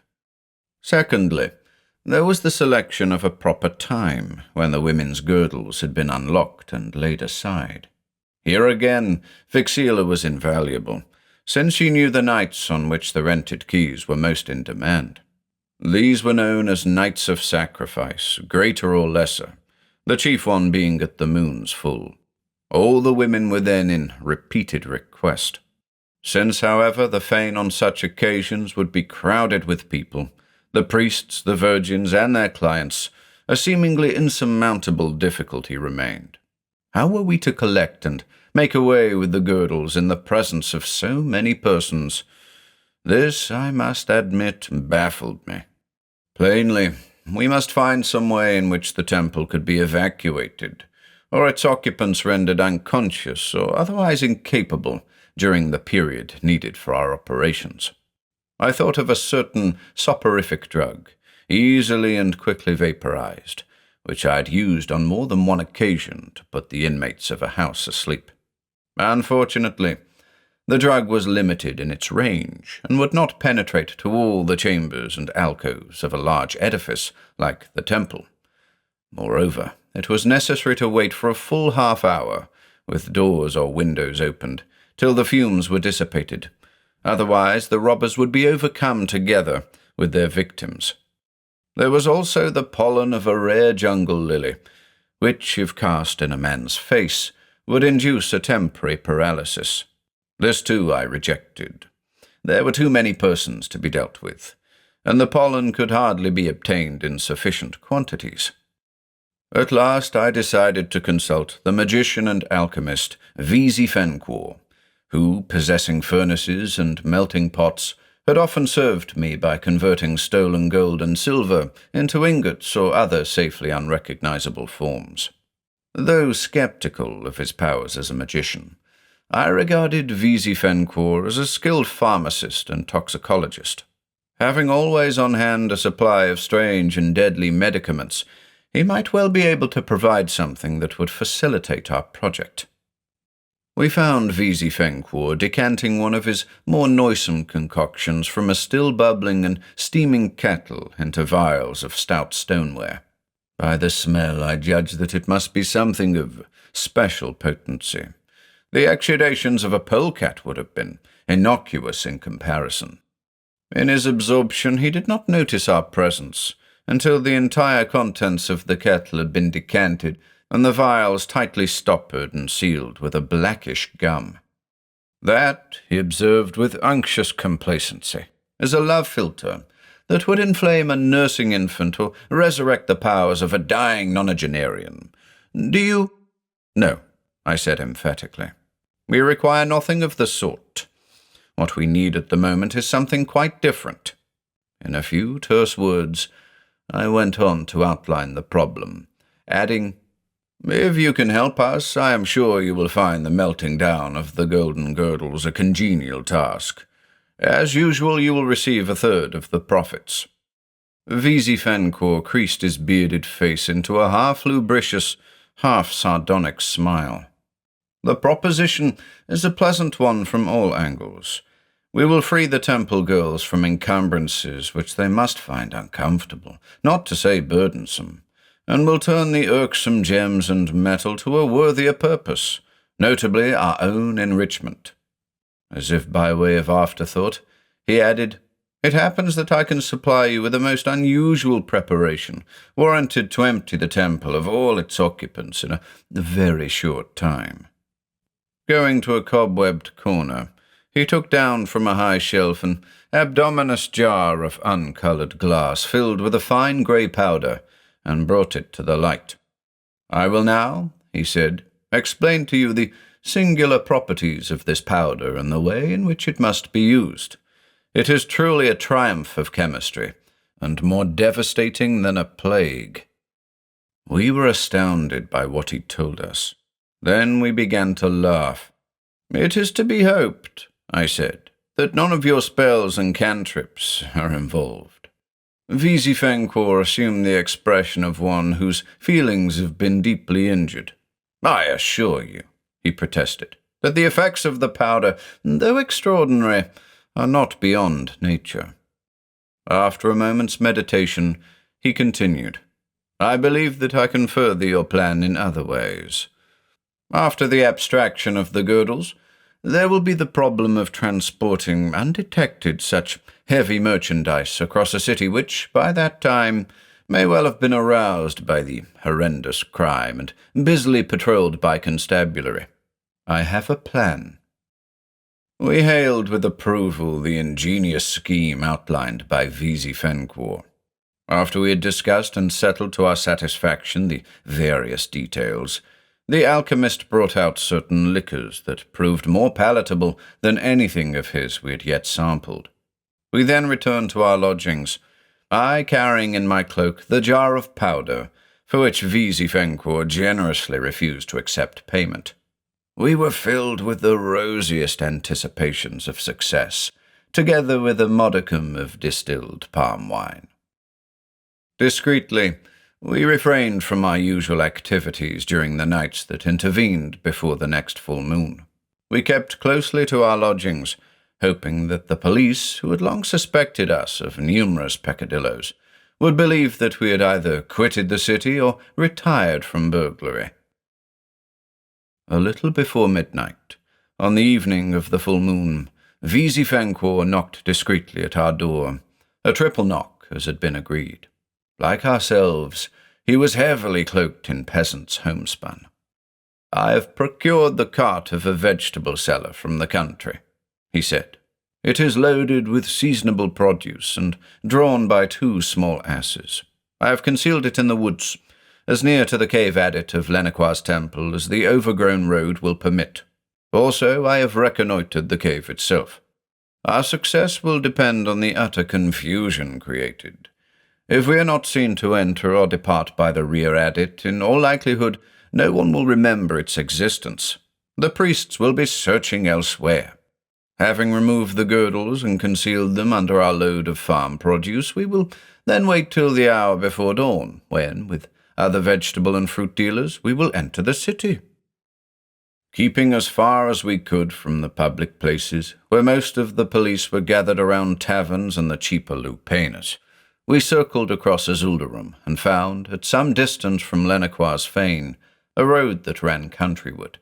The jungle soon grew denser, and the houses fewer. No one saw us when we turned into a side road, overhung with leaning palms and closed in by thickening brush. After many devious turnings, we came to the ass-drawn cart, so cleverly screened from view that even I could detect its presence only by the pungent aroma of certain root vegetables. Those asses were well trained for the use of thieves. There was no braying to betray their presence.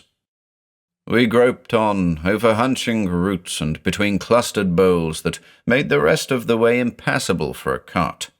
I should have missed the cave, but Visifenquor, pausing, stooped before a low hillock to part the matted creepers, showing a black and bolded aperture large enough to admit a man on hands and knees. Lighting the torches we had brought along, we crawled into the cave, Visi going first. Luckily, due to the rainless season, the cave was dry and our clothing suffered only earth stains, such as would be proper to agricultural workers. The cave narrowed where piles of debris had fallen from the roof. I, with my width and girth, was hard put to squeeze through in places. We had gone an undetermined distance, when Visi stopped and stood erect before a wall of smooth masonry, in which shadowy steps mounted. Vixila slipped past him and went up the steps. I followed. The fingers of her free hand were gliding over a large flat flagstone that filled the stairhead. The stone began to tilt noiselessly upward. Vixila blew out her torch and laid it on the top step while the gap widened, permitting a dim, flickering light to pour down from beyond. She peered cautiously over the top of the flag, which became fully up-tilted by its hidden mechanism, and then climbed through, motioning us to follow. We stood in the shadow of a broad pillar at one side of the back part of Lennequar's temple. No priest, woman, or visitor was in sight, but we heard a confused humming of voices at some vague remove. Lennequar's image, presenting its reverend rear, sat on a high dais in the centre of the nave. Altar fires, golden, blue, and green, flamed spasmodically before the god, making his shadow writhe on the floor and against the rear wall like a delirious giant in a dance of copulation with an unseen partner. Vixila found and manipulated the spring that caused the flagstone to sink back as part of a level floor.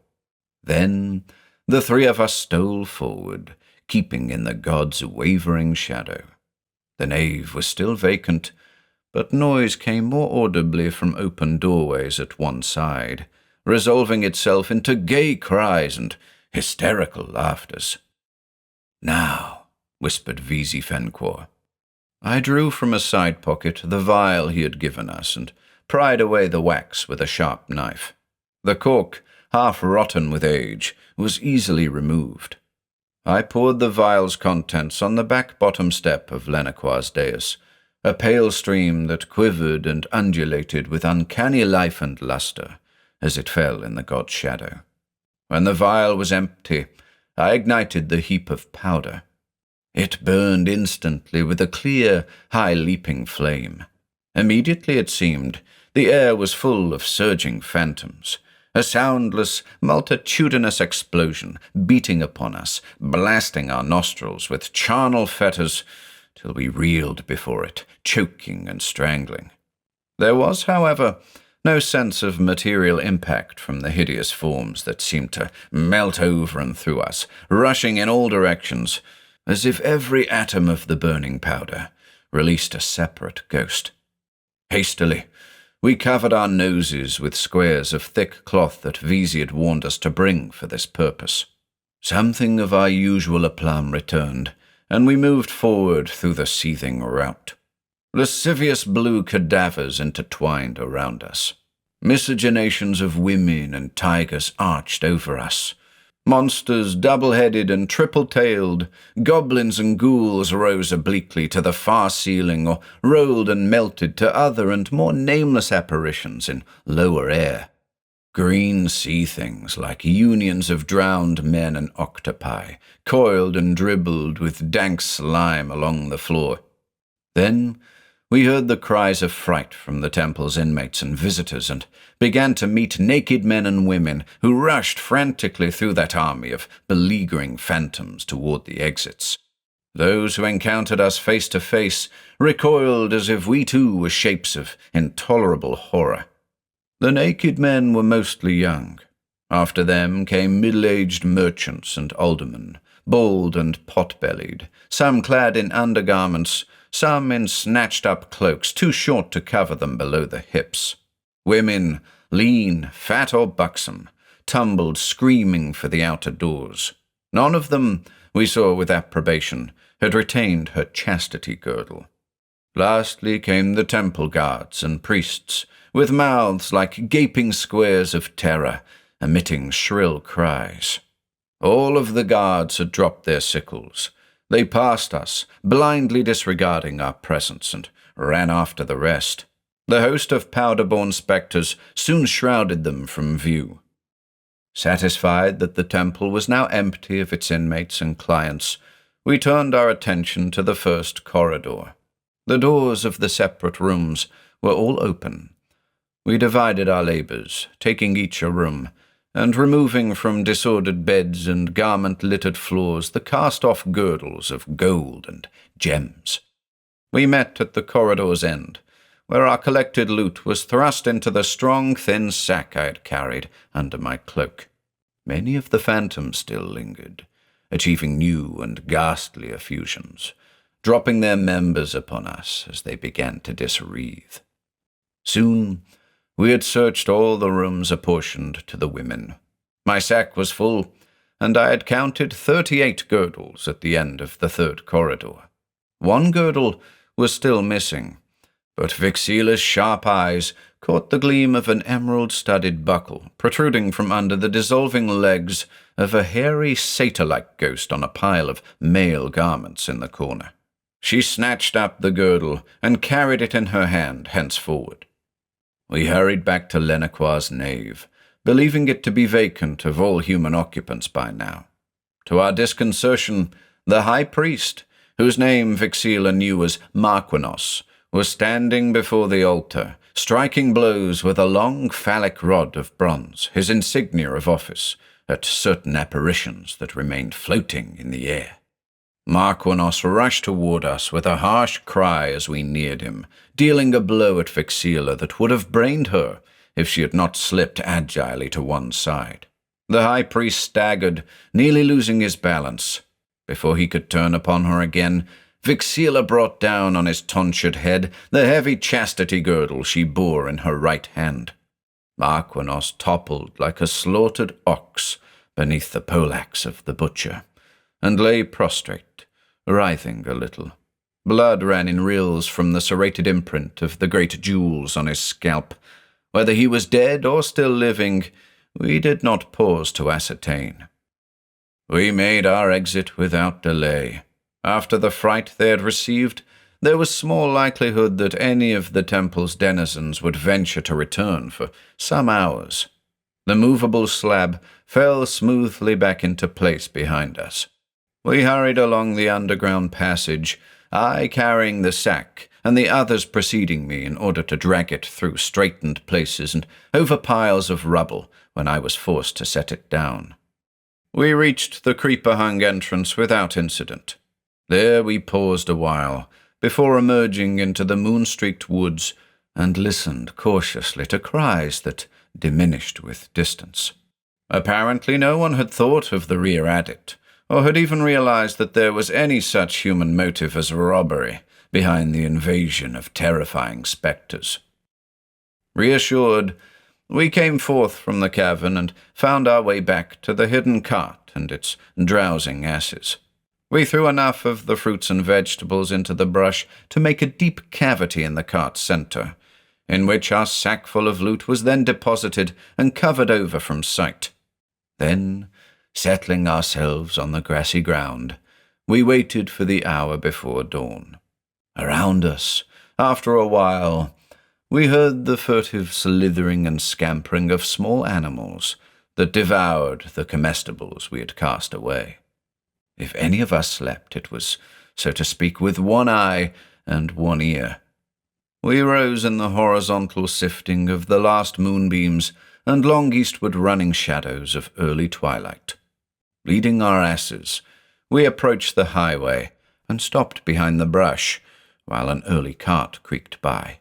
Silence ensued, and we broke from the wood and resumed our journey cityward before other carts came in sight. In our return through outlying streets, we met only a few early passers, who gave us no second glance. Reaching the neighborhood of Visifenquor's house, we consigned the cart to his care and watched him turn into the courtyard unchallenged and seemingly unobserved by others than ourselves. He was, I reflected, well supplied with roots and fruits. We kept closely to our lodgings for 2 days. It seemed unwise to remind the police of our presence in Azuldarum by any public appearance. On the evening of the 2nd day, our food supply ran short, and we sallied out in our rural costumes to a nearby market, which we had never before patronized.